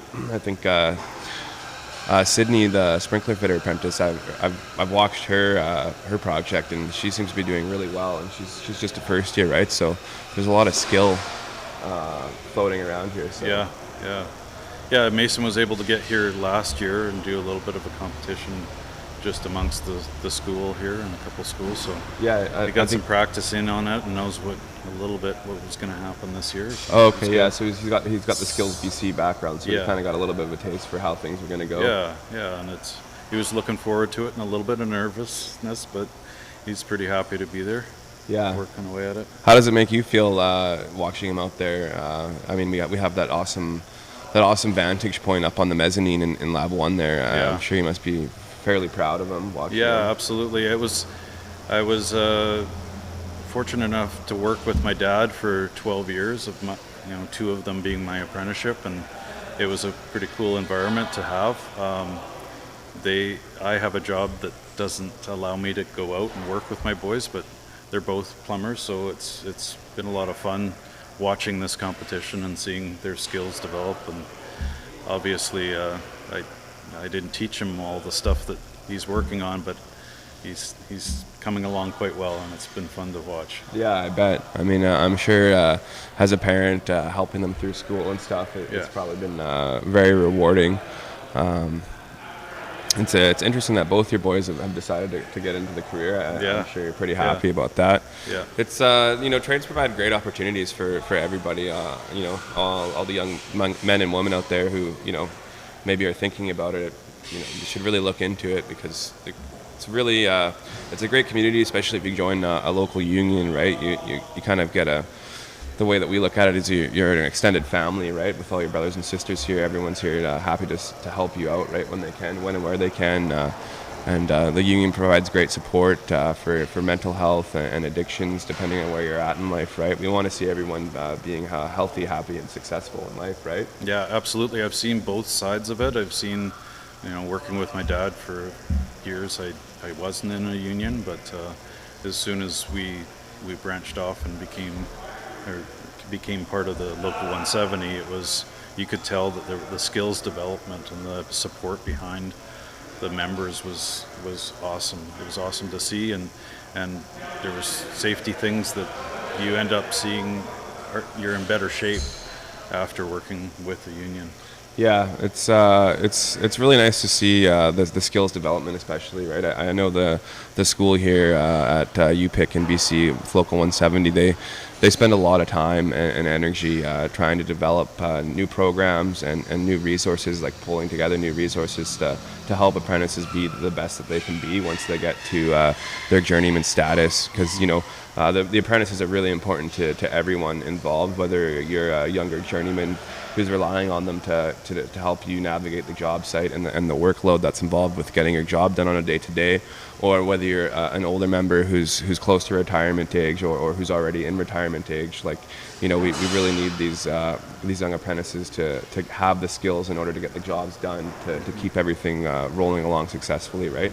Yeah, we definitely saw a huge difference in the workforce in the last few years, just knowing how many people that are part of the baby boomer.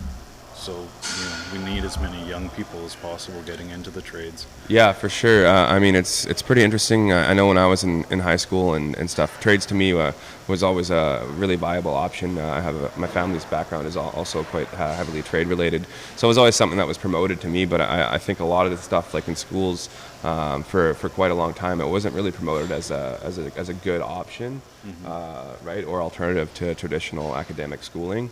But now we're here kind of in that late stage of the boomers all retiring, and there's a huge labor shortage, right? So it's very interesting to see the effects of that.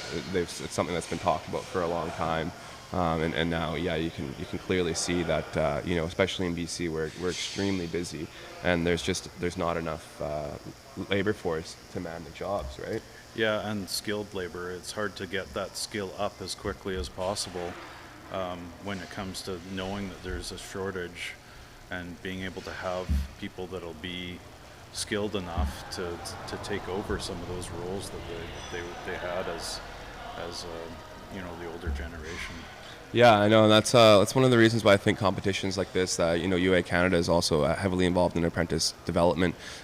Hosting competitions like this, they're really great for the competitors involved, and even the competitors when they go home to their locals and to their jobs and talk to the other apprentices that they work around or they go to school with. I'm sure they're going to be able to share some of the critical thinking skills and maybe a little bit of the leadership skills that they picked up here, right? Because I mean, they're really just on their own at this point, which I'm sure a lot of them haven't really had to make those kind of decisions before, right? Kind of on the fly. Hey, am I doing the right thing? I'm not sure. Usually, you can ask somebody. Well, sometimes on the job site, you're 2 or 3 apprentices to 1 journeyman. So, a competition like this sort of amplifies that you are responsible for your own job and your own job site and your own ability to do things skillfully and tidy and clean. Yeah, well, yeah, I think it's important. That's like the whole technical training aspect of it, right? I mean, sure, it's really important to be able to have the skills to physically to get the jobs done, but also you need to make sure that you're really paying attention when you're in school, because you only get to go through it once, right? And there's most of the piping trades. It's a broad, like really broad spectrum of like what you're doing for work. There's different little specialty niches in different departments, right?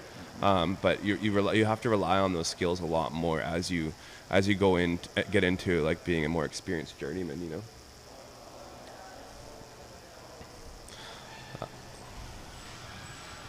We just had a little tweet in the ear. I think we're getting ready for maybe another guest, but Paul, it was great to see you. Excellent. And we're happy to have you here. Welcome to Local 170, and good luck to Mason. Best of luck to Mason. Right on. Thank you very much.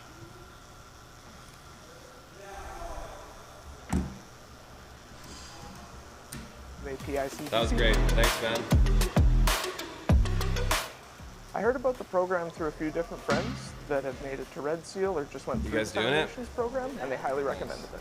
I really enjoy the hands-on experience. I very much enjoy different being microphones creative. today. These ones The fact that we're working all the time. Pick up less of the background noise. Welding in the headphones, studying, you'll hear it it's very better. immersive class. 75–80% more in the shop, and then I'd say the other 20% is in class or at home studying. This entire time I've felt complete support, whether it be from the director, whether it be from the supportive staff or my teacher directly. Both of my parents are very supportive. I have a younger brother who's extremely supportive. Just extremely excited that I've committed to such an awesome program with such an awesome opportunity. That was a decision to make the jump, was really to get myself certified and have a spot in the industry. I would say 5 years from now, I hope to be Red Seal. There's many different avenues within the industry, and welding's just the beginning of it. I would recommend it 100 times again, and to anybody, and I have been currently recommending it to a lot of people, just for the fact that you have a very hands-on learning experience. Everyone around you is willing to support you, whether it's your classmates, your teacher, your head welding instructors, your counselor. Everybody is there for you. It makes you really want to work harder and do the best that you can. So it's just a very supportive, positive work environment to learn in. I'm Alex Gain. I'm a Welding Foundation student at UAPIC, BC. I got little intro videos so we can switch off. Oh. Gotcha. Hello, we're live. Sorry guys. I have Amber back here. I don't know if anyone was watching yesterday. We were just kind of talking about, what it's like to be a girl in the trades, and the goods and the bads and everything. But so we kind of understand each other. I know whenever I see another girl on a job site, you like smile, and the other guys are like, "Do you know her?" Like, no, it's just a thing. You just know this. You know this the woes that we all struggle with for sure. But we love it. So, how do you think the competition's going out there? Competition's going great. Everybody is like really taking on all the different challenges and overcoming them and doing really well. So yeah. So Amber's one of the judges. I was just asking if she can kind of get a feel of who's where. She said obviously they're all pretty close, so maybe it'll come down to that written test. But the project they're doing today, I just saw her discussing with one of the other judges that you guys are thinking maybe it's a pretty big project. They might not finish. yeah, definitely. They're doing the pipe work. Everybody is pulling their vacuums, and they'll probably get it charged up, but it'll really come down to the wiring skills and the like technical ability of. So are they building an actual fridge? Is that what's happening over there? They are. They're building a reach-in freezer, basically. Cool. So the entire box underneath will be ice cold, like right. So if you got so beer, if it's put not it in there cold, now. that's bad. yeah, exactly. Okay. And then at nationals. So you did nationals. Yeah. Did you have to build a walk-in freezer? Is that right? Yes. Okay. Yeah. So is that like a lot more labor-intensive than this? A little bit more. The pipe runs are bigger. You're working inside a box and at your like main station where your compressor and stuff is. So you're going back and forth a lot. Right. They're not like right in one like this. Exactly. Yeah. So it does add a little bit, and you're going up and on top of the box, so you're on a high ladder. Like there's definitely just a few more little things that are thrown in there. That and makes normally, it if harder. you were doing like a walk-in freezer install, you obviously would not be doing it by yourself, right? Yeah. No, probably not. So that's a lot because I feel like when I was at nationals, a big thing for that was them trying to finish it in that day. Definitely, was a lot. I know they have. I think it was the biggest project for all the trades kind of thing, right? Definitely, yeah. So where did you do nationals? Was it in Toronto? Yeah, we did nationals in Toronto. And how did you find it there? Amazing. Yeah? Loved it. Yeah, it was my first time in Toronto too, and nice. It was great. You got to be wined and dined, obviously. Definitely, yeah. How many competitors were you with there?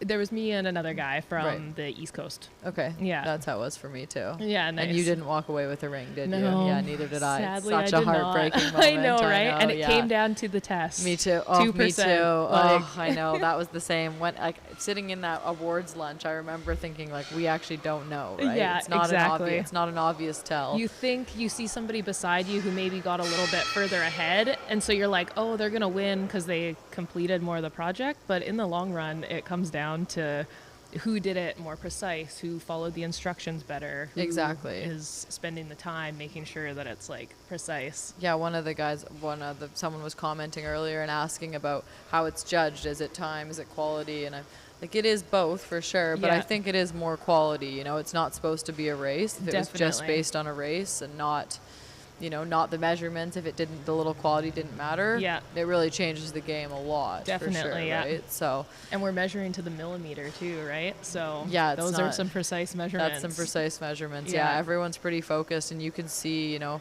even the sprinkler fitters, you know, they're rushing, but they're still trying to be precise, right? Definitely, yeah. It's like you said, just because seeing someone more ahead right now does not necessarily, it's not a given that they're necessarily going to win or anything like that. So yeah, definitely take your time, take a deep breath, like for make sure that everything is on point. But yeah, it's I don't know, it's been super cool to have this broadcast. It has been. Amber really and I cool. were just saying both of our moms are watching right now. Hi, Mom. Hi, Mom. Yeah. Yeah, it's fun to have everyone's support. I know. Definitely. I don't know how your mom is, but I know my mom's always, you know, she's loves that I'm in the trade. She's very proud. 100%. So it's cool to have that support for sure. Definitely. Yeah, you know, girl power, I guess, out here. Yeah. I'm in the trades because all the women in my life are so kick-ass. Exactly. A bunch of badass moms and sisters and everyone in your family who supports, which is super cool, exactly, right? And yeah. of course, you know, I'm sure your significant other also, like, I'm sure he's super pumped Definitely. too. I think he's watching. That's awesome. Love it. Yeah, we have lots of supporters out there. Yeah, it's been a fun couple days. I'm sad I'm gonna be leaving tonight, so I won't be actually here for the awards. Yeah. I have to go back to work, so I'm sad I'm gonna miss hearing how it all goes. Definitely, I'll have to obviously hear about it from everyone tomorrow via the phone, or maybe I'll FaceTime in to hear how it goes. Exactly. I was gonna say we could just live stream it right to you at work. Yeah, exactly. I'm really interested to see the people at the welcome dinner that first night who were kind of the you know, the little bit cocky ones, they were pretty confident in themselves. I'm interested to see, you know, sometimes those people are the ones that pull through, and sometimes they're not. I think you get a little humbled after the first day. I think they're a little humbled. Yeah, the common projects. It's not as easy as you thought it was. Exactly, and the pressure, like, you know, we were saying, you know, it's never as stressful. Like, work is not this stressful, right? No, like, exactly. No one. I mean, you're getting judged to a certain degree. You have to do a good job, but you know, you can ask for help. You can make mistakes. Yeah. And this and that, and it's people aren't watching over your shoulders with an iPad, you know, making you feel. It changes the game a lot for sure. Yeah. You can tell. Al was saying earlier when we walked around the shop, and some of the guys are just like, go away, right? Like, they don't want to talk to you. Please They're stop looking at me. hyper focused. Yeah. Yeah. It's not like being in the trades. Not everyone in the trades is wanting to be the center of attention. For right? sure. Some of us like to hide behind. We're behind the scenes people for sure. Behind your big shield or something. Exactly. Like. Yeah. Especially for the welders, they're used to just being in the dark alone. Definitely. So it's but yeah, everyone seems to be having a good time. Yeah. Right. Yeah. I think we're almost ready for lunch here, so we're gonna sign off, but maybe we'll get Amber back later at the end of the day and see if these refrigerators are cold. Maybe we'll get some beer in them to really test them That'd out. be nice. Yeah. Awesome. Thank you Sweet. so much. All right. Well, thank you. Bye. Maybe Ryan will get back in here before lunch. Who do you want me to send in? Hello, Maybe everyone. send We're Ryan filming over on here. site today at Ideal Welders. I'm here with Luke Felicia. Welcome to the hall.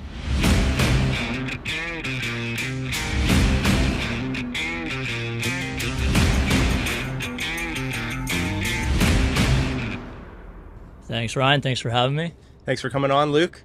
So clearly you work here at Ideal. How long you been with Ideal for? I've been here with Ideal from 2007, so about just over 15 years. Wow. I started here as a helper. I was in the metal trades division. Yep. Did that for a couple of years, helping out around the shop, loading trucks, things like that. Eventually took an apprenticeship and did a whole steam fitting apprenticeship all through Ideal. Yeah. A lot of shop work, a little bit of field work. And then eventually, over the last couple of years, I've been a foreman, helping run jobs around here. Yeah. Right now I'm in the stainless steel division, our alloy division actually. Yeah. So yeah, it's been pretty good. It's been a good 15 years. Nice. So let's rewind a bit. So what got you into the trade? How did steam fitting or even working in the fab shop, how did that come on your radar? Well, it's funny because I moved here from the prairies. I was originally born in Winnipeg. So I moved here and I got a job on the island. It was just across the street from Ideal. Yep. And it was a trucking outfit. I was just helping out there. And we were doing a little bit of work for Ideal, hauling the loads and things like that. And so I'd have to come over to the yard and do a little bit of help there. Yeah. I got to know some of the yard guys, found out it was a union shop, and started asking around if I could maybe jump on board, get in the union. And a few months later, I was signed up. I put my resume in, signed up, and hired as a helper. Perfect. Yeah. So you came in as a helper. So at that point, you probably did you even know what pipe fitting was or steam fitting was at that point? I didn't have a lot of knowledge of the trade. No, I had a little bit of welding experience from shop and school. Yeah. But I didn't have a lot of knowledge of the fabricating trade. So you're in the shop, pushing a broom, moving materials, that kind of stuff initially, or working in the yard. Exactly that. Yeah, helping out whatever the shop kind of needed at the time. Yeah. Pushing a broom around. My main job at that time was shipper's helper. Yeah. So we'd be loading and unloading trucks a lot. Yeah.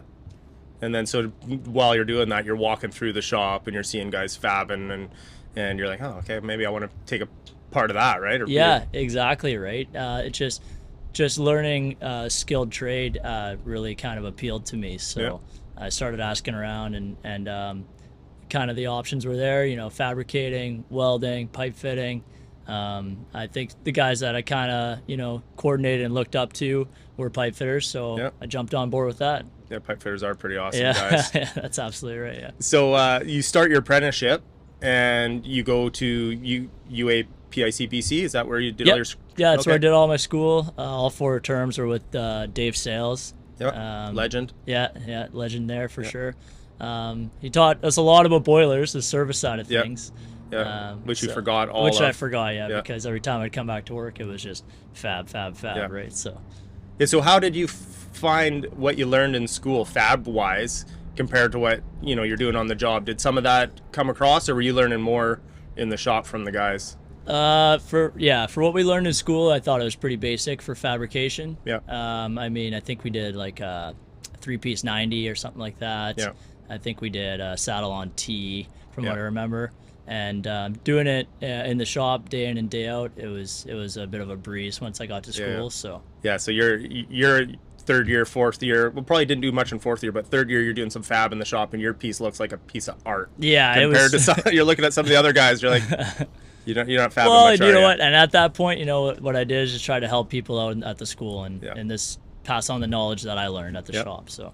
I remember being third year, and we were doing one of those projects. It was like a T or something like that, and one of the guys' bevels looked like glass, right? It was just, the land was perfect. It was like feathered, and you're like, man, you spend some time with the grinder in your hand. He's like, oh yeah, and he knocked it out. It wasn't even an issue, right? And exactly. You see them all on the bench after, and you see his, and you see everyone else's, and you see some of them, you're like, they're clearly not working in a fab shop. They're doing different thing, right? Yeah, so it's kind of a different, there's, in steam fitting as a whole, there's a whole bunch of different routes, a person could go, right? Yeah, there's a lot of different paths, and, there's different choices you can make. And the fabrication side of things has been a good one for me. And I'm sure service and all other things, steam fitting, are great for other people too. So your whole apprenticeship, did you work out of this location here, or? I was at 660 for a lot of it. Okay. We had an older stainless shop before. It was at 420 Audley. Mm-hmm. I did a little bit of work there. Yep. But the most of my apprenticeship was at 660, and I came back to 1010 for the odd stint. Yeah. After I became a journeyman, I came over here for more of a full-time kind of thing. So now in the fab shop, so aside from getting laid off to go to school, have you worked full-time? At Ideal? Yeah. Yeah, been fortunate enough. I don't recall ever being laid off other than when I went to school. Yeah. So it's been a pretty steady gig for me. Nice. So on site here, roughly how many members do you think you work alongside?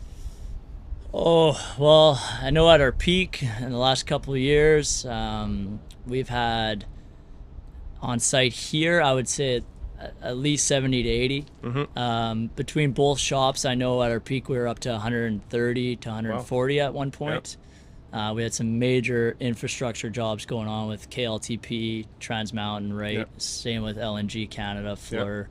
Yep. At our peak, we definitely were manned up, and it was good. It was a lot to manage, but it was busy and fast paced, but it was good. Right now, our crew is around 12 at the moment in the stainless shop. Yep. So it's been a little steady, but we still got quite a bit of work to do. So. Nice. Yeah, it's well, for people that aren't familiar with Ideal shop, we're right along the Fraser River, right near the Alex Fraser Bridge.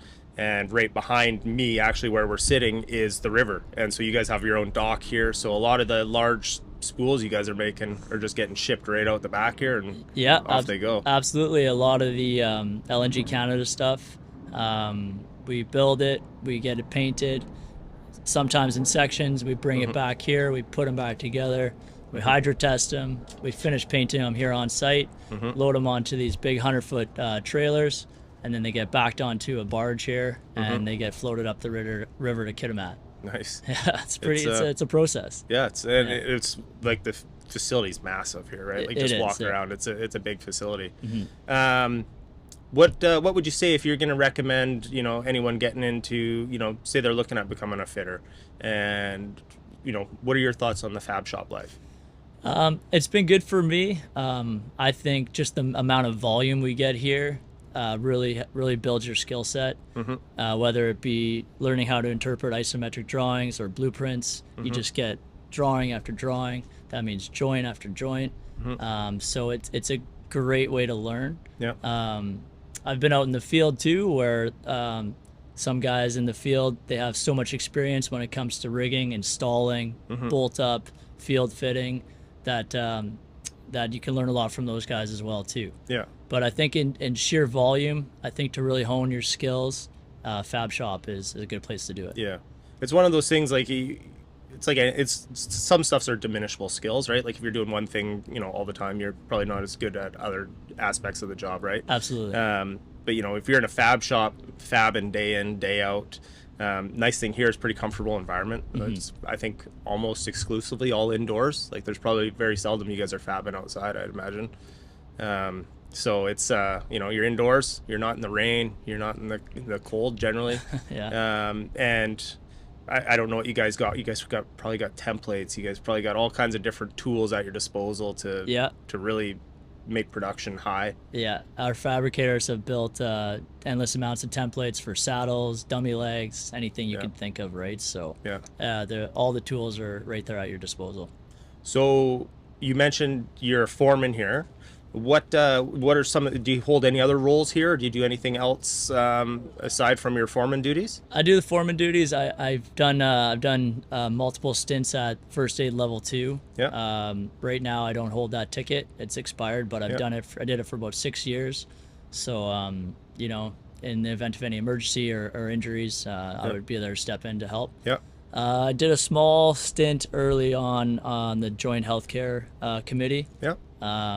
At that point, I was just becoming a foreman, and they were kind of looking for someone more on the shop floor to get more of that kind of knowledge of what's going on the floor. Yep.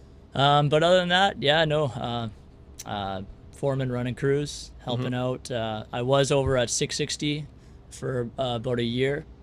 I was helping manage that place when they're really busy with KLTP, Trans Mountain. So it's definitely been around to all the shops. So now in the shop, like you guys been pretty busy, right? Like you guys are always hiring. There's always room for people coming in here. What do you guys see on the horizon? Like what's your workload look like? Oh, right now we're pretty busy. We have assembly for C-span modules. So they're smaller kind of size frames that fit into the boats. Yep. And then they got some process piping that's installed into them. Yep. You can see them actually. They're right there in Bay 6. You guys want to take a walk through after. So we're pretty busy with that. We started off with I think 57 mods. We're down to the last 8 or so on those. And then I heard just from the project managers the other day that we have another 80 coming. Oh wow. So that and mixed in with a bit of parkland work. Yep. And I heard there's potential for another phase for LNG Canada as well. Yep. Whether that starts right away or a year from now, I'm not sure when it's going to start. But we still, we have a lot of material here, and I think it'd be in their best interest to keep us fabricating on that, keep the job going. So 15 years, you haven't missed a day, and it doesn't look like that's going to be the case moving forward. So doesn't look like it. Never know what the future holds, but it's been pretty good so far. Nice. So for family-wise, one of the things, obviously, if you're working at a fab shop, you're going home every day, right? So there's no camp work, right? Do you have friends and stuff that work, doing shutdown stuff? Do you ever talk with guys to kind of compare the difference, right? I do, actually. As a matter of fact, I just had a good friend, a welder who came out from Winnipeg to do the Parkland shutdown. Yep. And it was great to reconnect with him. Yeah. And we just shot the breeze about what everyday life is like. He's a welder. Yep. And he was having a good time at Parkland, welding together joints. They're putting up some pretty good stuff in the shutdown. Yeah. So it's a different lifestyle, right? He travels around. He does the shutdown circuit. Yeah. I'm in one place in the Lower Mainland. I go home to my girlfriend every night. Yeah. I think both are good quality lives to live. Yeah, yeah. It's just it's whatever suits your personality, right? Exactly.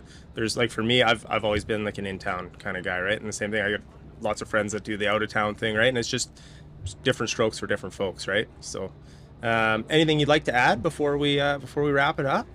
No, I think that's it. I should get back to my crew and make sure everyone's doing all right. But thanks for having me on. Yeah, thank you very much. Look forward to talking to you guys in the future. Right on. Appreciate your time. Thank you.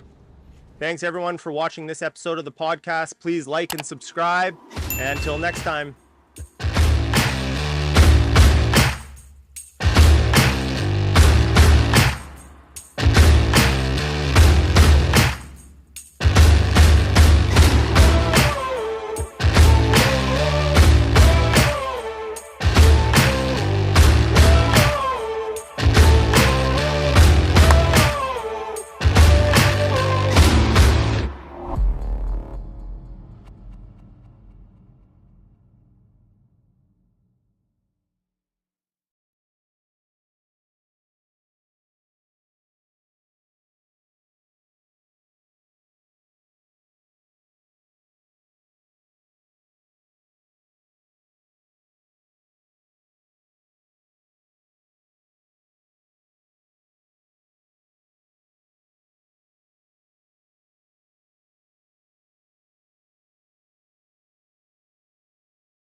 see what happens. We can double it up. Go both ways. Oh, I wish. They're not going to, though. Check one, check one. How am I doing there? Oh, we're live. All right. Perfect. All right. Hello, everyone. Welcome back to... All right. My audio's a little wonky. We're just sorting out some technical... Oh, I'll do the intro. Hello, everyone. I can't remember your name now at all now that we're on here. Oh, sorry. It's right here. Hold on. Oh, with the best handwriting I've ever seen. I literally don't even know what that says. Pardon? Jeremy Allingham. Jeremy Allingham from the BC Building Trades, Director of Communications. Welcome. Super cool to have you here, especially with your journalist background. You've been giving us some feedback on how you think it's going. Well, yeah, I think it's going fantastically. The set looks amazing. The commentary, I was just saying, has been great for the competition. I was not expecting to come on, but happy to do it. Glad to be here on this. I was about to call it a makeshift set. It is not. It is like the full real set. Deal. It looks amazing. When Al Phillips, the business manager, sent me the link to the YouTube earlier, I immediately clicked on it to see what would happen. And I was really impressed. It looks really, really great. You guys are doing a great job. How's it going for you? It's been really good. Yeah, thank you so much. I mean, I think we've settled into our spots here. We're waiting for our job offers from Sportsnet now. Yeah, it's been awesome. And may I say, you told me just before that you had a radio show. I can tell immediately when you start talking that you've done this before. So I'm glad if you think we're doing a good job because, yeah, it's obviously this is a new thing for us. Never saw a mic I didn't like. Love it. Love it. And you don't just have a face for radio. You've got a face for TV, too. Oh, thank you. That's so kind. I mean, I wore my hat and T-shirt today. I was coming from working from home, so glad to be here. Glad that Al cracked the whip and got me down. Al's good at getting people where he wants them, for sure. Al, I mean, he called me up, and him and Will said, what do you think about this sports broadcast idea? I'm like, I guess so. It was an interesting thing to try to explain to my superintendent why I was leaving work for 3 days. He was... he was a little on the fence about the idea, but hopefully they've all chimed in and seen what we're doing lots here. of material to sell them on it too. And so I'm like, we can maybe do this both ways. For sure. I'm the editor of Trade Talk magazine, which is the BC Building Trades quarterly magazine where we tell stories about the unions, about the members. And I came down here to interview you guys about what's going on. So maybe you could tell me why do you think it's so important for these apprentices to see their skills being featured in such a kind of serious, big-time professional way? What do you think that does for them and their confidence? You want me to lead this one to me, Brian? It shows, for one, it's gonna boost their confidence, right? So we saw first day of the competition, everyone came in nervous, right? You could tell the nerves are there, everyone's quiet. Because of the cameras? Yeah, the cameras are here, and there's probably a whole bunch of things, right? Just being judged in general. Judged in general, because normally you're not judged, right? And at work, you're not really competing against your coworkers, right? But with the cameras on, it was, everyone's a little shy. There's some polite go-aways, right? And day 2 here, it's been all business, and we're more of a fly on the wall, I think, for them today. So they're getting used to it. They're getting into it. For sure, and I think the other thing that the nerves come from, I know personally when I was a competitor, is pretty much everyone knows back at your home local that you're here doing this, right? So you have in the back of your head, you're going to have to go home and tell them how it went and tell them, you obviously put your best foot forward, but of course they all want to go home and tell their home locals that they came back with the win and they got to go to nationals. So it's a little stressful to think about that and think about everyone at home watching. And this is, of course, a new way to go about it. I know when we were competitors, there was definitely no cameras. No one was watching us except the judges, and that was stressful enough on its own, for sure, just with the judging by itself. I mean, there must be a level of pride that comes with seeing this setup, too, like seeing the cameraman in their face. It's kind of like a reality skills competition come to life, right? Absolutely. I mean, Sydney, who's the one girl competitor, which obviously I love seeing, she came up to me this morning, thanks for saying my name on the broadcast, my boyfriend was watching, and super cool. I know there's lots of parents watching that I'm sure would love to be here in person seeing it, so it's cool that they can get on the feed. Yeah, we had one of the parents actually was able to come over from the island to watch their son compete. They were on the broadcast talking about that and talking about what we got going on here. It's really cool to be able to share this aside from what we do. And I got to say, Like the one thing I was kind of watching for when, yeah, we're gonna share that mic. We're gonna go share The one thing I was watching for when I first clicked on the link was live, broadcasting a live event is one of the kind of, it's like the apex peak of broadcasting because it's the hardest thing to do.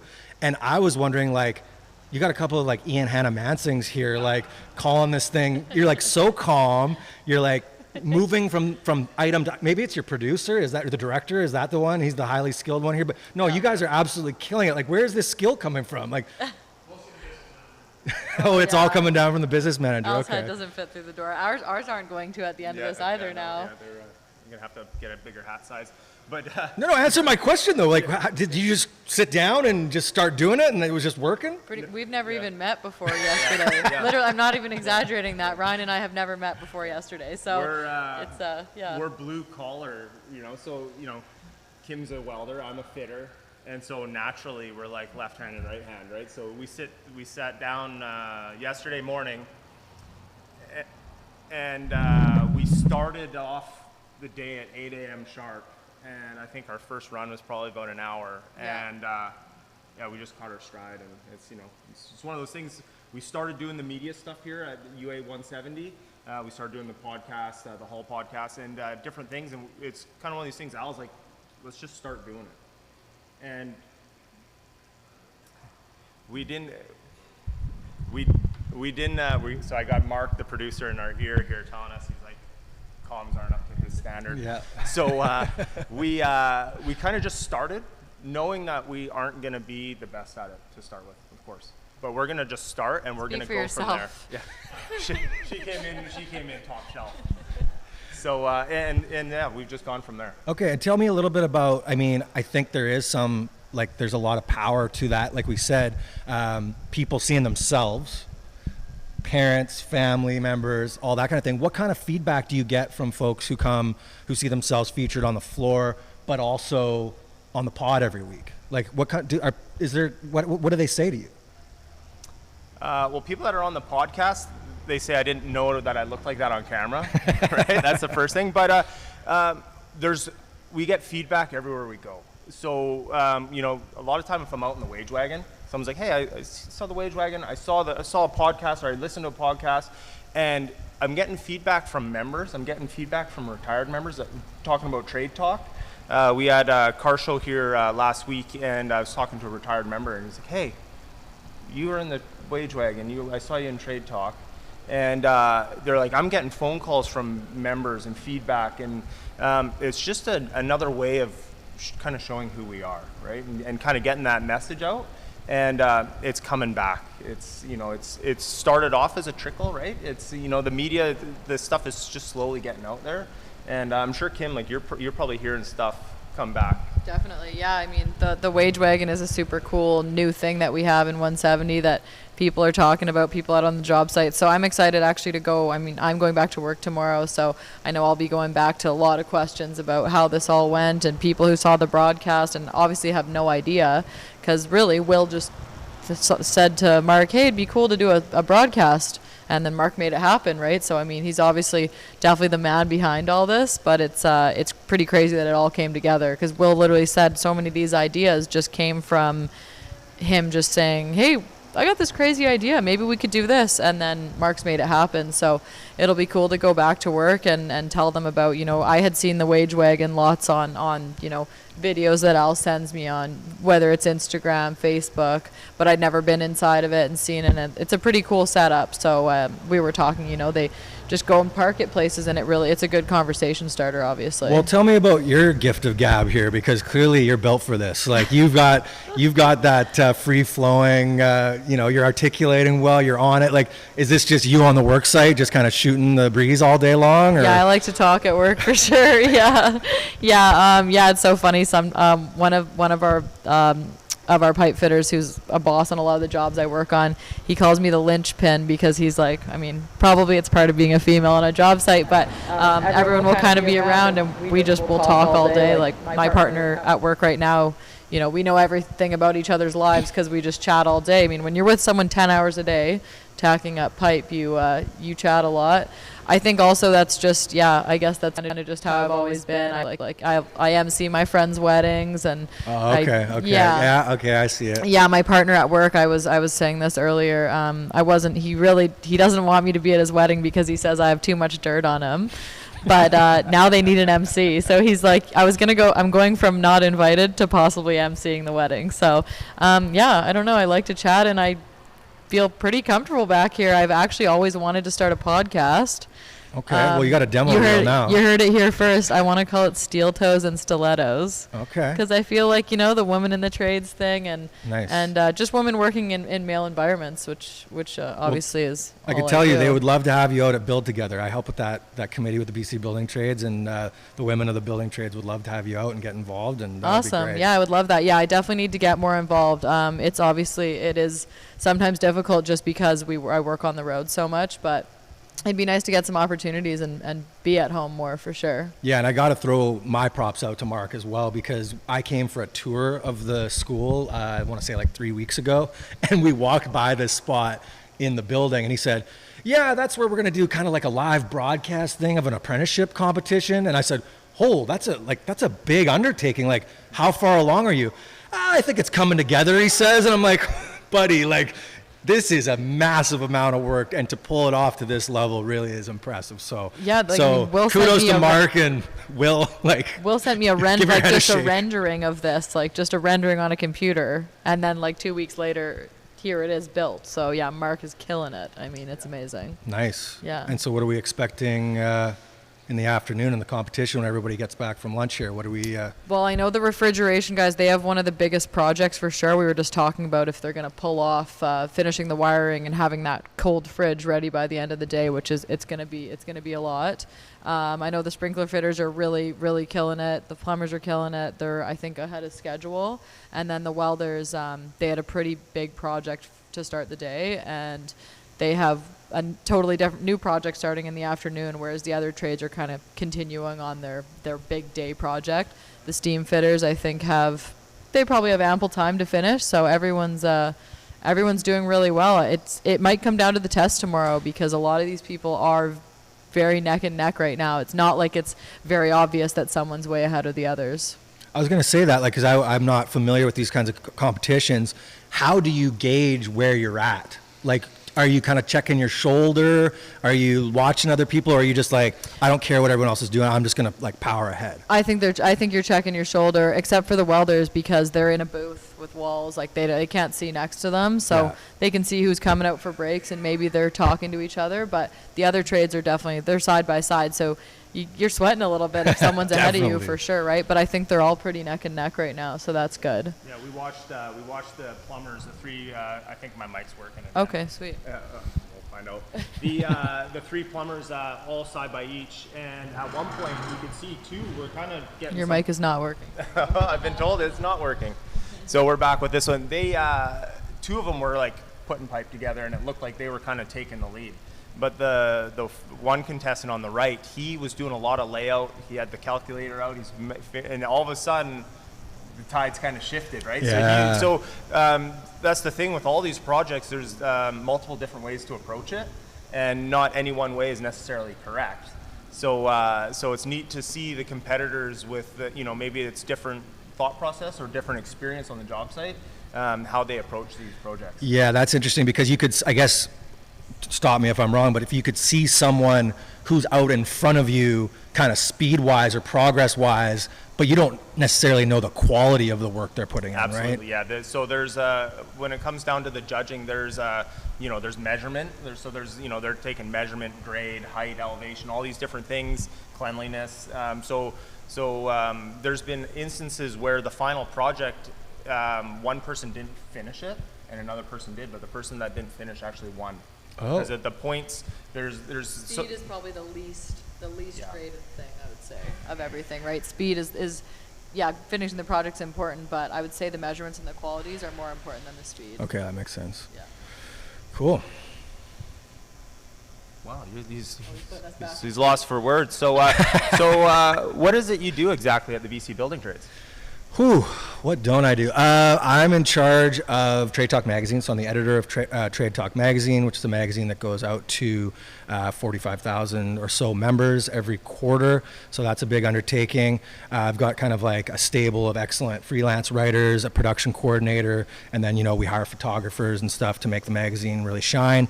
That's kind of one of my main things. I run the socials.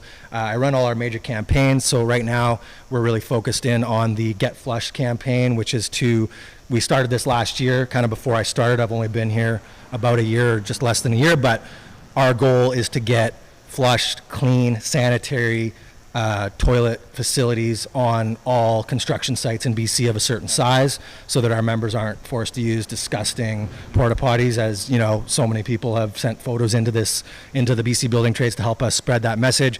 Al Phillips will tell you that we've had countless meetings with decision makers, and we bring this up every single time because it's one of our absolute top priorities, is this kind of baseline, bare bones human rights issue that when people go to work every day, they deserve to be able to go and use the toilet that's clean and not terrible and disgusting and disease-ridden and whatever it may be. We just came out of a global pandemic, or we're still in one, but out of an emergency, and still we don't have attention to this issue.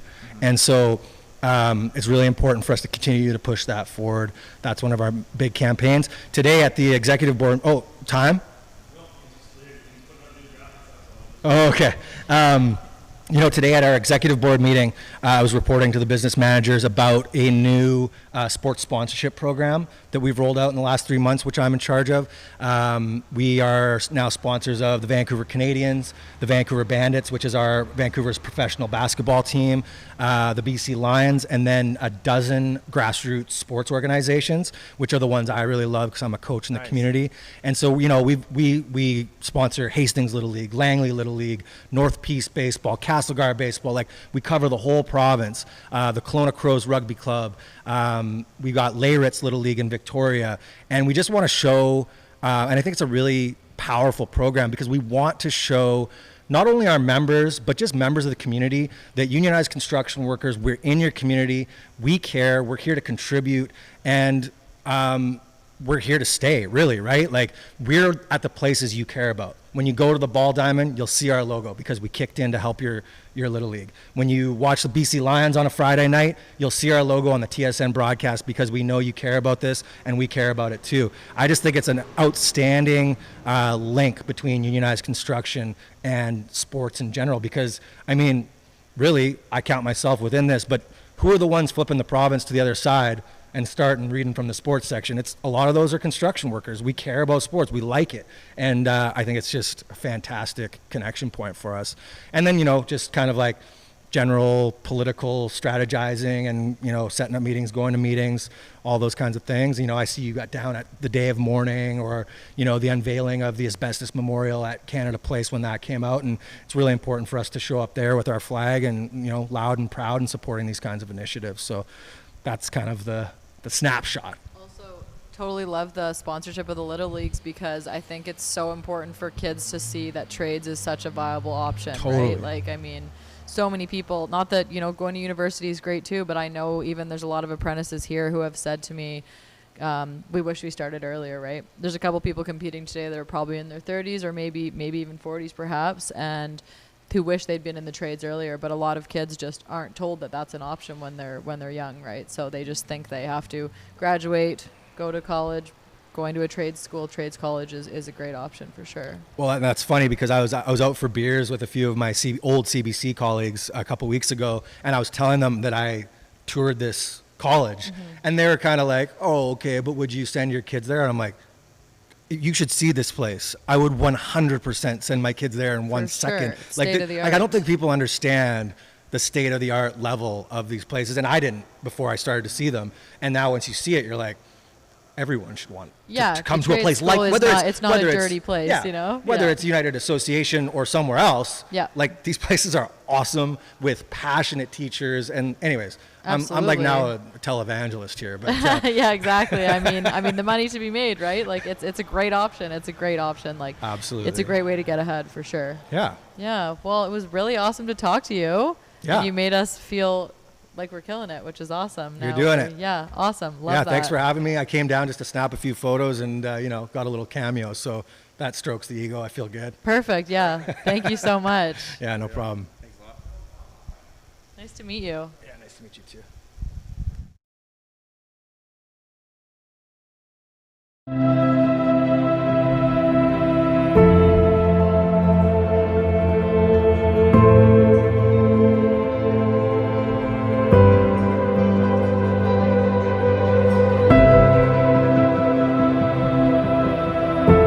Hello everyone from the Wage Wagon. You're currently with myself, Ryan, and Mark Donnery from UA Local 170. So we're heading downtown to Jackpool Plaza for the Day of Mourning, which is a day every year, April 28th, where we show support for workers that have died in the workplace, and to advocate that stuff like that doesn't continue to happen.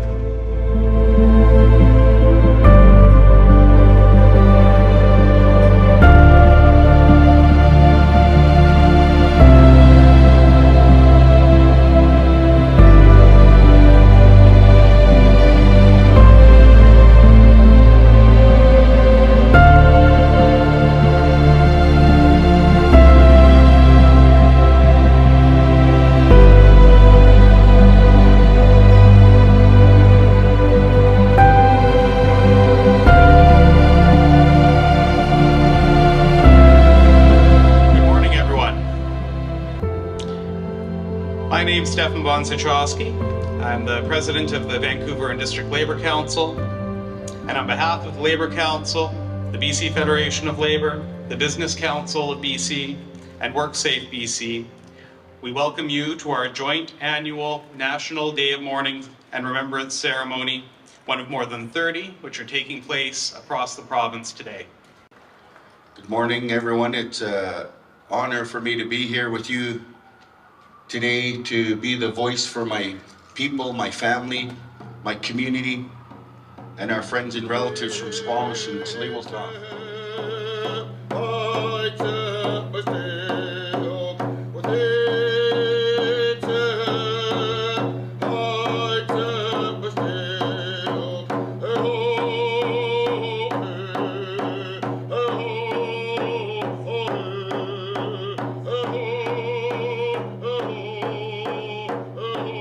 This day is critically important because we still have a long way to go.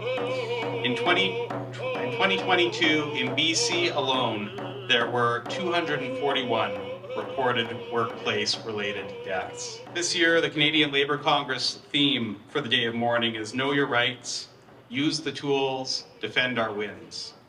It's aimed at supporting and empowering workers to actively participate in workplace health and safety.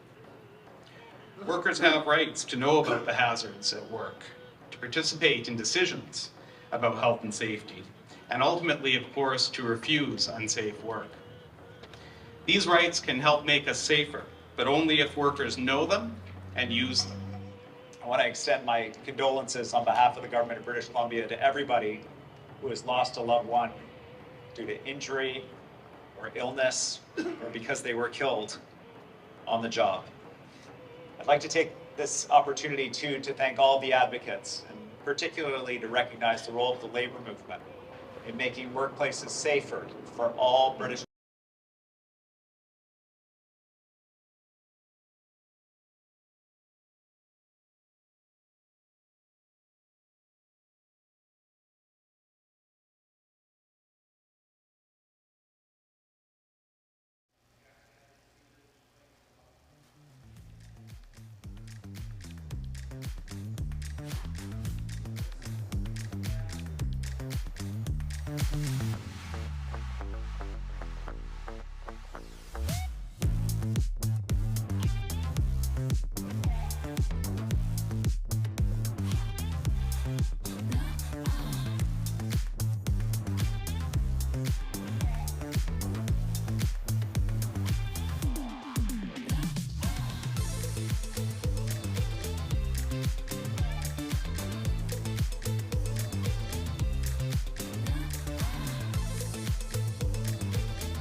Hello everyone, welcome back to the UA Western Regional Skills Competition. We're coming back to you live after lunch break.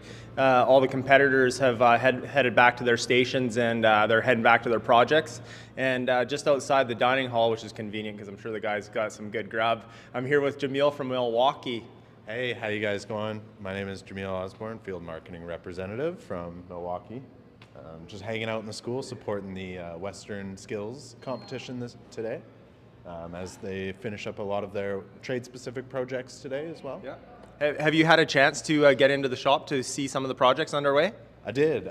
It's really cool to actually watch them working away, buzzing around, bending pipe and cutting PVC. It's really cool in that sense. A couple of the contraptions that they are making are, well, I mean, they look pretty intense to get into for sure, right? I'm sure walking through the shop, you've probably noticed a red tool or two as you probably like, where's Waldo? You can spot all the Milwaukee stuff, right? That's exactly it. You see a pack out over there filled with a couple fittings. You see a drill being used. It's always exciting to see for sure in that sense. Yeah, we, from obviously myself being around UAPIC, BC, I see a lot of the goings on here, and Milwaukee is a good partnership. We see a lot of your guys' stuff here for sure. Hey, we appreciate that as well on the same end, and two, to have days where we can come out and support the initiatives that you guys do. It's amazing for our end as well, because we get to learn more about where the tools are being used, right? Yeah. So, big part of the sport end is also, rubbing elbows and hanging out. And then seeing a lot of the actual instructors themselves do their gig as well, because a lot of that goes unseen, and it's cool to just actually understand where that crossover happens to be, right? It's neat to be an apprentice. Like I know for myself, starting out as an apprentice, you know, sometimes the first time you get a tool in your hand and you get a feel for it, and you're like, I like this tool, right? So you see some of the apprentices in there using Milwaukee stuff. There's a good chance that down the road, when they're in a position to buy their own tools, or you know, maybe they have preference, right? That's kind of it, right? A lot of, you'll hear it in the industry, get them started early in the same end. But just having exposure across the board informs a lot of the perspective that you get into on site. And you can find the pain points of where, what fits what you're doing as well. A lot of what we focus on is application based. So it's nice to see them actually putting it in application. We're gonna do-si-do here so they can see your face here. We're gonna change sides. Appreciate it. I got the producer Mark here in my ear. One of the things I know we've discussed before is just exposing people to the tools, so they know there is a certain tool for that job, right? Where they might not have been, aware of that prior. Very much so. I think with how much innovation that Milwaukee tackles year in, year out, exactly that. There's always a new problem. So it means that there's always a new solution that we can come up with as well, which is cool. So. Yeah, and aside from just innovation and having new tools for different materials or different processes, a part of it is tool education, right? Because I'm sure you've seen in industry where someone's using a tool incorrectly, and you're like, hey, no, if you did actually, you're supposed to use it like this, they're like, oh my God, right? They have that aha moment, right? That's exactly it. I think that's what we live for as well on the education side for sure. I mean, whether it be instructors or even myself doing a foundations presentation, watching that, oh, okay, really click in is kind of where you see the application really match up with the knowledge that they're getting. Do aside from like the partner engagements you do with like training facilities such as ours, are you working with like material manufacturers, like tubing producers or piping producers on like tool development as well? So I'm sure that we have ranges in that way. Personally, I'm not too versed in that side of the business as it goes, but I can say from the product development side of things, getting the tools in hand is a big focus for what we do for sure. So in the sense of making sure that we take all the feedback in that we can, good, bad, in the middle, doesn't matter. All of it becomes valuable to us to develop that next set of tools as well. Right? I'm sure walking around, you've seen the Milwaukee bike probably at some point with the trailer and all the pack out stuff on there. Yeah, that thing is actually really cool. I can say you guys did a really good job in one, getting it together. Two, I mean, ripping around on that bike was really fun. I can say in the same way. I just got back from taking it around the college. Yeah. Oh, those things are sweet. I can say. Yeah, it's you know what, it's for what we do, being out and we're trying to get in the public eye. We're trying to get in front of tradespeople, apprentices, and it's definitely a conversation starter when they walk up and they're like, hey, look at this thing, right? And then that just kind of opens the door, breaks the ice, if you will, to start the conversation and find out. Generally people see that, they're interested in that.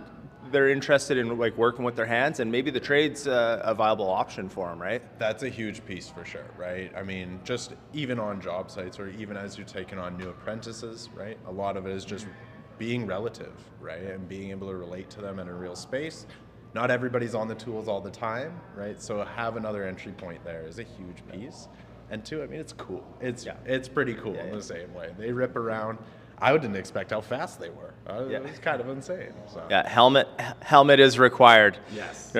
So I want to thank you for taking the time to chat with us today. I know I think you kind of have a standing invitation to come to the hall and to the school whenever you got something to share, new tools, new ideas, and I would like to thank you again and thank Milwaukee for your guys' partnership. Hey, we appreciate it, and being down at the UA and in the hall with you as well, Ryan, is always fantastic. So we'd like to say thank you again. Right on. Thanks, everyone. Thank you. Back to the desk. Like that, bro. Beautiful. That's buddy. good. Beautiful. TV in the lobby.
Yeah. Clearly, I don't know too much about the refrigeration. That's all right. side, We're definitely a different trade. yeah, I seen some hoses getting hooked up, and I was like, oh, that sounds pretty good over there. You know? Exactly.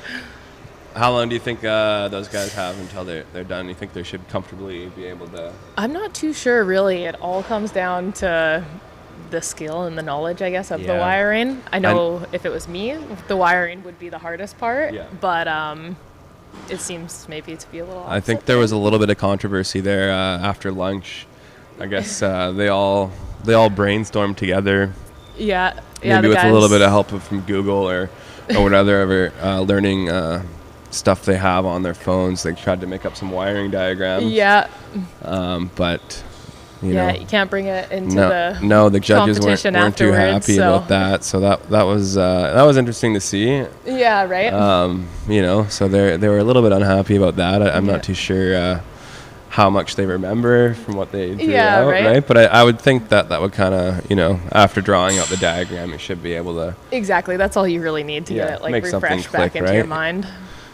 Yeah. So when you're in the field, do you typically have to write up your own wiring diagrams, or you would get a schematic? Generally a lot. Yeah, actually, you'll get to like a site and somebody else has set it up, so you don't know what Joe Blow did when he installed it, right? So you kind of look at your parts. Yeah, you make up your wiring diagram on the spot. You try to get down to what's actually happening in the system, and then try to troubleshoot it from there. So. Wow, that's interesting. Yeah. It's definitely a skill to have. It's one of those things in school. You're like, oh, I'm never going to need to know that until you get out there, and it's important. Yeah. What's happening over here? It looks like we have a bunch of maybe our Common Core students there, because we've got a live and fully operating school, basically where the competition's taking place. We're just kind of using the lab areas and the welding areas and stuff to put this competition on. But there's active classes going on every day that we've been here, and they're going to continue throughout the week. So it looks like we've got a class of first years or Common Core just kind of poking around and checking things out, which is pretty cool to see. I mean, it's nice to get the next generation involved. Very cool, right? Exactly. Yeah, you're looking at the next year's faces of the competition. Yeah, it could be. It right? could be, yeah.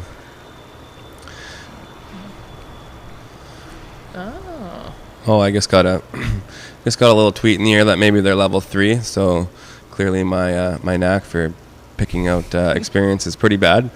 I think maybe they just look a little uneasy because of the whole, atmosphere of the room, right? Definitely, yeah.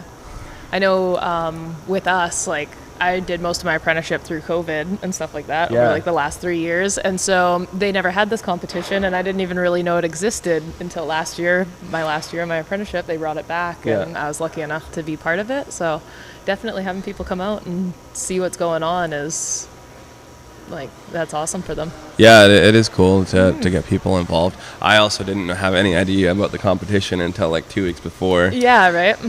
Will was like, hey man, you should do this. And I was like, okay, yeah, if sure. you think I can do it, sure. Yeah, I'm happy you believe in me, man. At least somebody does. You know? Like, all right. Yeah, but no, it's overall it's been really fun.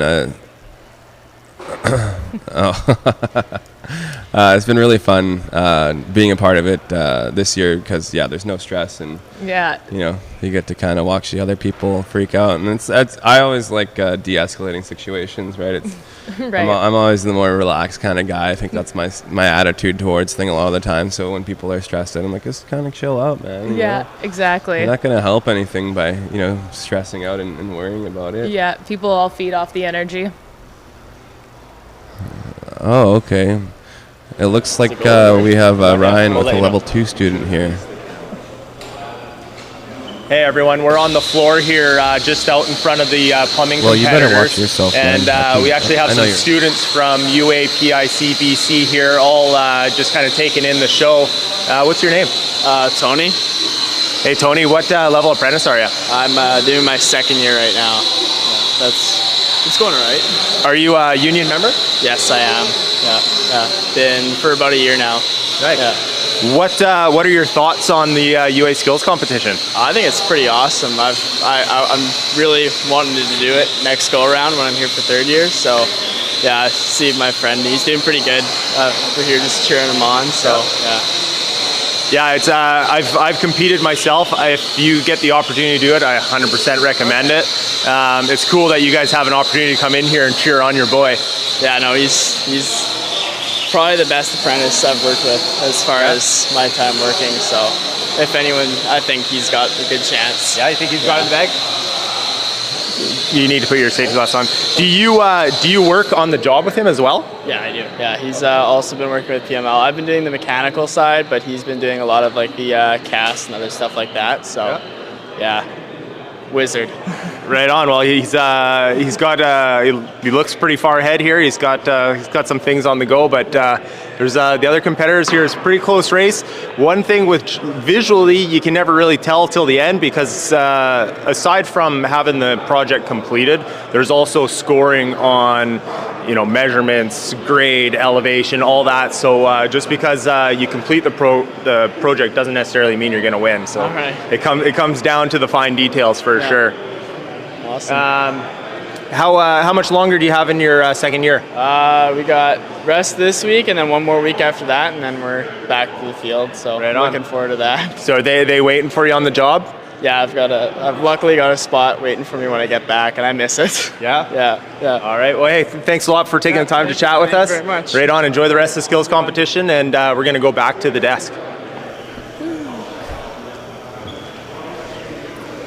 All right, we had there once again. We had Ryan there, our in the field guy today, interviewing that level 2 plumbing apprentice. From what I gather, I'm sure they're all excited to be out here. I mean, it's gotta feel good to know that you're part of an organization that is deeply invested in apprenticeships and apprentice. What's the word I'm looking for? Development, right? Yeah, definitely. No, it's huge. You really don't realize when you're in your own local, you don't realize how big it is outside of that until you come to a competition like this or any of the activities, and you're just like, wow, eyes open to how big it truly is and how much help and support I guess you have from a ton of different locals. Yeah, there's really an endless amount of resources available to you, right? If you need help with stuff, or there's all sorts of different refresher programs, even for journeymen or apprentices who are having a tough time obtaining their red seals. Yeah, right? 100%. There's a ton of stuff that you can do to improve your skills. Even with the NOSC training stuff, right? Yeah. They have their rigging classes and stuff. It looks like on camera 4 here we have our 170 plumbing apprentice working pretty diligently on completing his project here. It looks like he's got some of his main solar waste stack is kind of hooked up there, and then he's got his floor flanges glued in, it looks like, and he's kind of just working on some of the venting, I guess, coming off of that symmetrical Y. Mm-hmm. So I guess their project looks like it's a basic bathroom group. So they're already. We have a comment. Carter says we love the UA. We love the UA too, Carter. Right on. Raven's carrying the plumbing industry. Raven is doing a lot for the plumbing industry as a whole, and also she's really involved in apprentice development for young women out there. She's a huge part of our program here, and we really appreciate having her.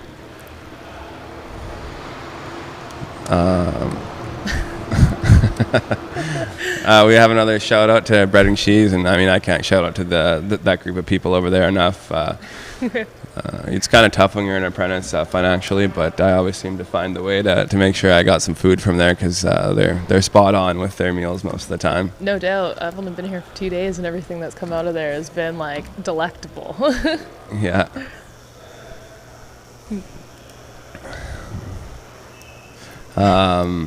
Looks like we might have a pop-up here pretty quick. Some of the HVAC guys.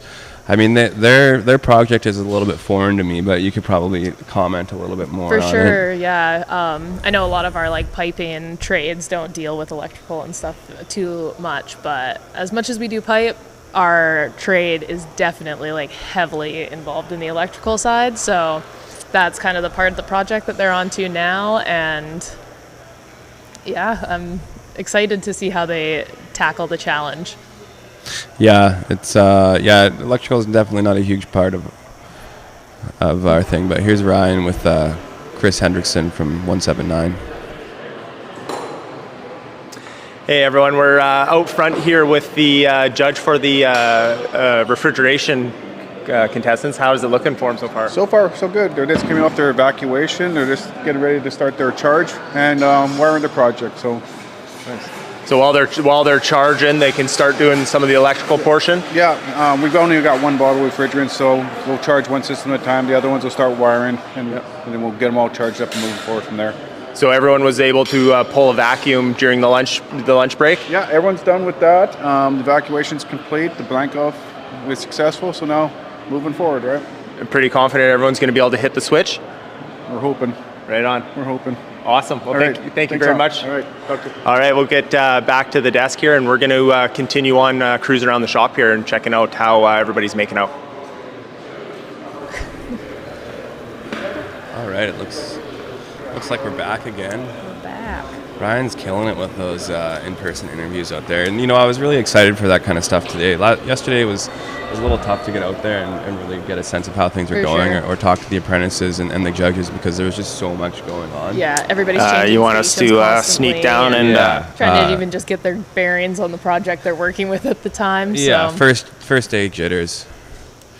So yeah, it's really nice to see everybody in their trade specific places, right? Because we can kind of go out and get into a little bit more detail about what they're doing. Definitely. And get a good sense of how they're feeling, which is a lot of fun. Yeah, and outside from the common projects, everybody now gets to do their own bread and butter. It's what they're good at. It's what they kind of trained or had in mind coming into the competition. So. Yeah, I mean, the UA Canada does a really good job of kind of keeping things sort of fair for everybody, right? Totally. I mean, I know before I came out to compete, I had really no idea about what was going to happen. I knew that there was going to be some common projects, but I had no idea what the projects looked like. And same thing with our trade-specific project. Until it was actually time to start doing the project, I had zero idea about what I was going to be doing. So.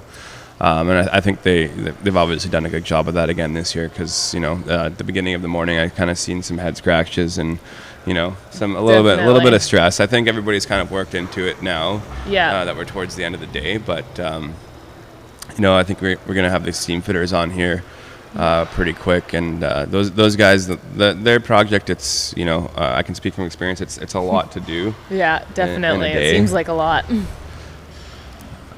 So it'll be interesting to see who gets it done. But here's Ryan in the field. It's a big project. Hey, we're live here back in the shop where the steam fitters are competing, and I'm here with Jordan Falk. How's it going so far? Yeah, really well. Steam fitters are progressing. A lot of torch cutting in this area. A lot of grinding to this project. So all the piping out here is heavy wall sked 80. So. Not sked 40, so it's about twice as thick. So a lot more involved, a lot more work involved prepping their fit ups. So we just extended the time for all the competitors, so they got a little bit more time to be sure that everyone can get their projects done. Awesome. That must be welcome gift. That little extra time. Who do you have in here doing the tacking for them? So we got Jerry Rise here, our steam fitting instructor. So when the competitors are ready, they'll call Jerry over. He'll do a tack, and he'll be bouncing around the 3 different bays. So we haven't quite got there yet, but coming quick. It's definitely a lot of fab, and we saw everyone kind of tackled it the same way. Everyone went for the dummy leg first, and then now everyone's starting to work on the saddle-on tee. Yeah, exactly. So right now they're going to be doing re-pad or saddle reinforcement pad. So that's out of the 8-inch sked 80 right there. So they're all laying it out. They'll all be torch cutting that. And then again, quite a bit of grinding on that to make it weld ready. Yeah, we got a guy on this side here. He's currently torch cutting the reinforced pad as we speak. And that's a lot of layout, and it's a lot of cutting, right? And you got to be strategic as to how you cut that. That's right. And in all honesty, a lot of I don't think any of these competitors have ever made one of these before, so I'm sure it's presenting a challenge, and yeah, it's definitely something new. So, well, that's the thing with steel pipe fab. It's the same but different, right? So if you're comfortable with the layout, you're comfortable with the fab. It's just the same thing but different. And so sometimes you just got to stop and think about your procedure and how you're going to tackle it. But you see the guys here competing, they're making it happen. Yeah, that's right. So from the start of the day till now, you can really see how much more comfortable they are firing up the torch, how quickly they're doing all that, and they're still apprentices. We need to remember that, right? And there's such a variety of experience coming into this, depending on what industry, whether they're in the shipyards or a fab shop, new construction shutdowns. So, one competitor might have been doing, torch cutting for a whole year in a fab shop, and another one might not even have touched it since school, right? So. Yeah, the nice thing here from being out here, from our vantage point, we can see all three competitors, and it's not like any one of them's like running away with this, right? It's a pretty close match so far. So yeah, they do look really evenly paced. Yeah, they do. It's and they're all, you can tell the training is similar. They're all taking the same approach for some of the layout, and it's really cool to see this project come together. Yeah. No, exactly. They are attacking it all in the same order, which is really neat, because they're not told what order to do this all in. The fact that they did all choose the same steps is kind of interesting, right? 3 different schools and 3 different instructors till this point, and yeah, it's really neat. Right on. Well, thanks for taking some time with us here, Jordan, and we'll let you get back to and we're going to go back here to the desk. Thanks. Cheers.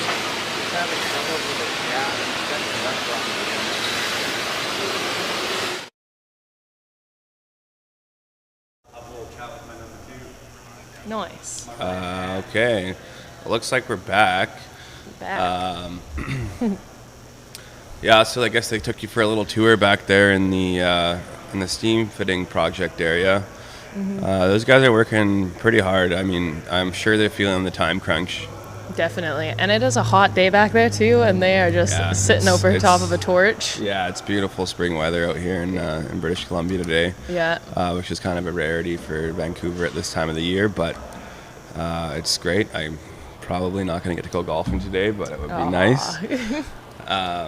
Yeah, those guys I'm sure they must be feeling the time constraints for sure. Like, I mean, some of them are starting to cut out their repads, but those take quite a bit after you torque cut them. It takes lots of prep work with the grinder and stuff to get them looking good enough to tack up. So we'll see how far along they get. I think it's tools down at 3:15 today, so they've got about an hour and a half, hour and 45 minutes. So wow, yeah.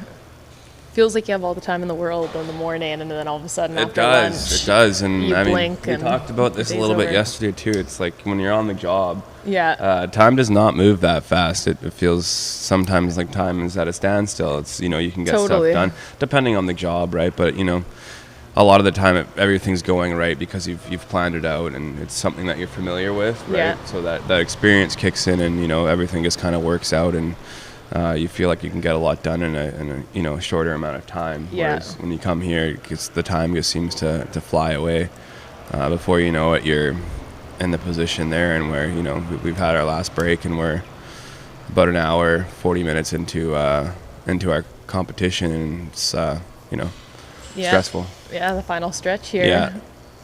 Really comes down to this, and then tomorrow you got your tests and. Yeah, and then some closing ceremonies, that was one of the highlights of the thing for me last year. I really enjoyed the closing ceremonies. Definitely. Everybody kind of had a big load off their chest, right? It's just big weight off their chest. No one's stressed out about anything anymore. They've all done what they could do. Exactly. Yeah. The written exam's over, so it's just time to hang out and. Yeah. Finally, time to take a big deep breath. And yeah, exactly. Take it all in. Yeah. Yeah. No, it's definitely a very unique experience, and only a certain amount of people each year get to go through it. So. Yeah, Yeah, it's definitely a lot of fun, and it's an honor to be picked to come and represent your home locals. 100%. Yeah. I am a little bit jealous of everybody that gets to travel to come here. But I mean, I think BC is a great place to host it. Yeah. No disrespect to any of the other provinces. You're all beautiful in your own ways. But I definitely love the Vancouver area, or anywhere in British Columbia, really. It's a good spot to be. Definitely, yeah. It's beautiful. A lot of people come out here and they've never seen the ocean before. So you know what? I think it's a pretty awesome experience. Yeah, you know, it is really nice around here. I was in the Kootenays for a few years, and I spent some time in Kitimat working, and you know, after work I was driving around, and there's the big inlet there, right? And I was like, man, this is nice. Like, I should probably move back down to the coast, right? So wasn't too soon after I left that job that I decided to move back down here, and nice. It's been good. Yeah, we're like, having the competitions here is the best recruitment thing we could do. Yeah. So I was just wondering, we got the refrigeration guys on, like, how do you think they're doing there? It seems like they're doing pretty good from what I can tell. Nobody's thrown their tools away and walked off, but yeah, it looks like they're fairly underway with their I can their wiring. see our 516 Nolan. He's got his refrigerant bottle on the scale, so he's starting to fill up his unit. Okay, so does that mean he's got it fully wired? No, most likely not. Okay, we're going to Ryan. But yeah, it's hard to see.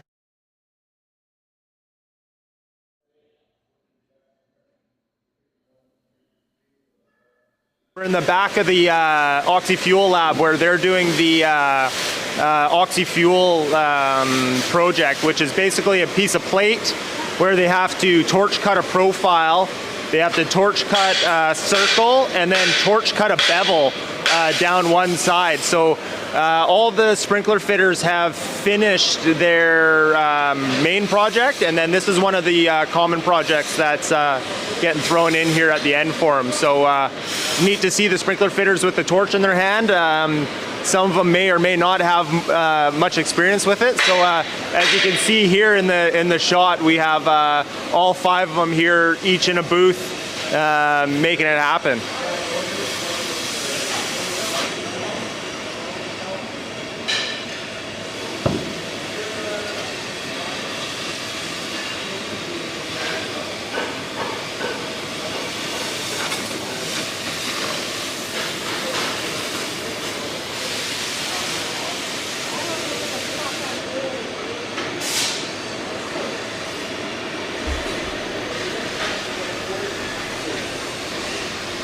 Hello everyone, welcome back to the booth.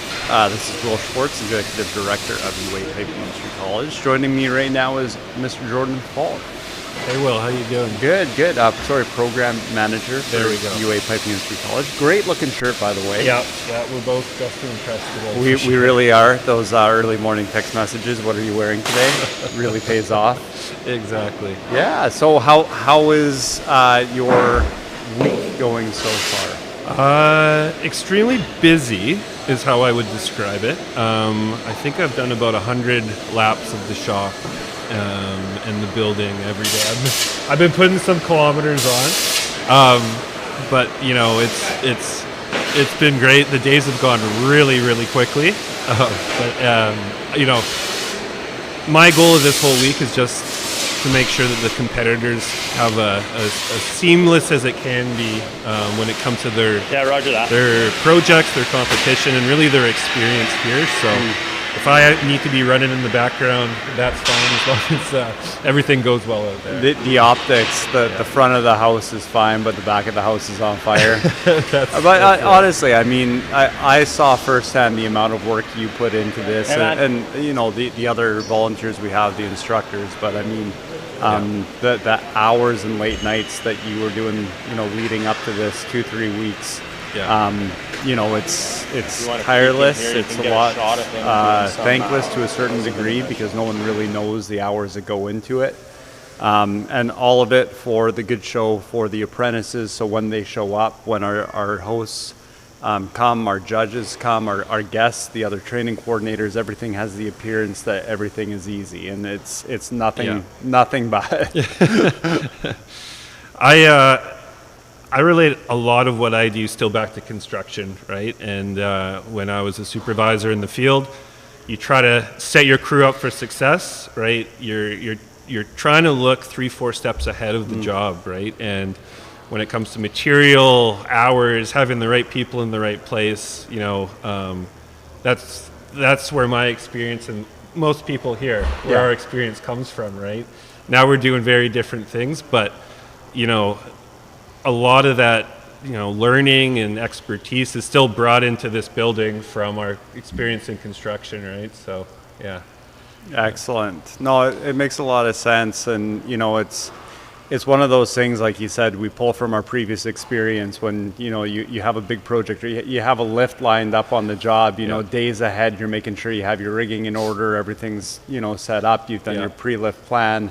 And that really translates to, as oddly as it is, events like an apprentice competition, the logistics and planning, how well it translates. Yeah, for sure. And you know what? This is kind of a mini construction project, right? Like coordinating the material, the equipment, making sure everything is there, everything has been tested and counted. And, you know, like I said, the apprentice comes in, they've got what they need, they're given clear instruction, and they can just go right at it. So I think we've done pretty well. We all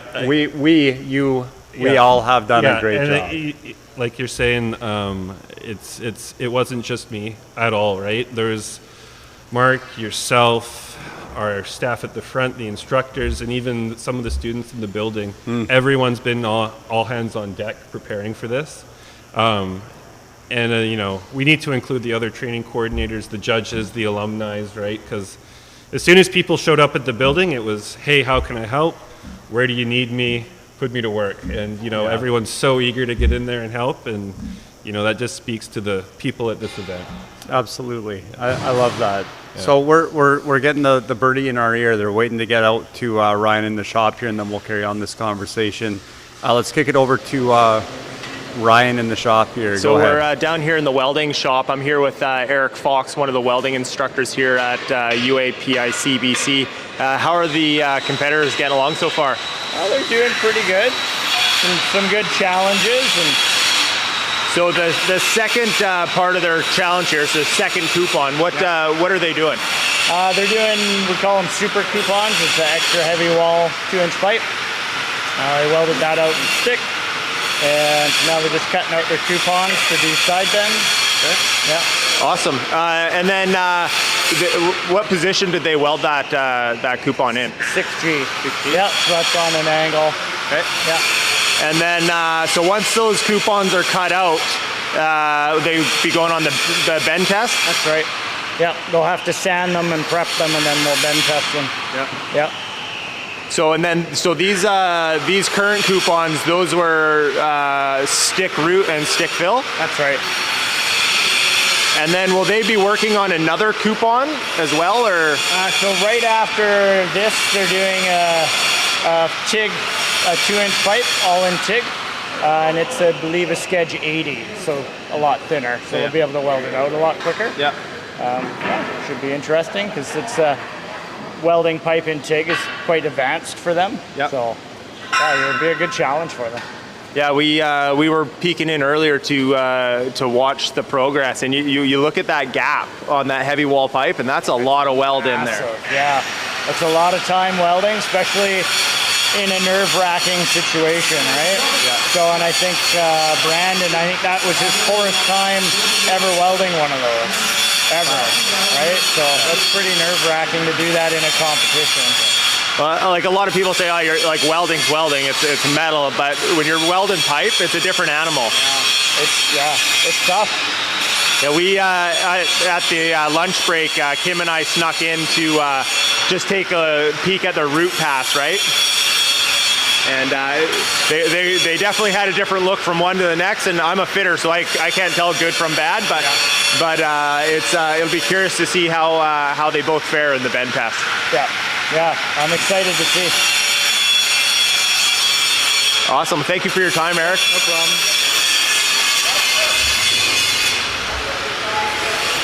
Hello everyone, welcome back. Back here with Mr. Jordan Paul. Carrying on our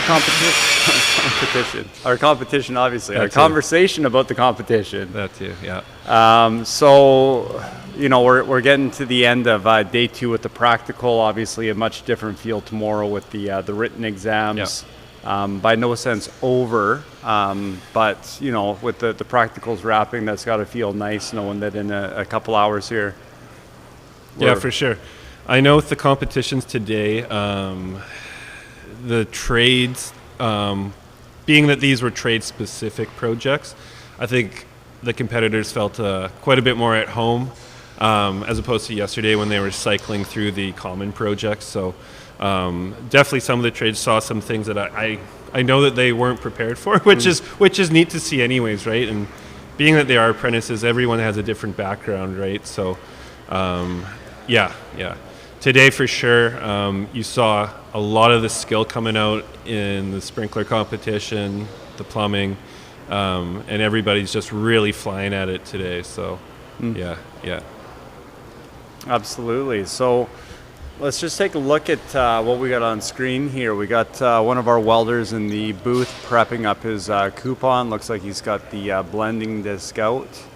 Not sure, he might have already tried to tack that thing up, and he might be trying to clean it up a bit, or he might just be putting a nice little edge on it.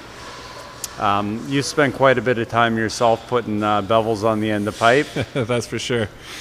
Yeah, the blending disc. The blending disc is one of my favorite ways to actually finish up a prep. Obviously, you're coming in most of the time with a 1/8 grinding disc, but that blending disc really gets a nice finish and doesn't take off too much material, so it's very controllable, I would say, right? Yeah, we I know when we would use them, we'd always end up where you had to be careful because you can end up with almost a concave bevel to it. So you had to be careful and use the 1/8 disc to get that nice sharp edge, and then use that blending disc to make it nice and pretty. But that's right. Yeah, it's great to see the welders out there. You know, it's obviously something we can see that they're hustling back there pretty good. You know, time is of the essence. I know they're probably doing their countdown backwards if they're just working on getting pieces tacked up. They know how many passes they're going to have to put into that. Yeah. So.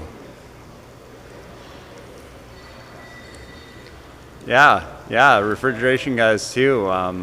You got anything to add about them? I honestly... I was over there earlier and I was getting the crash course on what was happening. I said to Chris, I was like, can you explain some of this to me? So right before we went to lunch, they were putting like a vacuum purge on the system. Oh yeah. So before they were actually ready to introduce the refrigerant, they were pulling a couple pounds of vacuum to actually evacuate any contaminants or moisture out of the system. So they actually let that run, I think, for about 45 minutes over lunch. Wow. And then, yeah.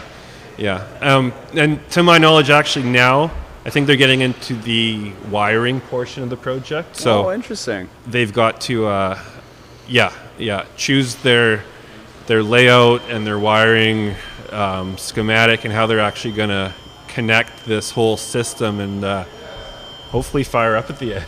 yeah. It's for anyone hearing it live, we have the emergency test alert going out to everyone's phones, push notifications. Canada-wide, yeah. Yeah, everyone's scrambling for their phones right now. So if you heard that in the background. So with that, let's kick it over to Ryan King. He's got a guest on the floor. Over to you, Ryan. I don't know if we're live yet. Hey, I'm here with Amber from UA 516, and we're just watching the refrigeration competitors go on here. What are your thoughts so far? I think they're doing good. Yeah, they're overcoming all the hurdles that we've put in their way. So, they're really showing what they're made of, and they're doing a good job. It's definitely a dynamic project because it's not just the piping, the electrical controls, but the competitors are also putting, the oil in the vacuum pump, right? They're setting up everything, right? 100%. It's all about how you would do it in the field, right? Like all the proper steps, making sure that you're being diligent on how your equipment works and what you're doing. So Yeah, it's definitely testing all of their skills. Yeah, so right down, so all 3 competitors had their projects under vacuum prior to lunch, Yeah. which was nice to give them that chance to pull it down before they came back, right? And then I think we got the last competitor now is putting refrigerant in. Yeah, the other 2 are fully charged, and now they're just working on their wiring. So do they have to measure no volume for weight of refrigerant, or are they told that, or do they have to calculate that? Yes, so we have the amount of refrigerant that needs to go into the system. They just need to read the instructions and follow the directions. So yeah. Sometimes harder to do than it. Definitely, or you just overthink it, right? You skip past it, or Yeah. With this project, clearly with the amount of detail that needs to go into the electrical and the control side, if you skip a step, it could be detrimental. Yeah, definitely. Mostly when you're doing the pipe work and stuff too, it's just like you want to have that thing under vacuum as soon as possible, right? Yeah. So.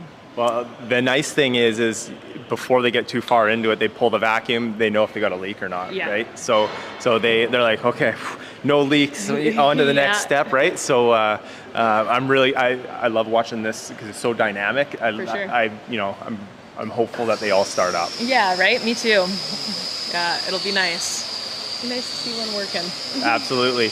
And for people watching at home, the actual, we'll go back just to one sec. The gray box that they're building their project on, the inside of that box for people watching at home is actually a mock fridge. It's all insulated on the inside, so they will actually be making cool air. Yeah, totally. Yeah, the inside will be a complete reach-in freezer. Awesome. Yeah. So we wish them all the best of luck, and we'll go back to you guys at the desk. Definitely. All right.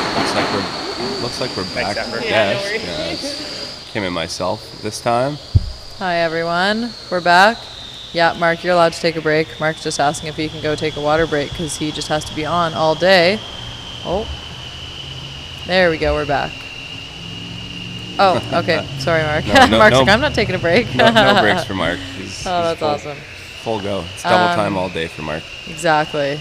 Yeah, it's been a crazy day in here. Hopefully they're coming to the end here. I know at least maybe the steam fitter project, I heard them talking about if they were going to maybe extend it another half an hour. I think it would be beneficial to everybody over there. No, none of the competitors over there are really too far ahead of each other. Everyone's kind of at the same spot. Right, so it'd be a fair move to add a half hour. Yeah, I think so. I mean, it would be. I would hope if they're going to do that, they'd kind of let them know sooner than later, because I'd hate to see them rushing through it when if they not don't have necessary, to. For sure. Yeah, that's where the mistakes come in. Hopefully, I mean, I haven't been back there in a little bit here, so I'm not totally sure what point they're at in it, but they have the dummy legs on and they're on the saddles, or? Yeah, they've got the dummy legs on. I was back there not too long ago. It looks like they have their saddle on. Most of them look to be pretty happy with how their fit up looks, and I think they've all kind of moved on to the repad. Right. But they're kind of in various stages of the repad. I think Jordan or Jake, from 324, he was a little bit farther ahead than Tegan from 179, and then our local boy Isaac, he was a little bit behind Tegan. So they're all neck pretty and neck kind of thing. Close, yeah. And to be honest, when I was looking at some of the fit ups that they have over there, they're all pretty even. So it's gonna come down to the wire for those guys. I think no one's you sometimes partway through the day you can kind of tell, hey, someone's way ahead. Yeah, there's an obvious favorite here, but from what I see now, I think it's going to come down to the wire, and then maybe even come down to the test tomorrow. Like I think maybe they'll have to judge them, critique their fit ups and stuff pretty harshly to be able to figure out who did a better job. Right, for sure. Yeah, because everything over there looks pretty good so far. Yeah, it's funny because I feel like a lot of people don't necessarily study maybe as hard for that test as maybe they should, because you don't really realize that could be the deciding factor. Yeah, it is a kind of a make or break thing for a lot of people. I know when I was competing, I probably could have studied a little bit more. I think maybe I was studying the wrong things the night before the test. Mm-hmm. So how did you find the UA history part of it? That was pretty tough. I mean, I kind of crammed it all in within a short period of time just before the exam. So. Mm-hmm. Which is something that in hindsight I wish maybe I did differently. I would hope that the competitors here took the time to do it over the last week. For sure. There was a lot of people when I was competing that were also doing the same thing, kind of in the morning. Hey, we got to 100%. do this. I think people. So. That's okay. Yeah, I think people don't really realize, the UA history part. Like, you just don't take it that seriously. Like, why would we need to know that? But I mean, if that's what it's coming down to, because I feel like the other test is kind of similar to, the exams you've done in school. Yeah, they're pretty basic. I mean, the Common Core one is there's a lot of for at least for the piping trades, it's what is 1 foot head of water, pressure wise, and stuff that you have to know for your trade anyways. Yeah, a lot of common terms and equations show up. So like that's the UA history stuff. Like, I mean, I don't know. I think it's hilarious now at work to drop a random fact about UA history that people are like, why in the world would you know that? Yeah, but, like a lot of people in the field, they don't really. A lot of them probably don't really care too much about it too, right? For sure. Yeah, so it's funny to know the facts on it. I know they're just panning over to the plumbers here. Looks like their progression's doing pretty well here, and they all seem, I feel like as I've walked past throughout the day, they all seem like they're pretty neck and neck in it at one point. Yeah. One of them looked a little more ahead, but I think it was just because he was taking his calculations a little more focused, and so that can be what makes or breaks you. Right at the end of it, you might all be done, but if one's actually the proper measurements, they're gonna have the leg up for sure over the speed. That's the big thing, right? I mean, it's not a speed competition. Everybody, as long as they get done, they're not judging you on how fast you can get it done. I think maybe if it really came down to it and it was kind of a tie, then maybe they would say, well, this guy got it done in a more efficient manner, but. Typically, if you're moving faster, you're going to be making a few mistakes, right? Yeah, 100%. No, it's I don't know. I'm excited to hear about how it goes tomorrow. Are you going to be at the awards sort of dinner when they announce the winners? Yeah, I'd like to make it there. I think we're going to be broadcasting live for that as well. So I hope I can tune in for that and see, because it'll be interesting. As long as my work schedule works out for it, then it should be good. But you're going to go back to work tomorrow as well. Yeah, so it's tough for everyone. I think we have Ryan King here with business manager from 496. Say hello to them. Over to you guys. All right, so we're down on the floor here at the plumbers where they're competing. I'm here with Trevor Robertson, business manager of 496.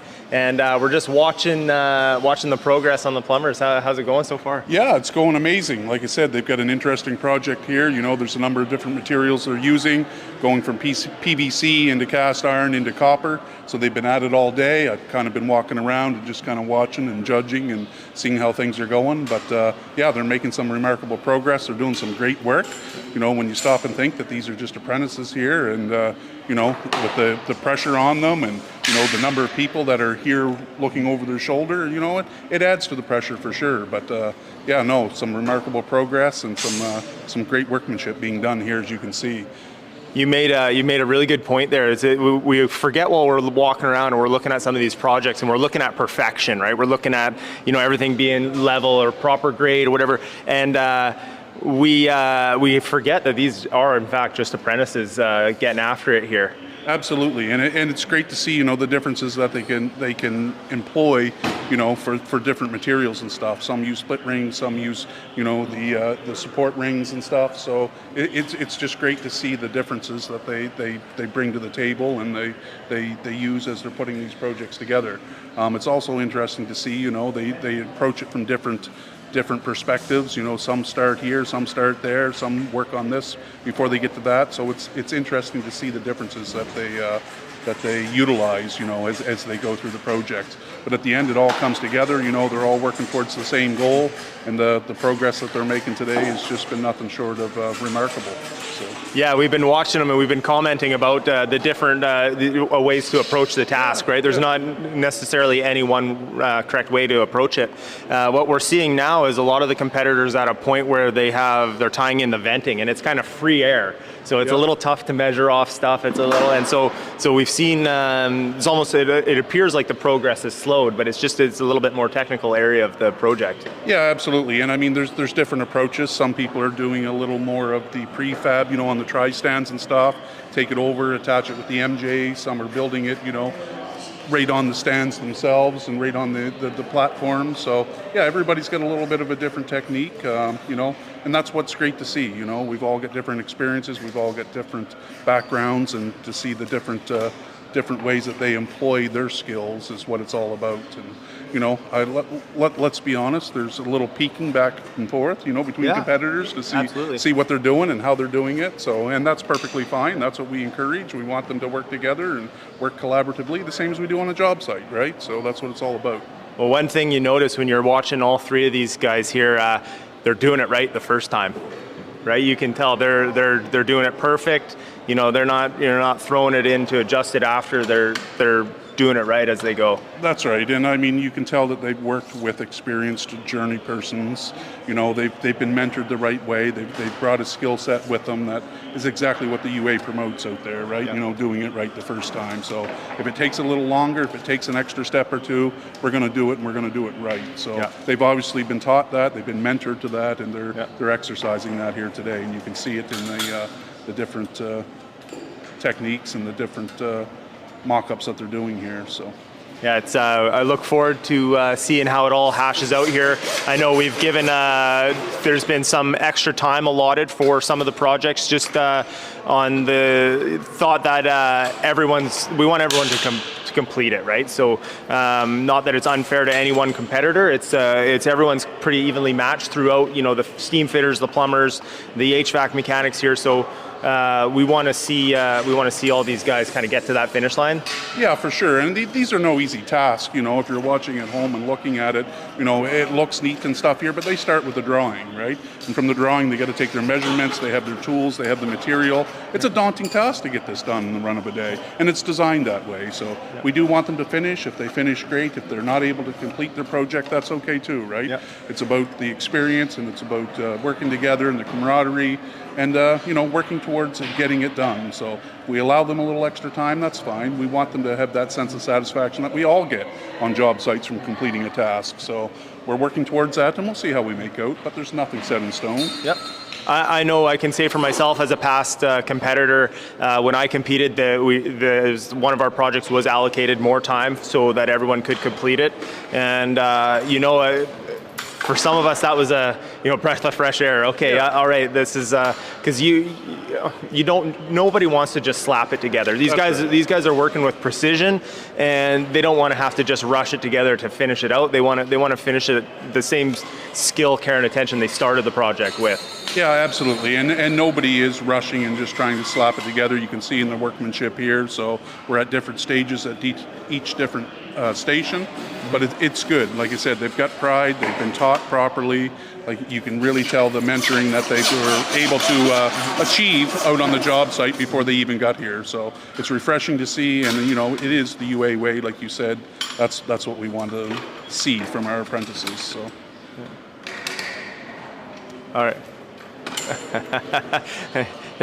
So we got a comment on the screen here from somebody that goes by the name of Al Phillips, and he says, Trevor must be a plumber. Trevor is a plumber. So I graduated high school, went right into trade school, got my Red Seal Journeyman Plumber ticket in 1998. Worked on the tools for many, many years. Obviously worked my way up through the union hall to become business manager, but definitely a proud plumber. So I have no qualms in making sure that everybody knows that I am in fact a Red Seal Journeyman plumber and proud of it. So a full career in the trades has been putting meals on the table in your family from the get-go. I've been a fortunate person to be able to achieve the things that I've achieved, from where I came from and where I started out. So, I had a number of siblings that went on to university. They racked up a lot of student debt. They ultimately didn't work in any of the fields. They ended up in retail and stuff. So being the youngest of 6 children, I said trade school was for me. I went into trade school, and again, I'm proud to say that it's definitely provided me and my family things and opportunities that I wouldn't have had otherwise. So, the sky's the limit. You're a plumber today. You could be, supervision. You could be the owner of a company. You could be working in the union hall. There's really no limits to the opportunities that you can achieve. Yeah, the progression never stops, and for the apprentices that are here today, this week, taking part in the competition, this is an experience they'll never forget. in their careers, they'll always remember their week here. And this is really just the beginning for these folks. Absolutely. The experience is one thing, but the camaraderie too, getting to hang out with each other, getting to share experiences from different provinces, from different locals, and getting to meet everybody that's here. There's a lot of people behind the scenes here that they do get to interact with, they get to share those experiences with. So that's really invaluable, As tradespeople, we can all do the work, we can put the projects together, that's what we do. But, the other side of it, the camaraderie, the networking, there are friendships that are going to be made here that are going to last a lifetime. So Absolutely. no matter where people go, it's a small world. We'll end up on job sites together again, these apprentices, and it's happened before, and it's really an opportunity all around to share those experiences. So, well, thank you again, Trevor. You're a great on-air personality, and we're going to go back to the desk there when they're ready. Awesome. Hi, everyone. Welcome back to our apprenticeship competition here. Ashley, correct? Yes. I have Ashley here. She's just been, pulled in out of the hallway because, as we've told everyone, the school is still very operational while we're having the competition in the shop over here.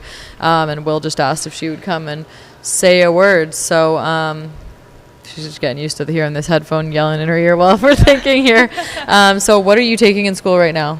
Foundations for piping. Nice. So have you decided, are you going to go the plumbing or the pipe fitting or the steam fitting route? It's all very interesting, but I'm thinking steam fitting. Thinking steam fitting. Yeah. Nice. I support that because I work in the industrial world. Yeah. Pull your microphone a little bit closer. Just pull the mic just a bit closer here. So I agree, steam fitting. I think steam fitting is the way to go. Plumbing is a great option. There's lots of work in town and in the city, but steam fitting is it's definitely a different world in industrial. Yeah. But I think it's the badass way to go for sure. Yeah. Maybe we can be partners one day. That'd be cool. Yeah, it's super cool. The welder fitter relationship is it's super unique. You know everything about each other. Everything about each other. It's crazy. Just 10 hours a day, you're best friends basically. So yeah, side by side. It's definitely a vibe. Yeah. What made you think about coming into the trades? I've just heard a lot about it. I have friends in the trades, and the diversity, the things you learn, the skills that you develop. It sounds really good. For sure. Get And that brain going. You make a great living, without. That too. That's it's totally different route and different way to go for sure. Yeah. Did someone suggest piping to you that made you start there? Yeah, a friend of mine is in steam fitting, and they're all for it. They're nice. Yeah, you can do it. If I can do it, you can do it. For sure. And is it a girlfriend or a guy or a guy friend? Yeah. Nice. Yeah. But we can do anything the men can do for sure. That's right. And better, perhaps. Yeah. Yeah, that's awesome. So you're enjoying the course so far? I am. Yeah. Yeah, and you I'm feel learning you're a lot. understanding it? Yeah, there's some difficulties because some areas that I need to learn more, and I feel like the course, the foundation course, is a good steady pace. Awesome. To ingrain all the things that I do need to How learn. long have you been in it so far? I started in March and it ends in August. Yeah, it's one of the longer ones to start it's a for long sure. haul, yeah. But I think it's good. You'll come out of it with an understanding. Yeah. And then hopefully you can. Right now is definitely the best time. There's so much work right now. Yeah. I'll definitely give you my info, and we'll get a job. There's a lot of work out there right now. Wherever you want to be home, you want to be away. Yeah. Lots of options. Yeah, it's awesome. Cool. Okay, awesome. Well, thanks for coming to chat with us. Thank you. Have a good day. You too. Thank you. Hey everyone, we're back on the floor here. I'm with Darren Vaux, Training Director for UA Local 324. How's it going, Darren? Good, Ryan. How are you? Thanks. I'm doing well, thank you. What are your thoughts on the competition so far? Been a great competition. Yeah, this is my second Western Canadian competition, so it's been really good, the quality of the work I've seen so far. I'm one of the judges here in the plumbing competition, so it's kept me pretty busy. I haven't really been able to see what the other competitors have been up to today, but I know that they've been busy as well, so yeah, we're getting near the end here too, so they're sort of in the home stretch. Yeah, they're definitely in the home stretch. I can tell you from looking around, the fitters and everybody, they're taking it right to the line too. It's not like any one group is kind of banged it out and has their feet up. It's everybody's going right to the time limit for sure. Yeah, and I've noticed that you'd see people slowing down at this point, but I've seen people working harder, as we're getting close to finish time here. So. Yeah, they're getting that second wind when they got that time restraint coming down. Watching the plumbing here, it's crazy to see what, they started out with a blank platform here, 4 or 5 hours ago. Now they almost got a bathroom group roughed in. Yeah, actually, like I said too, the quality has been pretty impressive. We've got a couple of younger apprentices I know involved in this competition this year. They're only halfway through their apprenticeship, so to see such good workmanship at this point is pretty impressive. Yeah, it speaks volumes as to where we're going with the trade. We talk about the baby boomers retiring and this thing, and that we need apprentices coming in at the bottom, right? Coming in fresh, and it's kind of a breath of fresh air when you see this level of skill from the apprentices that are, like you say, only partway through their apprenticeship. And I think it speaks, well for our contractors too. The type of quality that obviously is available to them from our locals. So really happy about that. Yeah, for myself on the organizing standpoint, I see a lot of apprentices coming in, and we work closely with the training directors in the school here, UAPI, CPC, and we tell the apprentices, like, make sure you're getting some exposure to different things. Make sure, you don't want to be a second or third year material handler, right? You really want to make sure you're getting exposure to different things. And by seeing the three gentlemen here, they definitely have been exposed to some different materials, some different skills for sure. Yeah, and that was pretty, that became evident yesterday too during the other tasks they had to do with the tube bending and brazing and threading and that. So yeah, these apprentices definitely were well selected by their locals to represent them at this competition. Yeah, I competed in the past, and I thought it was quite an honor to be asked to come, and obviously everyone here is trying to put their best foot forward for themselves, but they're also representing their local, like you say. So it's good to see. How many competitors do you have in the local or in the competition? We have 3 this year. Yeah, we have a plumber in the competition, Mason Godden. We have Jacob Ash is our steam fitter, and Evan Fraser is our sprinkler fitter. Yeah. So they're all busy trying to get these projects done today. Right on. Well, thank you very much for your time, Darren. I appreciate it. And we're going to go back to the desk here. Thank you. Hello again. That was Ryan and Darren out there on the field. We've been getting some awesome shots from in the field today. It's really nice to see that happening, so everyone can kind of get a sense of how things are going out there. To my left here, I've got Rob Densaw. He's a sprinkler fitting instructor here at UPIC. How are you doing today, Rob? I'm doing good. Yourself? Oh, it's really good. It's really good. How do you think the competition's been coming along this year? Well, it seems like it's going really well. I've been actually teaching a course at the same time, so it seems pretty organized. And the competitors they get their hands full, but it looks like they're having fun out there. And yeah, it's a good experience. Yeah, it's been pretty good. I've noticed you kind of popping in here and there when you can. How have you found the experience has been for the students? Is everybody pretty happy to have this here, or? Are you talking about in the competition? No, your students, like your. It's we have a lot of fun. The classes are a lot to learn, but we also have a lot of fun at the same time. Yeah. Yeah, it's gone well. I've really enjoyed it. Yeah, but how do you think the impact of the competition has how much of an impact do you think the competition has had on your students this week so far? Has it been? Well, I've got one of my guys competing, so definitely a huge impact on him. But yeah, and the guys are rooting for him and stuff. So yeah, it's a good experience for them to see it. And in the future, they're only level 2, so they should be able to have time to compete in one themselves. Yeah. Maybe in the future. Yeah. So. Yeah, no, I think it's pretty cool that our school is still holding classes, right? I mean, we had a level 3 class, I believe, come out and do a little tour, the plumbing class.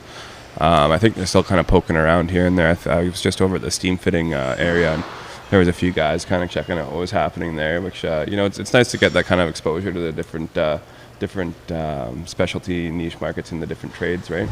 Yeah, not only that, too, is it's really good for the competitors to meet people from other provinces and network, and it really opens up their opportunities across Canada, meeting all the other locals and all the other boys, and it's a really good networking. Yeah, well, that's the thing with it all, right? I mean, it's a friendly competition, but at the end of the day, the networking and the relationships that you make while you're out here, those last a long time, right? I mean, they're invaluable. It's just like when you go to different jobs and you make different connections with different people, right? Those things, they tend to help you out for years into the future.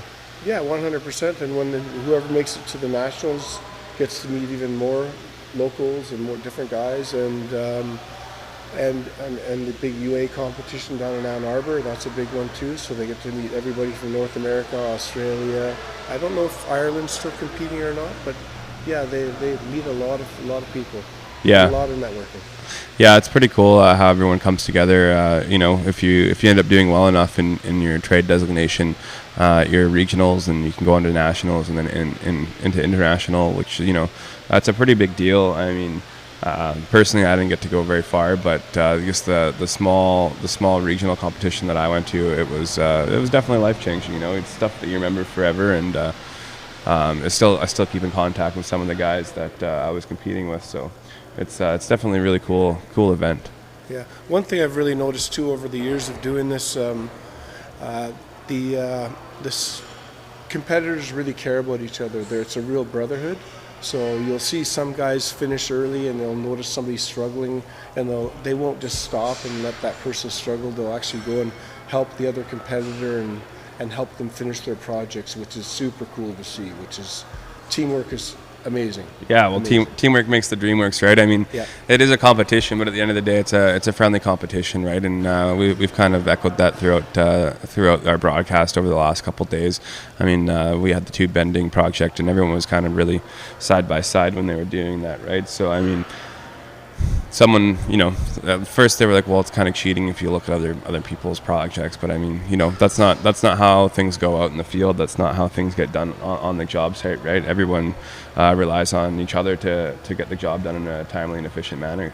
Yeah, and it's a really good learning experience for not just the competitors, but everybody who's running the competition and everything else. So it's really good. Yeah, overall, it's a really nice experience for everybody. I mean, I've talked about that too. It's nice being on the other side. You know, being behind the microphone is a little bit of a new thing, and it's kind of been a bit of a challenge. But it's definitely a lot easier than actually being involved in the competition.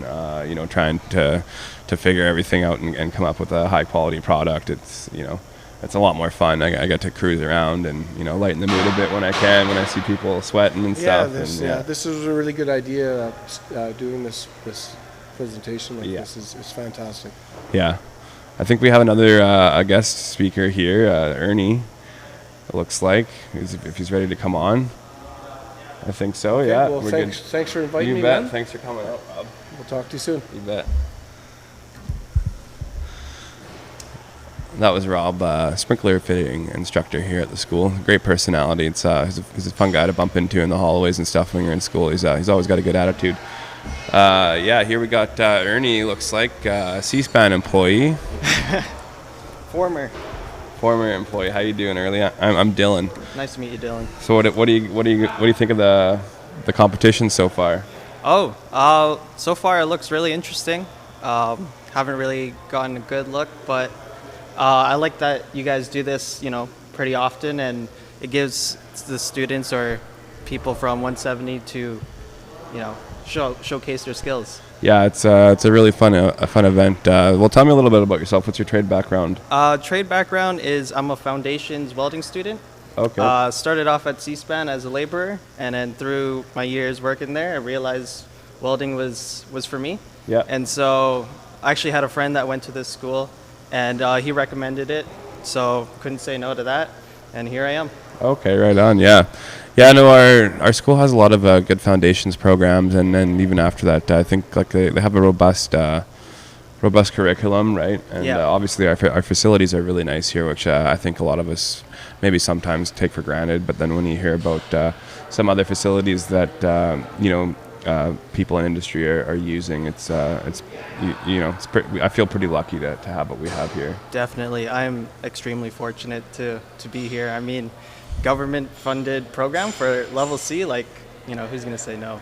Yeah, right? No, it's very true. It all comes with the big labor shortage, right? I mean, there's a huge push for young unskilled workers to, you know, get their training and certifications up so that they can continue helping into the future in a more viable aspect, right? I mean, everybody needs laborers, right? But it's good when you can kind of start there, identify, hey, maybe I'm interested in this, right? And then you can take that knowledge and the government's there to support you and your transition into a new career, right? Definitely, yes. Yeah. So you're thinking maybe one day you'll be a pipe welder, or what do you think? Oh, definitely. That's one of the goals for sure. That's the big goal, eh? Yeah, I think pipe welding's the way to go. There's tons of opportunity in it, especially at C-SPAN. I actually just recently started there, and let me tell you, it's a wild place. Yeah, on the JSS? On the JSS, yeah. That's where I've only been there for a few days, but it's a big job site, and it's there's a lot going on, which it's interesting to see it all. I'm not used to working on such a big job site. There's lots of moving parts, right? Yeah, it's crazy over there in SOC 7080. Yeah. So. Are you a welder by trade, Dylan? I'm a steam fitter. Steam fitter? Okay. Yeah. Gotcha. So I competed in a prior competition. I got my TQs earlier this year. So I've been there for a little bit, and it seems pretty interesting, right? It's pretty fun place so far. There's a lot going on, and it's a huge project, right? So it's very interesting to see it all come together. Yeah. I was working as an apprentice at Ideal Welders for a few years, and I actually was building a lot of the pipe spools there, fabricating the spools in their shop there, and then they were getting shipped to C-SPAN. So I've you can kind of always you remember certain things, but you can see your handwriting on some of the spools, and you're like, hey, I built that, right? Whenever we completed spools, we'd always write complete, and then we'd write the date on them. So it's pretty cool to see something that I built 3 or 4 years ago, sitting on this vessel. So it's pretty cool to see it all come together, and I'm looking forward to the rest of my time there. I'm not too sure how long I'll be there for, but for now I think it's a good spot to be. Yeah, definitely, man. A lot of OT for you there too. It does sound like the overtime's there, which is good, right? I mean, typically as an industrial guy, you kind of depending on where you're at and what you're trying to do, the overtime is pretty essential, right? I mean, a lot of the time I feel like personally I'd rather not work, but when I'm working. So overtime is good, right? Because it kind of affords you the freedom to say, hey, I think I'm going to take a little bit of time for myself. Yeah. So it looks like on some of the cameras we can see here, we've got the plumbers still working away. Oh, yeah. And the HVAC technicians.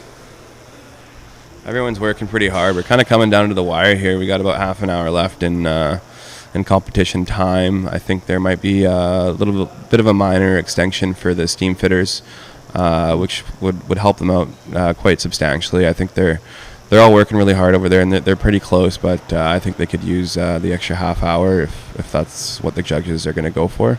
Right. I don't know if you've been over there yet, but they're coming along, but they're really close, but they're just not quite there. So it'd be nice to see them come up with a finished product. Yeah, definitely. So how many teams are there?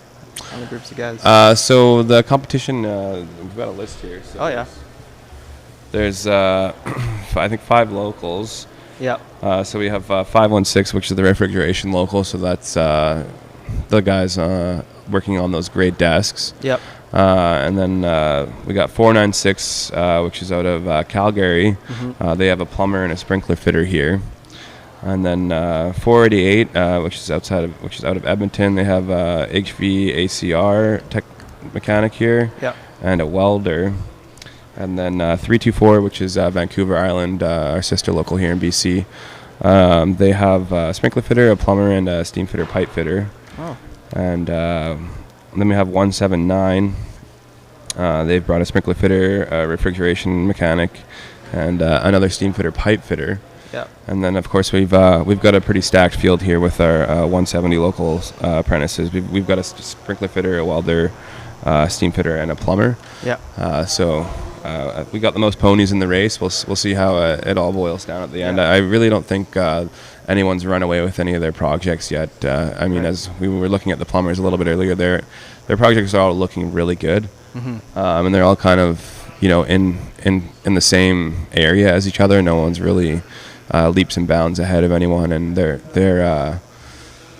dimensions, everything looks pretty good. I haven't really looked at it with the tape measure or anything, but just by looking at it, things look like they're supposed to be where they are. So it's gonna be tight coming into the last half an hour here. I think a lot of the points are going to come from the really minute details, right? You know, is your measurement bang on? Well, if you're 3 mils out and the other guy's bang on, then I think you might get a couple extra points, right? That's true. So that's true. Yeah, it'll be interesting to see. We got about half an hour left, 29 minutes, I guess. The clock keeps ticking, so. Who are you rooting for? Obviously 170 guys.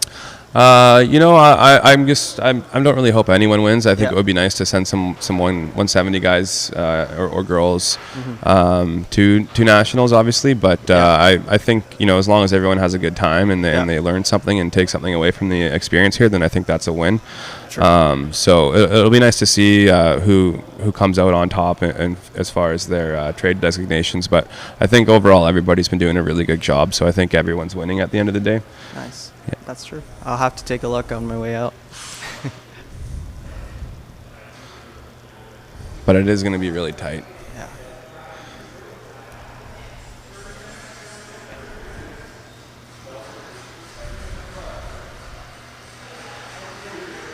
Yeah, you can see the plumbers are working on some of their copper venting, I guess, now, and it's all going to be really tight. I think those are some of the final connections that they have to make. They have their stub ups done for their vents, and they have their sanitary line in or their common vent header there, I guess, piped up. So it's coming down to the wire here. Looks like the HVAC technicians are also getting pretty close. I think they're just finishing up some of their wiring. Which is something that you won't see out of any of the other trades here. Actually, is so the HVAC technicians they use low volt controls extensively in their day-to-day jobs, and most of the other piping trades that's not typically part of our day-to-day jobs. Right. If you get into some of the boiler maintenance or some of the gas fittings, you'll use some of that stuff for troubleshooting. Yeah. But typically, steam fitters, plumbers, sprinkler fitters, we're not running a whole lot of electrical. So it's interesting to see the HVAC project and how much it actually does differ. Yeah.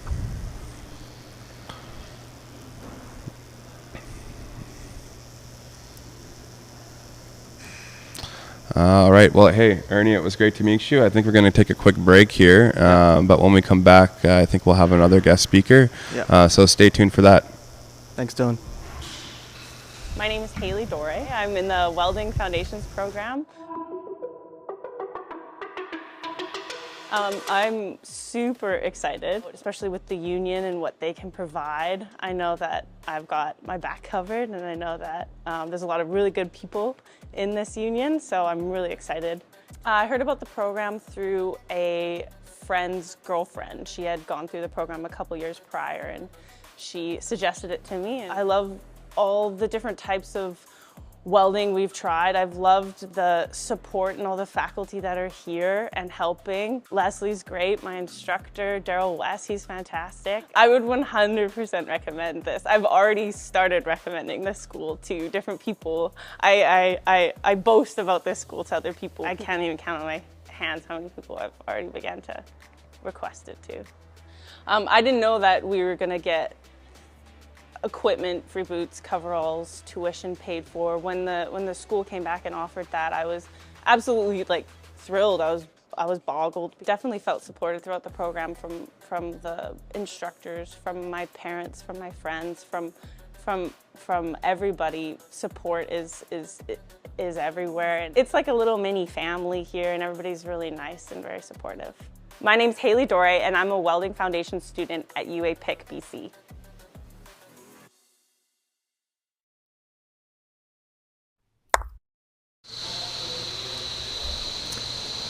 Hello everyone, welcome back to the desk here. My name's Ryan, I'm the host at the desk now. We just swapped out.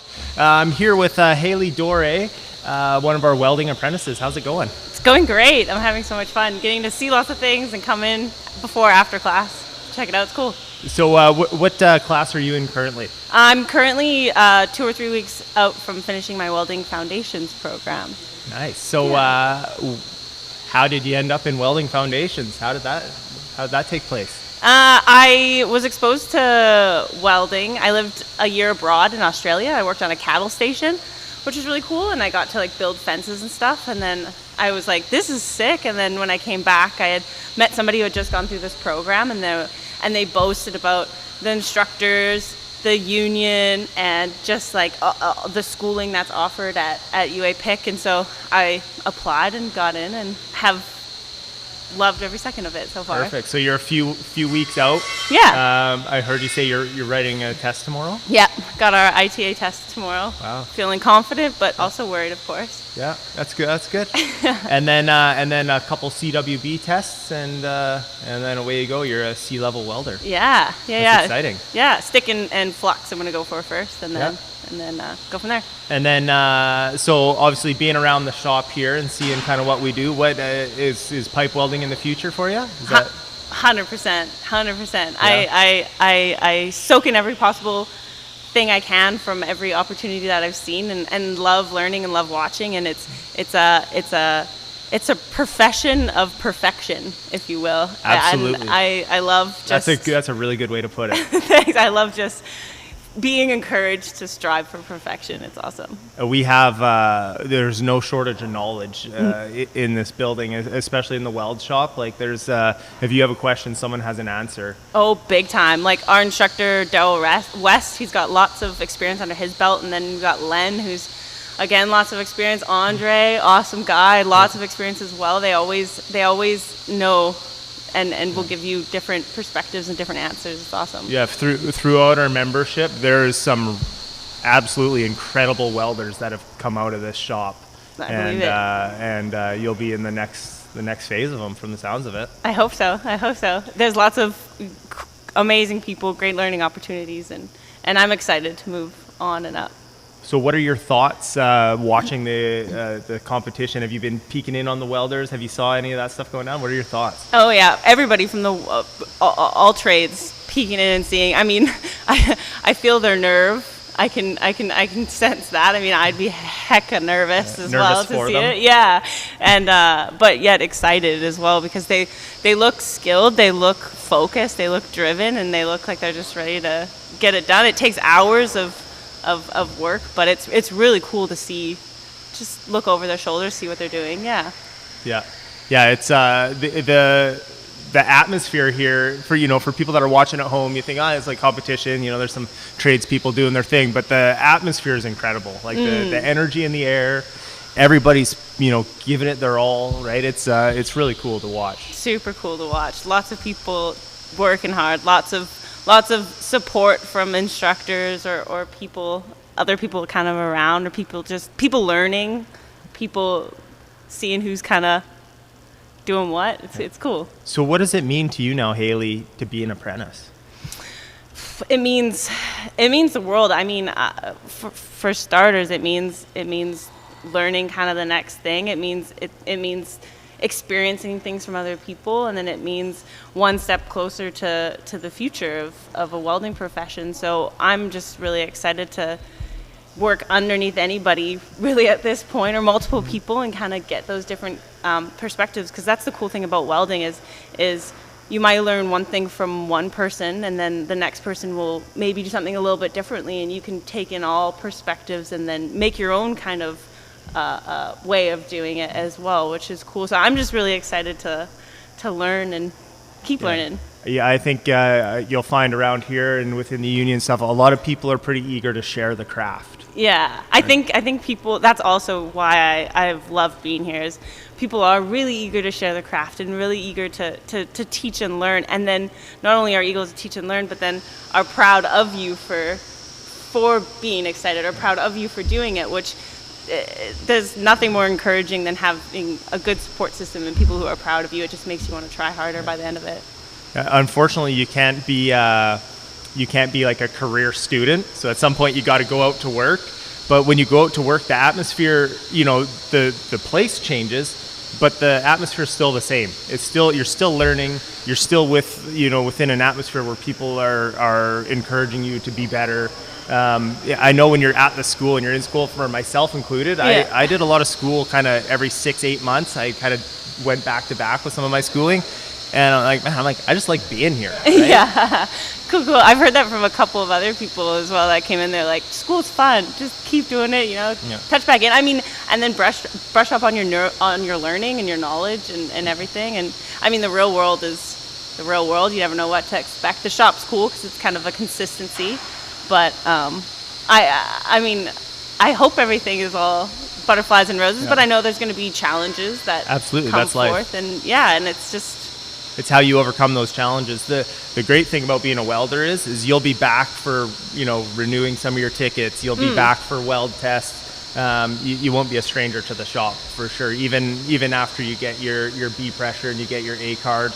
And you're off and running, you'll still be back from time to time. So 100%. Awesome. It'd be cool.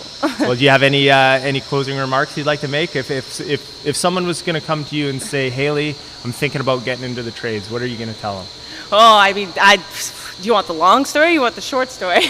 I would encourage it 100%. I mean, if they're hardworking, driven, likes to put everything, give their all into everything, and are interested in it, and have drive, and I would recommend this school to absolutely anybody. I'd recommend this shop. There's just so many awesome people that are here and people that support, and like I said, like I'm excited to come back. I'm excited to be done. It's bittersweet, but it's great. It's all just a little mini family here, and I love it.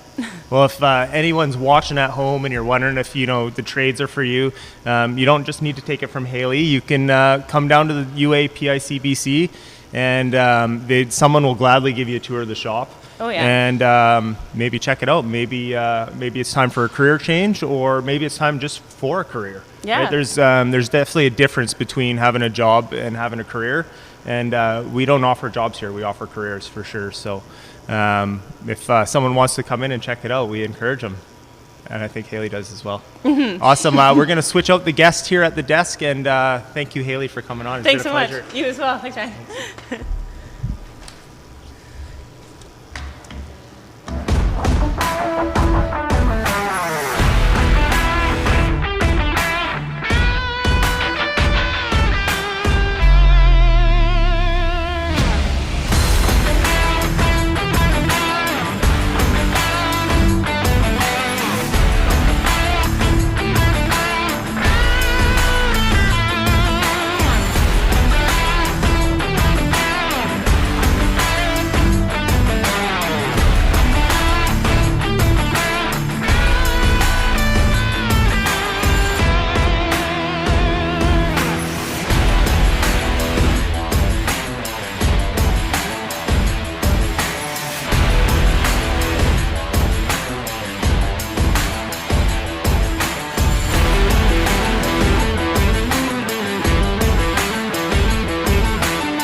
Absolutely. All right, we're back on here. We're back on live here at the UA Western Apprentice Skills Competition. On the desk here with me, I have Johnny McCallick. That's very good. How are you?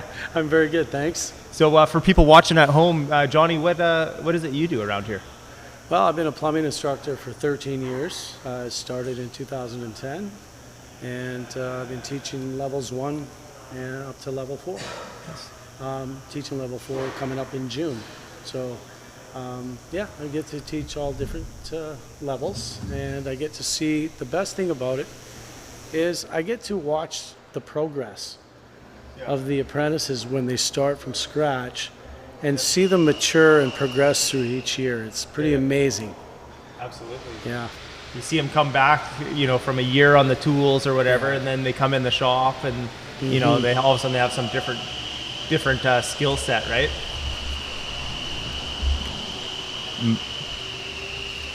You talking to me? No, me. Yeah, there you go. How's that? Sorry, we got the eye on the sky here. We got Mark Donner, our producer, in the ear here. Sorry, a little technical difficulties there. So Johnny, 13 years. Did you start at the old location, or did you start at this location? No, just before the grand opening here. Yeah. I was hired on in January of 2010. Al Phillips, who was the executive director at the time, hired me on. Prior to that, I worked at BCIT for a piping foundation course for 6 months. So you watched this place develop from its infancy.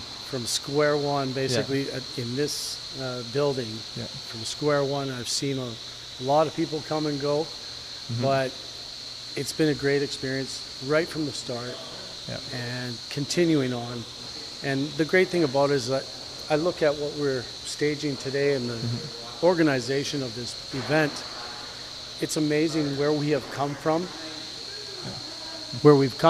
and where we are going. So I've in the 10 years I've been around, I've watched the shop change and grow and different things. It's just like the job site. It's constantly evolving. So there's if there's a new process or a new technique or a new material, there is the means to get educated on it within these walls. Absolutely, and that is the thing. I always tell my students, you never stop learning.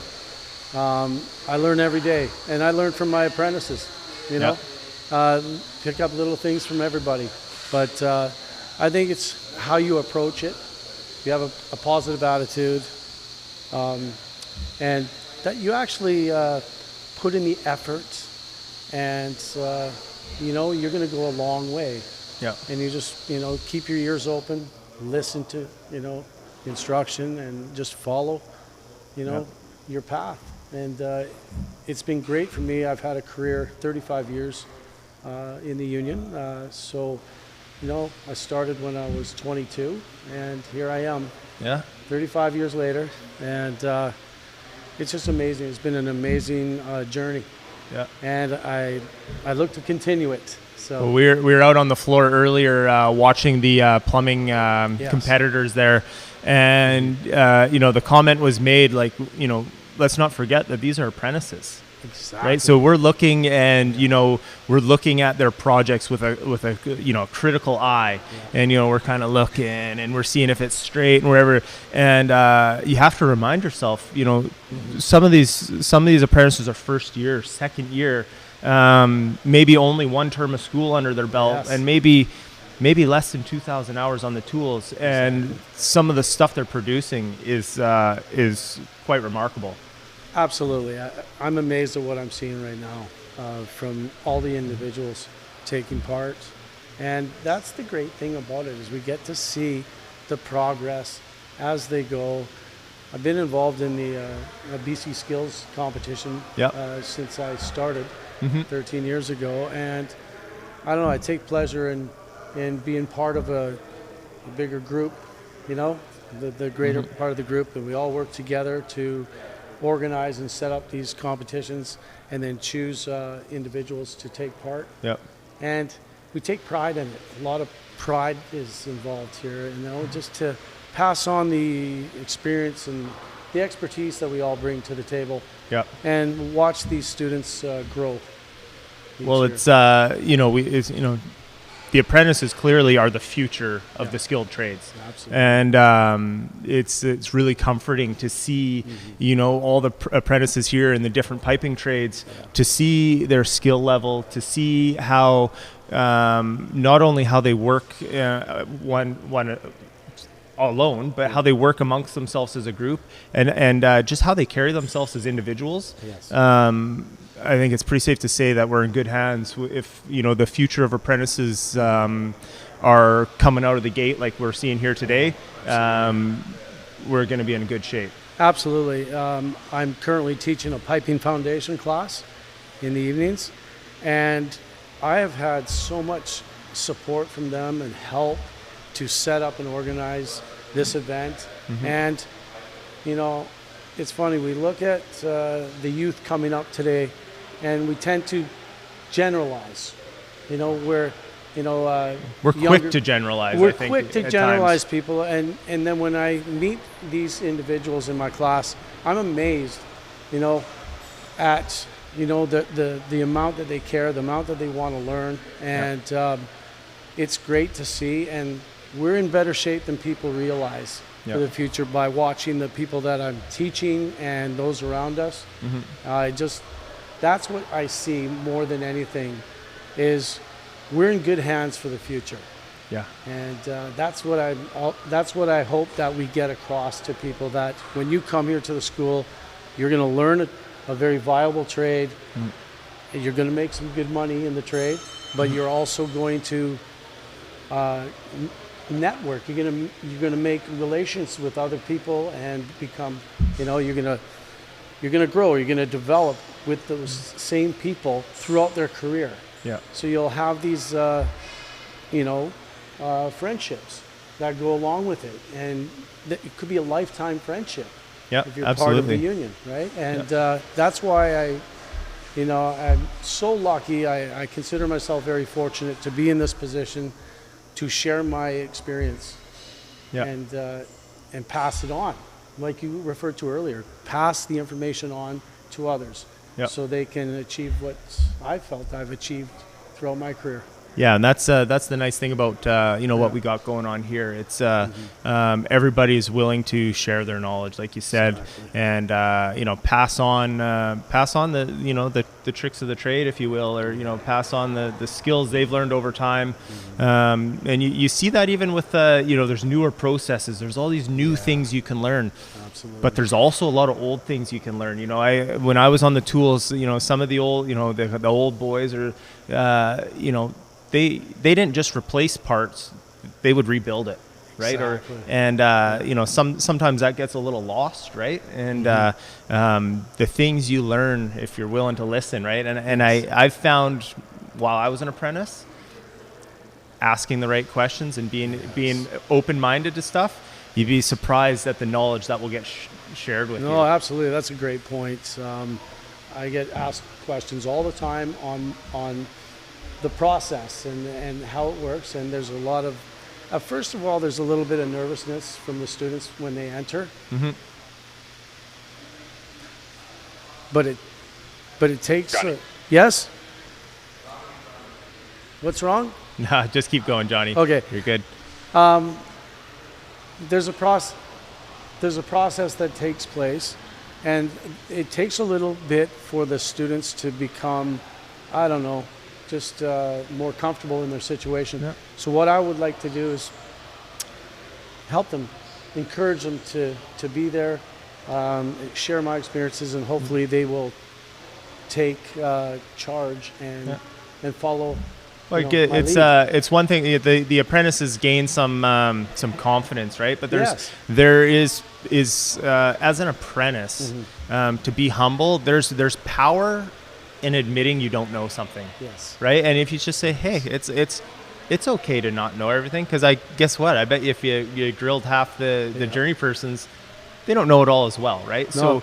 So when whether it's a new tool or it's a new process or it's especially if it's in regards to safety, ask the questions, right? And I think you get a kind of a level of respect when if I have an apprentice that says, hey man, I've never worked with this, can you show me? It's like, yeah, right. I actually rather show you, see you learn those skills than see you try to fumble through it on your own and maybe either wreck a tool, damage a piece of property or whatever the case might be. That's right. Right. That's right. And at the end of the day, job's getting done. The apprentices are more skilled, right? That's I think in our system, that's one of the things you see is everybody wants you to be your best. Absolutely, I agree. And what I'm seeing now, and with my class in particular, they ask questions. They want me to show them and demonstrate. And the big thing is we work as a team. I expect everybody to be available and work together. And I think when they do that and work together in class or in the shop, they get to work with each other and learn together. And I think it's all about team, right? We're all about the team here, right? Yeah. And I think collectively we provide a good, valuable expertise to the group. Absolutely. Absolutely. So we have a bit of a green room here. Are you guys waiting? Are you guys on deck? Yeah. All right. Yeah, we'll tag out here. Yep. Johnny, thank you very much. You're welcome. And I want to say, for the record, thank you to your class for all the work they've done. You bet. Behind the scenes, I know firsthand. I've watched them moving gear from here to there and there to here again, and then back to there. And so, thank you to your class, and thank you for taking the time to sit at the desk with us. Thank you, Ryan. I appreciate it very much. Awesome. We're going to swap out, and we'll have another guest here with you shortly. Thanks. Thanks.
Hey, it's Kim. I'm back with you guys, and this is Mark. Hello, everyone. Mark is from Local 254, which is in Winnipeg. That's right.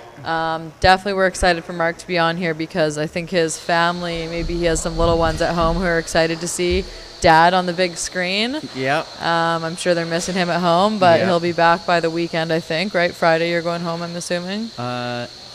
Sort of, yeah. Sort of. I've got some family out here that my wife's from Vancouver area, so I've met up with a few of them, and I might do a little bit of visiting, maybe a little bit of adventuring. Nice. Before While you're out here, why not, right? A little bit, I'm sure yep. it's you don't probably get away from home too much. No, we have my daughter's 5 years old. Hi, Quinn.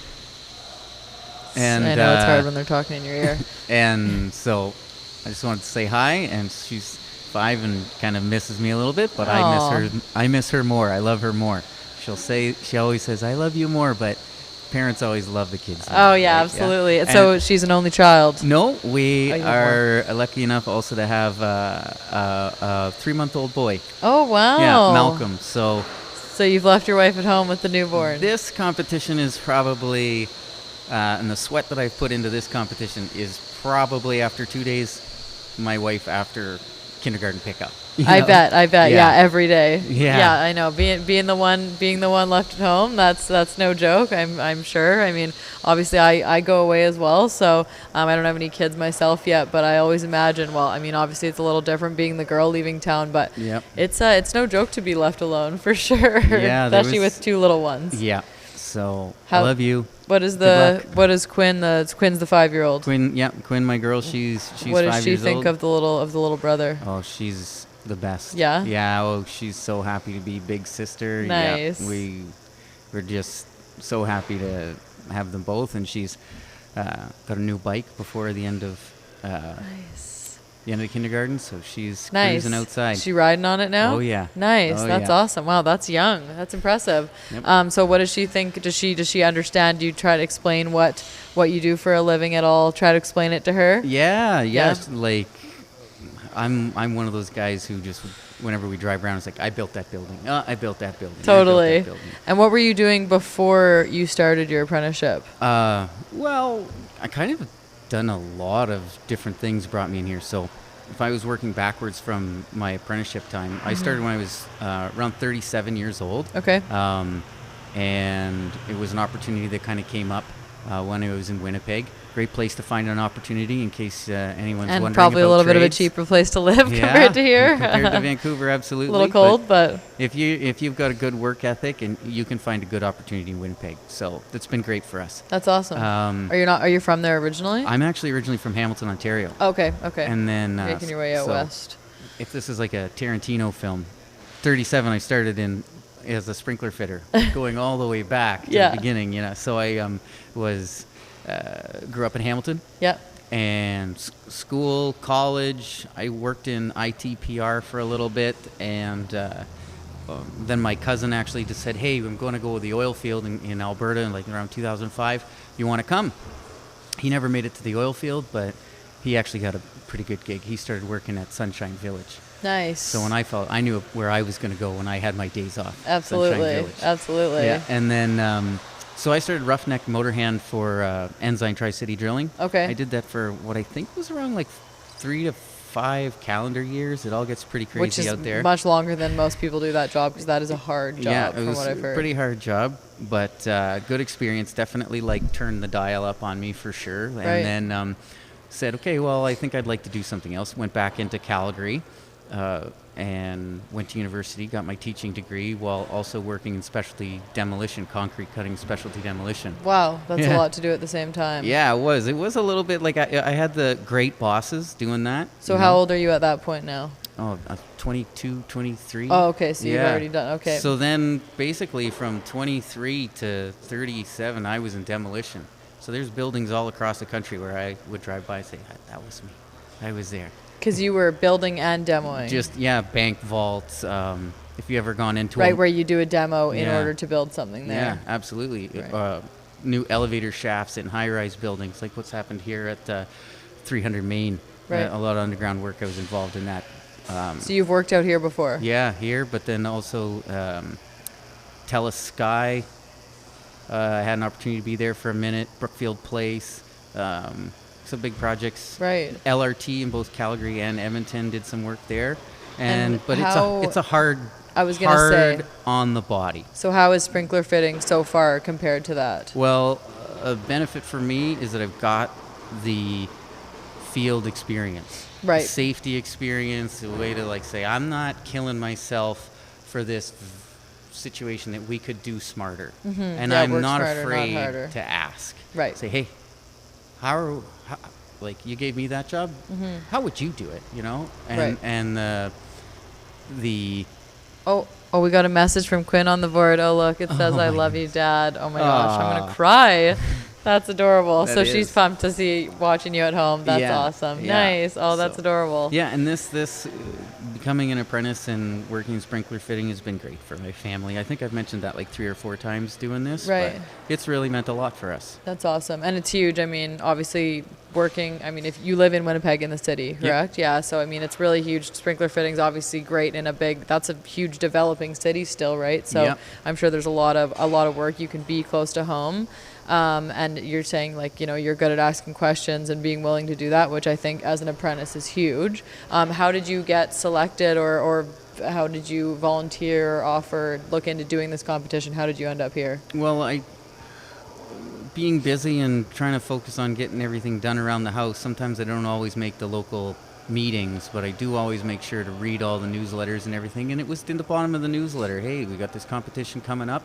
And I thought it's an opportunity to work under pressure, and it's an opportunity to challenge a version of the Red Seal exam. Mm-hmm. And I'm not going to get that anywhere else. Yeah, absolutely. And that stress, we've said earlier today, it's nothing. You're not going to have this stress, even in the busiest, craziest workday. It's still not going to be having people watching you with an iPad and a camera and this and that. So how do you feel about the theory test tomorrow? Got some practice to do for sure. I've got a couple practice exams, and so you're gonna keep studying tonight. Yeah. You're not gonna be out partying and celebrating that the practical's over. Oh no. No, that's good. No. That's good. How do you feel that the practical went today? Well, today's practical was interesting because the type of plastic pipe fitting that I've been doing is a lot of condos where we're working with full lengths of pipe and then just getting to the end of the run, getting to the drop. And moving on. Right. If you have scrap pipe, bring it in the next room and you keep going. So this was pretty interesting. And more intricate, small little project. Small scale, yeah, exactly. And it wasn't until, of course, at the end when things weren't quite fitting, I'm like, uh-oh. This is a 3-dimensional project and I did 2-dimensional math. Like there was a little trigonometry missing, it was perhaps. a little bit of right. A little bit of a eureka moment. Right. But well, I can say I obviously we don't have a camera right on his project right now, but from what I've seen, I'm just a welder, so I don't really know my stuff, but it looks like it looks pretty good to me. Yeah. It looks like you did a pretty good job, considering if you did the math a little backwards. Yeah, maybe. Yeah. One of my apprentices, or sorry, not apprentices, journeyman. One of my first journeymen when I started working with Vipont, Dan Lambu, when I told him, oh, okay, I got to leave your project, which was a steel project, and I had done a lot of steel up until that point. Oh, I got to go do glue. Oh, I got to go do a glue job. It's my first time working plastic. He just said, there's no such thing as too much glue. So you were telling yourself that today? So there was a couple times in there when I was looking at a problem and I just said, there's no such thing as too much glue. Nice, and nice. So you can go home and tell him that, even in your head the whole time? Yeah, had a little bit of information. But then, right now I'm on a big rush project, a condominium complex with 2 journeymen. We're working super hard. So you're heading straight back to work on Monday? Oh, as soon as I'm back, yeah, absolutely. Yeah. I tried to, the last week and a bit that I was there, they said, okay, we need 2 floors of drops made. We need all the shields in for these wings, and we need all the pipe in the air. And the 3 of us worked super good together. Yeah, they're like, if you want this time off, you better get all this done. Yeah. And so, like, in the back of my head, I'm just like, oh, wonder how far they've gotten without me, and I wonder how much.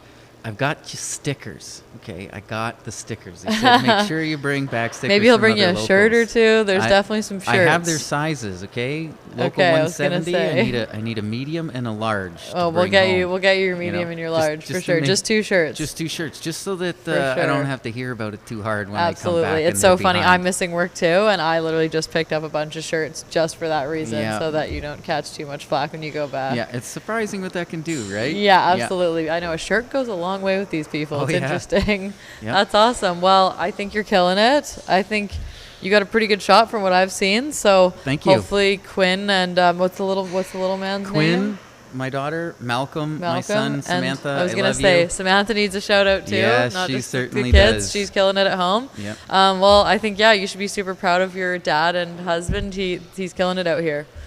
Awesome. Well, okay. We'll see you tomorrow again, and hopefully maybe on some sort of podium with a medal. I can only imagine. Yeah, imagine you get to go to Montreal. That'd Marshall, be pretty cool. we'll talk just in case by magic. By dark horse magic, I end up having to go to Montreal. Yeah, we'll talk. It's gonna need some more time off. Yeah. I don't know. Yeah. Oh, if you get there, you got to do it. You got to get that ring. Okay. Awesome. Well, thank you so much. Nice to meet you. Thank you. Thanks, everybody. I don't know if we're still. Oh, we are still on here. A little bit of technical difficulty between the switchovers here, but Mark's making it happen. It's a lot for him to manage all at once.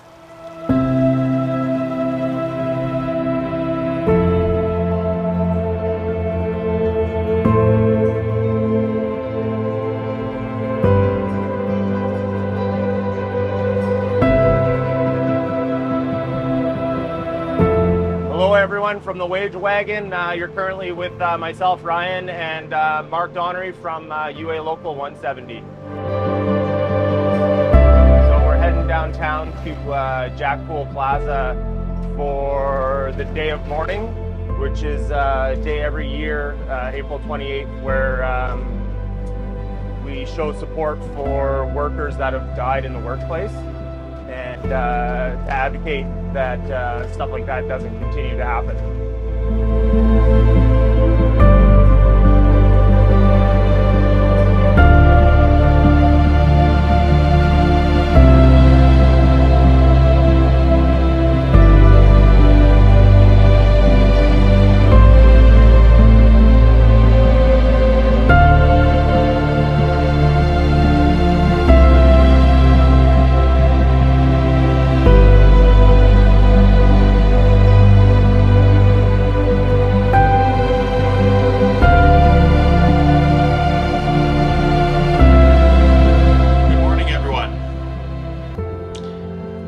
My name's Stefan von Citrowski.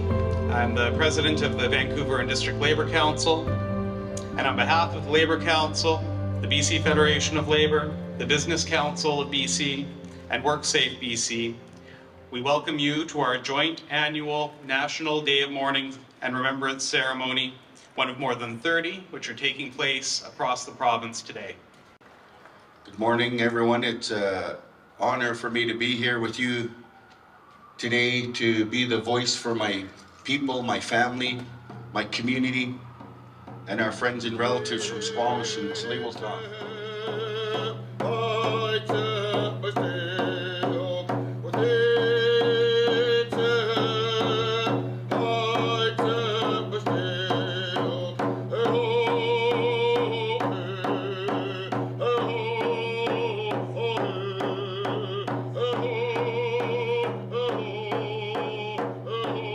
This day is critically important because we still have a long way to go. In 2022, in BC alone, there were 241 reported workplace-related deaths. This year, the Canadian Labour Congress theme for the Day of Mourning is Know Your Rights, Use the Tools, Defend Our Wins.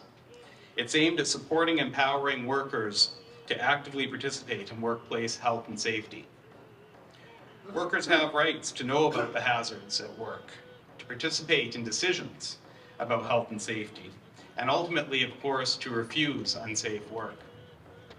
These rights can help make us safer, but only if workers know them and use them. I want to extend my condolences on behalf of the government of British Columbia to everybody who has lost a loved one due to injury or illness or because they were killed on the job. I'd like to take this opportunity too to thank all the advocates, and particularly to recognize the role of the labor movement in making workplaces safer for all British Columbians, so that when people go to work, they return home safely to their family and friends, because every person deserves a safe place to work. My kids have a grandfather that worked on the docks for his entire life. And the stories that he tells of the harrowing conditions, especially in the early stages of his career as a longshoreman, how close he came so many times to a life-changing injury that could have been asbestosis, like Greg faced. It could have been being crushed and killed or injured, disabled at work. He got lucky. And in British Columbia, we can't rely on luck. Everyone who has died at work or been injured at work is loved. Their sons and daughters, their parents and grandparents, those who died left behind children and partners, friends and coworkers. And the collective grief of the loved ones is felt today. You can look over here and see the names of so many people killed at work. We have a website where people can be remembered, where we can reflect on the tragic loss of life. People can put tributes up to loved ones who have passed away. And as I was looking at that site, I saw one bereaved person wrote, "No one should go to work and not return home to their family." I know we all agree with that, and we won't rest until it's the case. Thank you very much. We have come together on this solemn day to remember and honor the lives lost and the families forever impacted by workplace accidents and illnesses. And I'm honored and humbled to join you here today and people across BC and Canada to pay tribute to all workers who didn't make it home safely at the end of their day. So I want to take this moment to thank you to all those health and safety committees who work tirelessly, doing a thankless job, saving lives and saving injuries for all the workers in this province. Loss and anger, pain and determination, grief and action. These are inseparable. And so on behalf of the million members of the unions that make up the BC Federation of Labour, I want to say again, we mourn the dead and we fight like hell for the living, today and every day. Thank you. Today, as I work as a health and safety facilitator with the BC Federation of Labor's Health and Safety Center, I talk to young workers about their rights. I tell them that there are workplaces where their lives are not valuable, employers who will put their safety at risk. And I tell them what to do about it, how to refuse unsafe work, how to take action against dangerous employers, and how we can stand up for each other if nobody else will. My challenge to you today is to change that landscape, to create laws that uphold justice, that tell workers their lives and safety truly matter, to change the systems that so badly failed my father and my family, to truly honor the lives of the people that we're remembering today. Thank you. Let's remember what we heard today from all of our speakers and translate it into action in our workplaces. This will conclude our ceremony. Again, thank you so much for being here today and observing this important day of remembrance and rededicating yourselves to action for health and safety on the job. Now I will ask you to join us for a short period of silence.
Hello, everybody, and welcome back. Yeah, it was a good little presentation on day of mourning, and obviously safety is a big concern to everybody on and off the job. But we'd like to see everyone coming home safe every day. With that, I have a new guest speaker here, Jamie McPherson with UA Canada. Thanks for coming on. Oh, you're very welcome. Jamie works tirelessly to help set up and facilitate these competitions around the country. Can you tell us a little bit more about your position with UA Canada? I'm a training specialist with the UA, dealing with all the piping trades.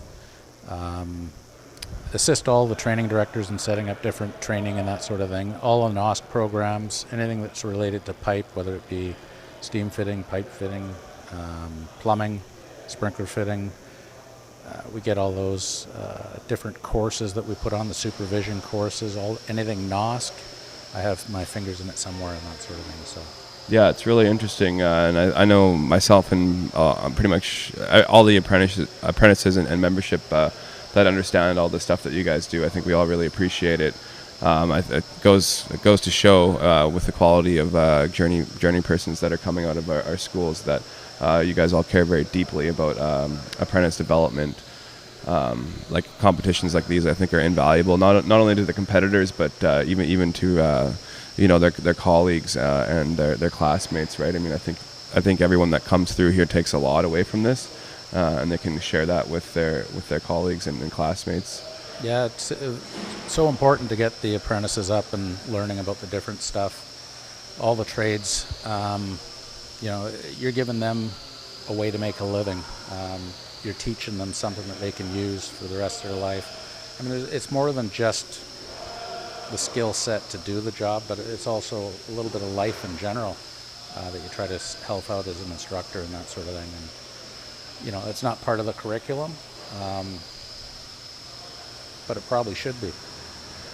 You know, the one thing that my father always stated to me was the fact that, you know, you don't go outside of the collective agreement, but the thing is you still have to make money for your employer. If your employer is going to stay in business, is the only way that you're going to still have a job. So you still have to make them, you have to put a good day's wages, or a good day's work for a good day's wages. So it's a fair both sides. Yeah, so you just got to make sure that they're working to the agreement and working hard, putting that full day in. Yeah, that's a good talking point actually, because I mean that's kind of the whole point of the apprenticeship, right? Sometimes I hear grovelings about, oh well, maybe they could have taught me this a little bit more, taught me that a little bit more. But you know, I've gone through 2 apprenticeships now, and they give you enough material and they explain things in a thorough manner, right? But it's up to you to make sure that you're going through the program material and you have a good understanding of every little facet of your designated trade, because they can be quite broad depending on which areas you're in.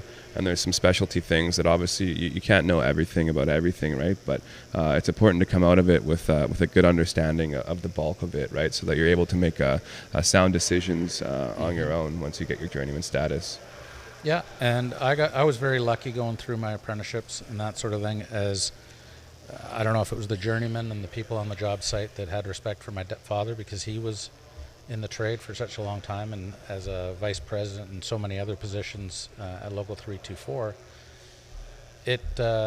they trained me or mentored me in all those things to make sure that I did well, and always made sure and looked out, you know, that I was learning and that I was getting better.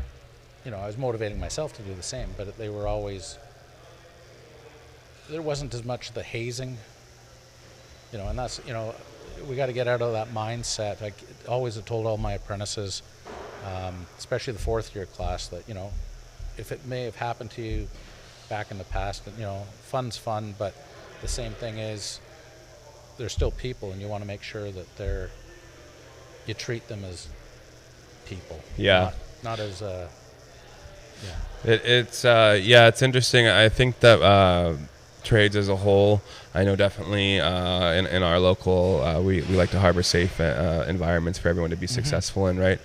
So it's been really nice to see the inclusion and the general overall like respect that everybody has for each other, it's right? Come a long way, that's for sure. Because I definitely remember 10 years ago when I started in the piping trades, things were, even that short amount of time ago, were quite a bit different. You know, and to see where things are at now, and to see how happy and eager young and inexperienced apprentices are to be there, it makes me really happy, because you know, if somebody's happy, then they're going to be more productive, and they're going to be more interested and engaged in what they're doing. Yeah. Which is a pretty big deal, right? Because all of us collectively are relying on the people who are coming up after us, you know, to help us, you know, as we move up in positions. We need people that we can trust and lean on 100%. That are skilled to help us complete the job. And as we move through our careers into like our pensionable ages, then we're relying on our fellow brothers and sisters to keep doing good jobs out there, to keep the union strong, right? Yeah. So. It's pretty imperative that people are coming out of their schooling when they get their trade qualifications, that they're you know, that they feel qualified, and that they can make qualified decisions, right? Yeah, and you know, they need to learn that just because you have your ticket doesn't mean you know everything, right? It's a learning process all the way through. I've never stopped learning. You know, it's now 36 years that I've been in the trade. Officially 35, because first year they didn't indenture us, so it took another year to get our indentureship sort of thing. So the whole way through I've been with the UA, but it's one of those that you just don't stop learning. It's not that you get a piece of paper saying I have a red seal, I'm done. Now I'm, you know, get more, learn more, become more employable. All these other skill sets, whether it be a cross connection, a medical gas certifications, rigging certifications. There's all sorts of things you can have to be able to go and make yourself more employable, and you'll be you're working more. I mean, yes, right now you could be almost a dead piece of wood and you could be working. Yeah. But it's not going to always be that way. This is very true. And you know, it's funny that you talk about always learning. Is shortly after I got my first TQ, someone said, all right, well, you have a ticket to learn now, right? Which really stuck with me, because especially as you take on more responsibility and the expectations for your day-to-day job, they get a lot higher once you receive your trade qualifications. But at that point, you do have a ticket to learn, because you're on your own most of the time, making your own decisions, and sometimes they work and sometimes they don't, right? And it can be really frustrating as a green journeyman, just because things sometimes they're hard and they feel like they're taking too long, right? And then you see somebody else with a few more years experience, or maybe many more years of experience, and everything is just going so well for them, and they make it look easy, and like it's they're not sweating, so it's all those things that, like, you're always learning, which is why I was really interested in trades myself. Every day is a new challenge, right? The little bird in my ear said we're going to the floor for a second. Yeah. So,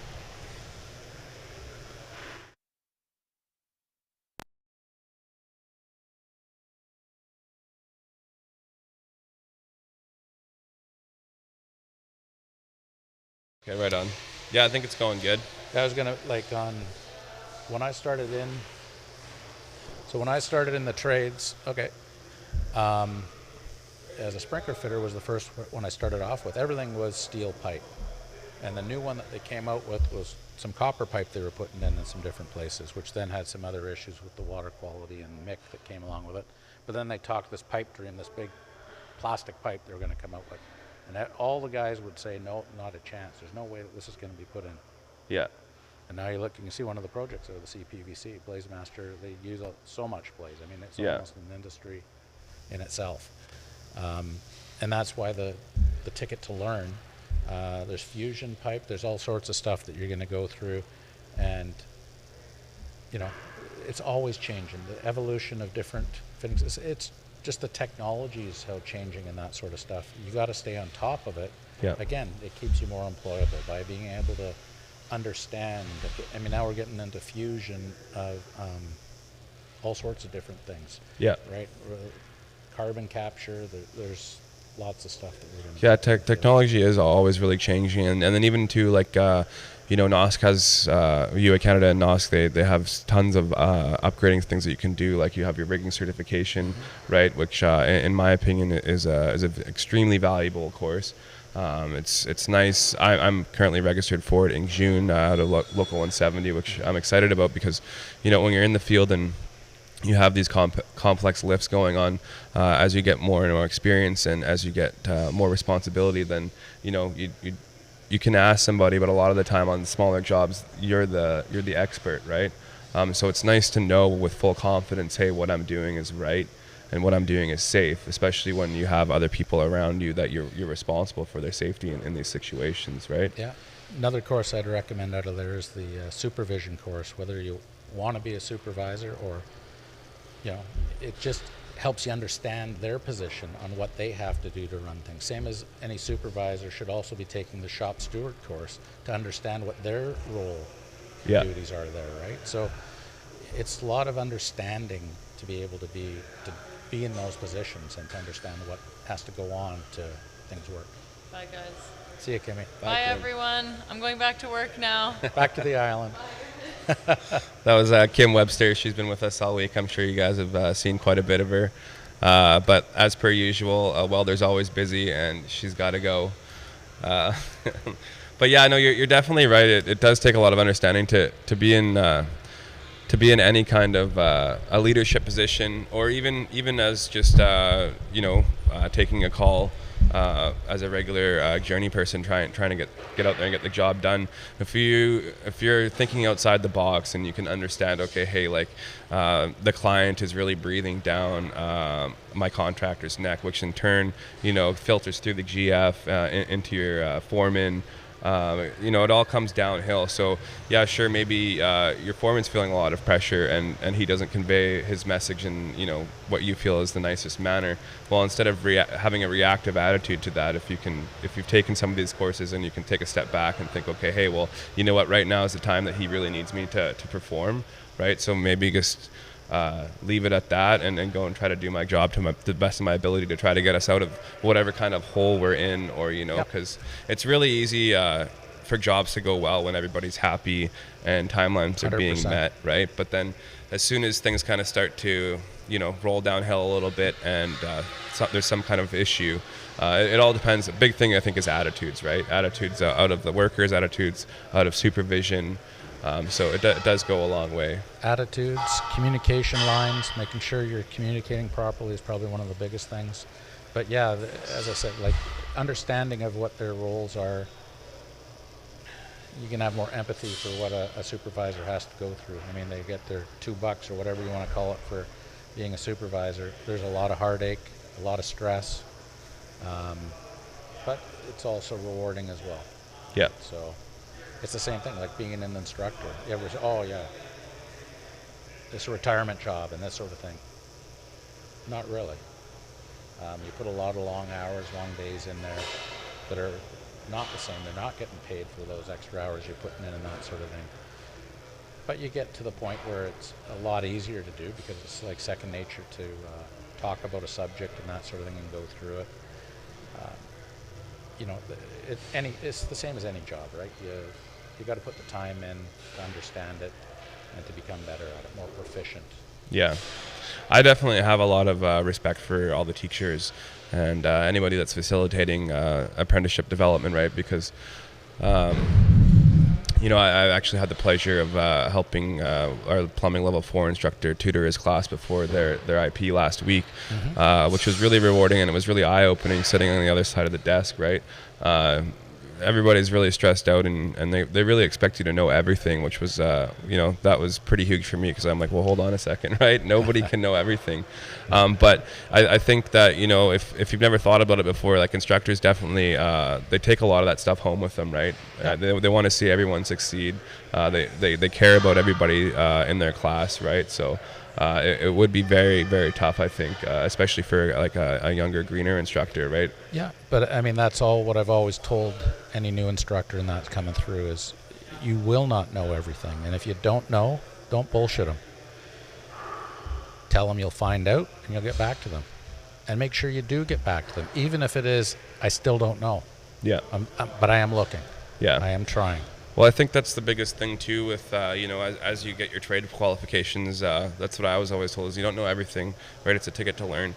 But what I did learn in school is that if I don't know something, I can figure out the answer and I have the resources and I know where to look is the biggest thing, right? Mm-hmm. So yeah, maybe I'm not sure about this particular field, but I can open up a book and I know, hey, well, this is where they were talking about this, right? And I'm not an expert in this subject matter, but I can go take a quick glance, learn what I need to learn, right? And then I can also bounce that off, somebody else, a coworker, a 4-person, a general 4-person, right?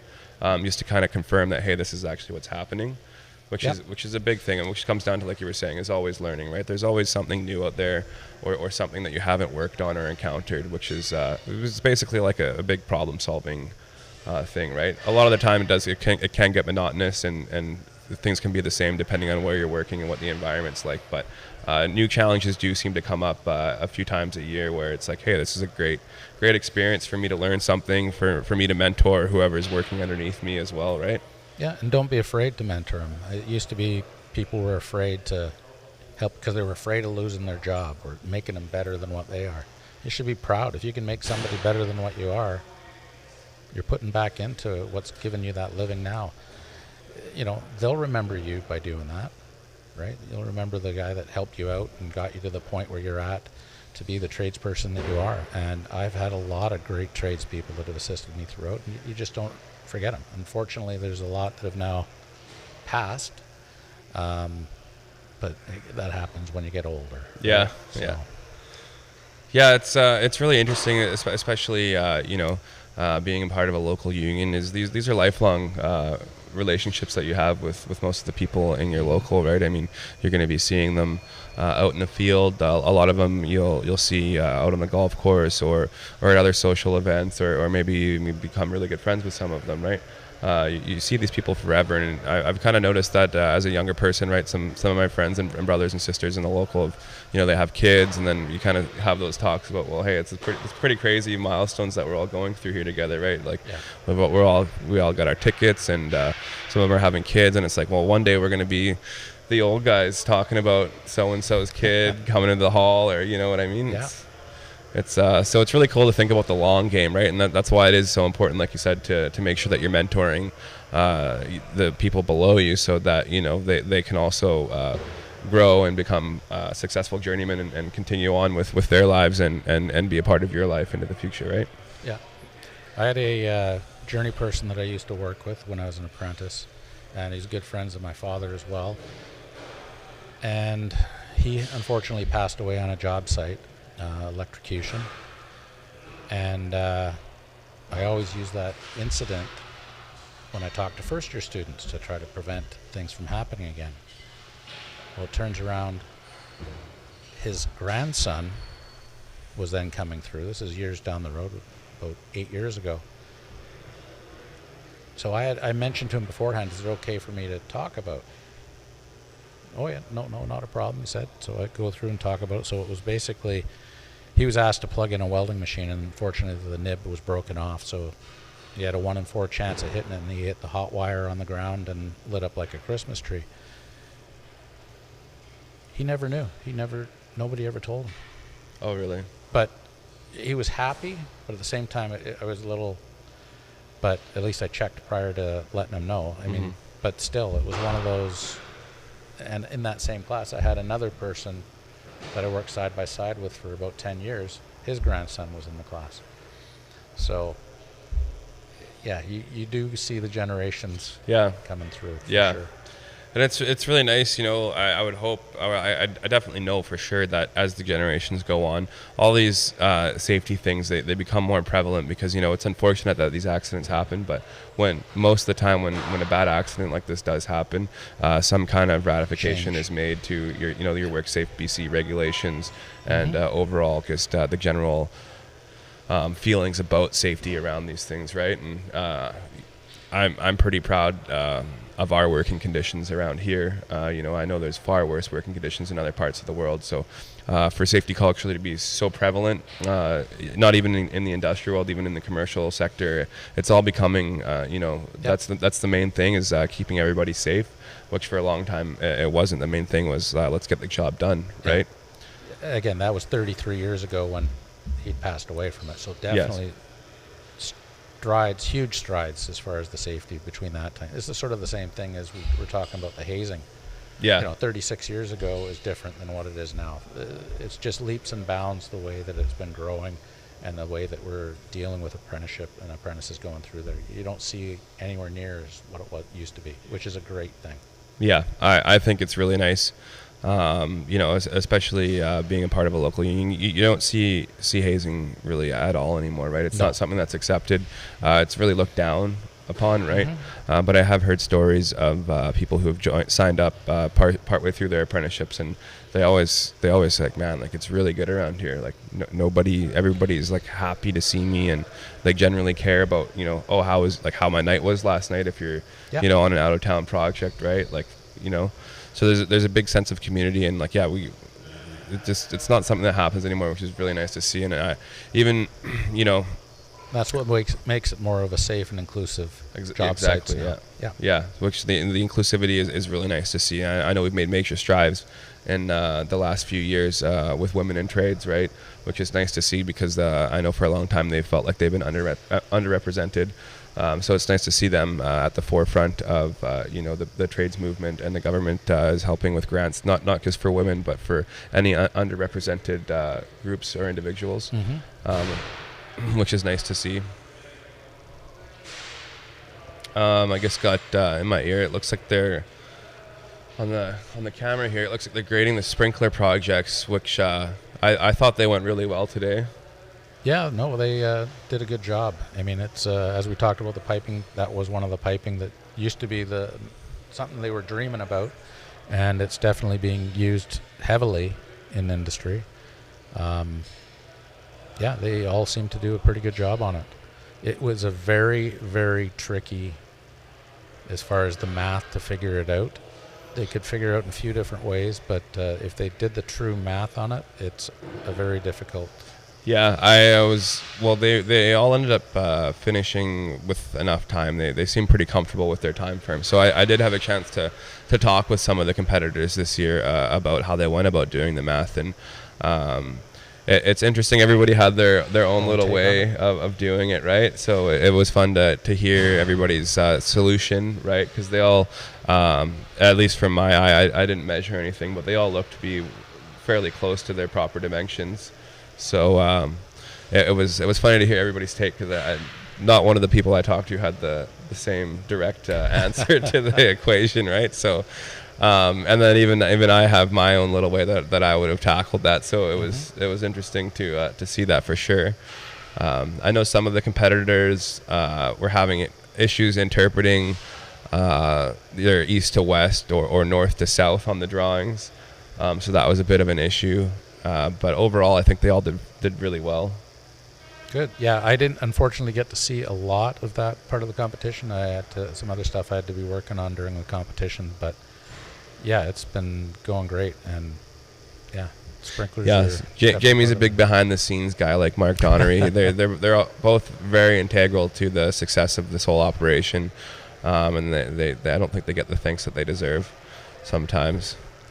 All we care about is making sure it's successful and the apprentices have a good time out there, and that there's nothing holding back, and trying to make it easier for the instructors and the judges so that everything's smooth. There's no issues on the transference of the marking system as it goes through, and it goes right into the grade book. There's no physical mistakes that happen on the transfer, which unfortunately has happened in the past. You guys have been pushing to make it an all digital judging, and so you have you're using a program where everyone just kind of inputs what they have in live, and then it goes in. Yeah, there's a marking rubrics for all of it, so they know exactly, and then it just gives the criteria of how to mark it, and it's just you press on the square that it is, it automatically gets uploaded into D2L. They just hit publish, and it goes into the grade book. Everything is filled out as far as their percentages and the weighting for each of them. We take the how much time is allotted to it, and that's what that project is then going to be weighted for.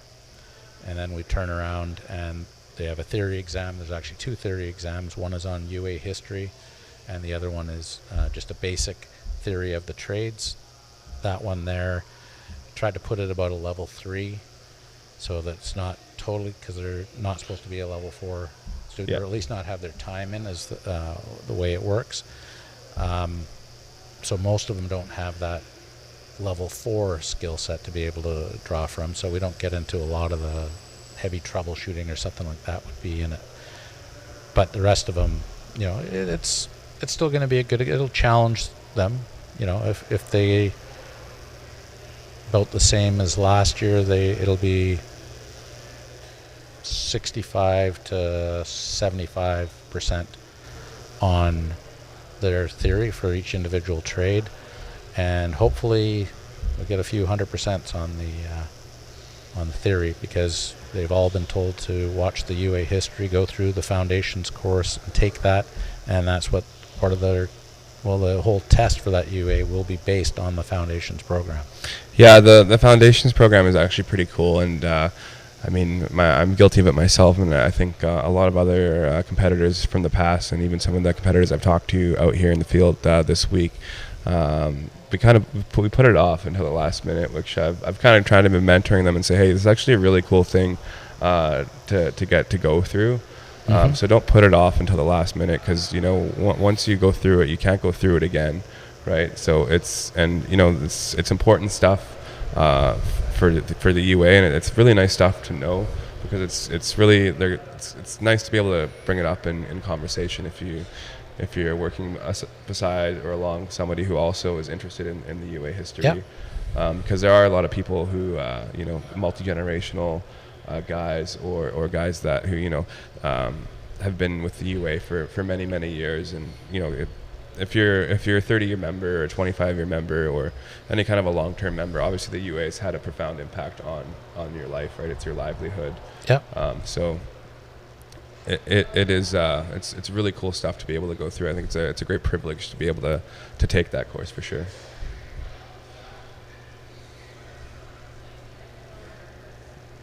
So yeah, on our screens here, I think there's you can see some of the steam fitters. They're still working away pretty diligently, trying to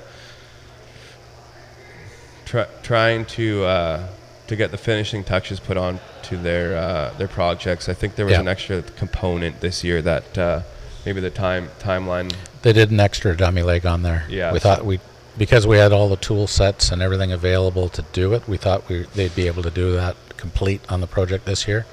Where last year they only did one dummy leg because we were over at Local 516, who has a great facility, but they are a straight line refrigeration local, so their tooling and everything that isn't the same. We didn't have the welders available and this sort of stuff for it. Where, of course, here we're well situated for fabrication.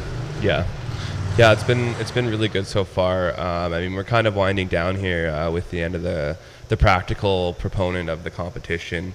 It looks like the sprinkler fitters, they're all getting graded right now, so it'll be interesting to see who kind of comes out on top in their different trade designations.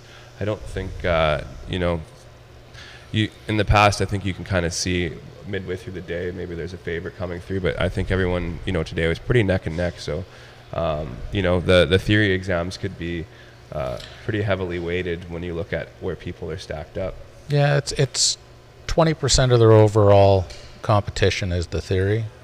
So, because it's about a 3.5 hour exam. So, I mean, they have to have some weighting based on that. But the big chunk, of course, is the practical that they do out here. And it's going to be the same down in the States, right?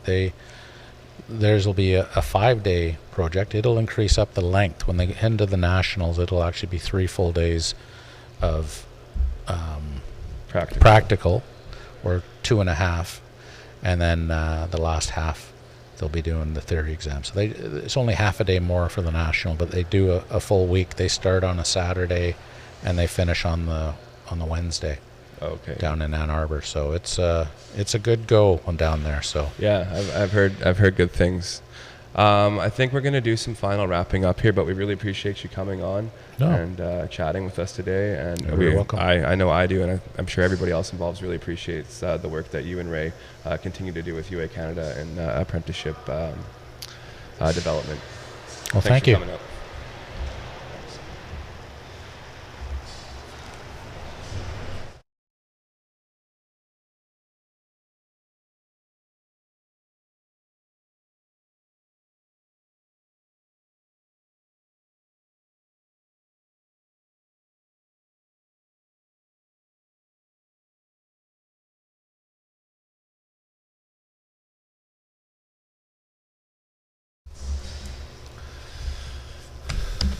All right, we're back at the desk for the final time. I have Mr. Ryan King with me again.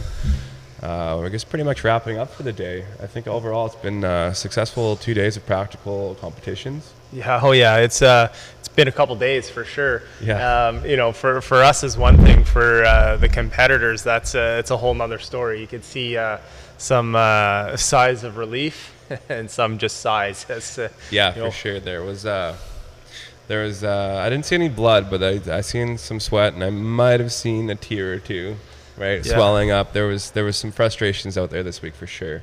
There was definitely some lessons learned in the shop, and what a incredible experience! Like the energy on the floor. I can't stress it enough for any of the people watching at home or wherever you're watching from. These apprentices, they poured their heart out in the shop. Yeah, for sure. I saw it all day yesterday, and even more so today.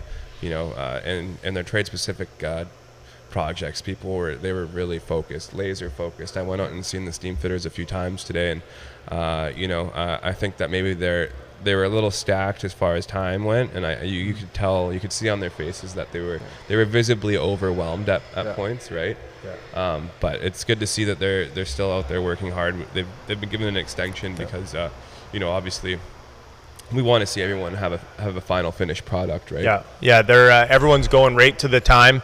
No one. That's the one thing. There's been some struggles along the way for sure, and no one has given up. Everybody's like put in everything they got, gone to the time limit, gave it their all right up to the final second. So that's been really cool to watch. Yeah, no, it's been great. I think that pretty much wraps it for today. I'm looking forward to tomorrow's events. They obviously have some some exams tomorrow. Yeah. And we'll have our closing ceremonies. So it's going to be interesting to see where everyone kind of falls in their respective trades, and it's going to be really nice for everyone involved, and especially the competitors, to just kind of, you know, have a nice meal and talk everything over. For sure. It's going to be great. Yeah, for everyone, before we close out, I'd just like to thank all the guests we've had on the live broadcast. This is our first time broadcasting anything live through UA 170 or UAPIC BC. I want to thank all the guests. I want to thank all the apprentices that have traveled to come to this event and trained and prepped for it. We want to thank the training coordinators and any other staff that have volunteered and attended. I want to thank Dylan, and Kim's already left, but thanks to you, Kim, for coming in. And it's been a big production, and there's been a lot more that has gone into it, aside from us sitting at the desk. Yeah. And but it's been a great experience, and we look forward to tomorrow to see how it all shakes out.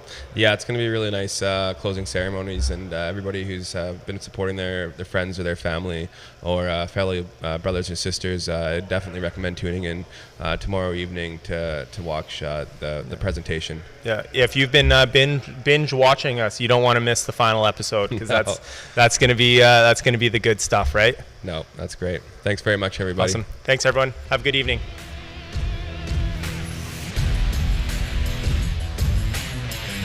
That's that. Cheers.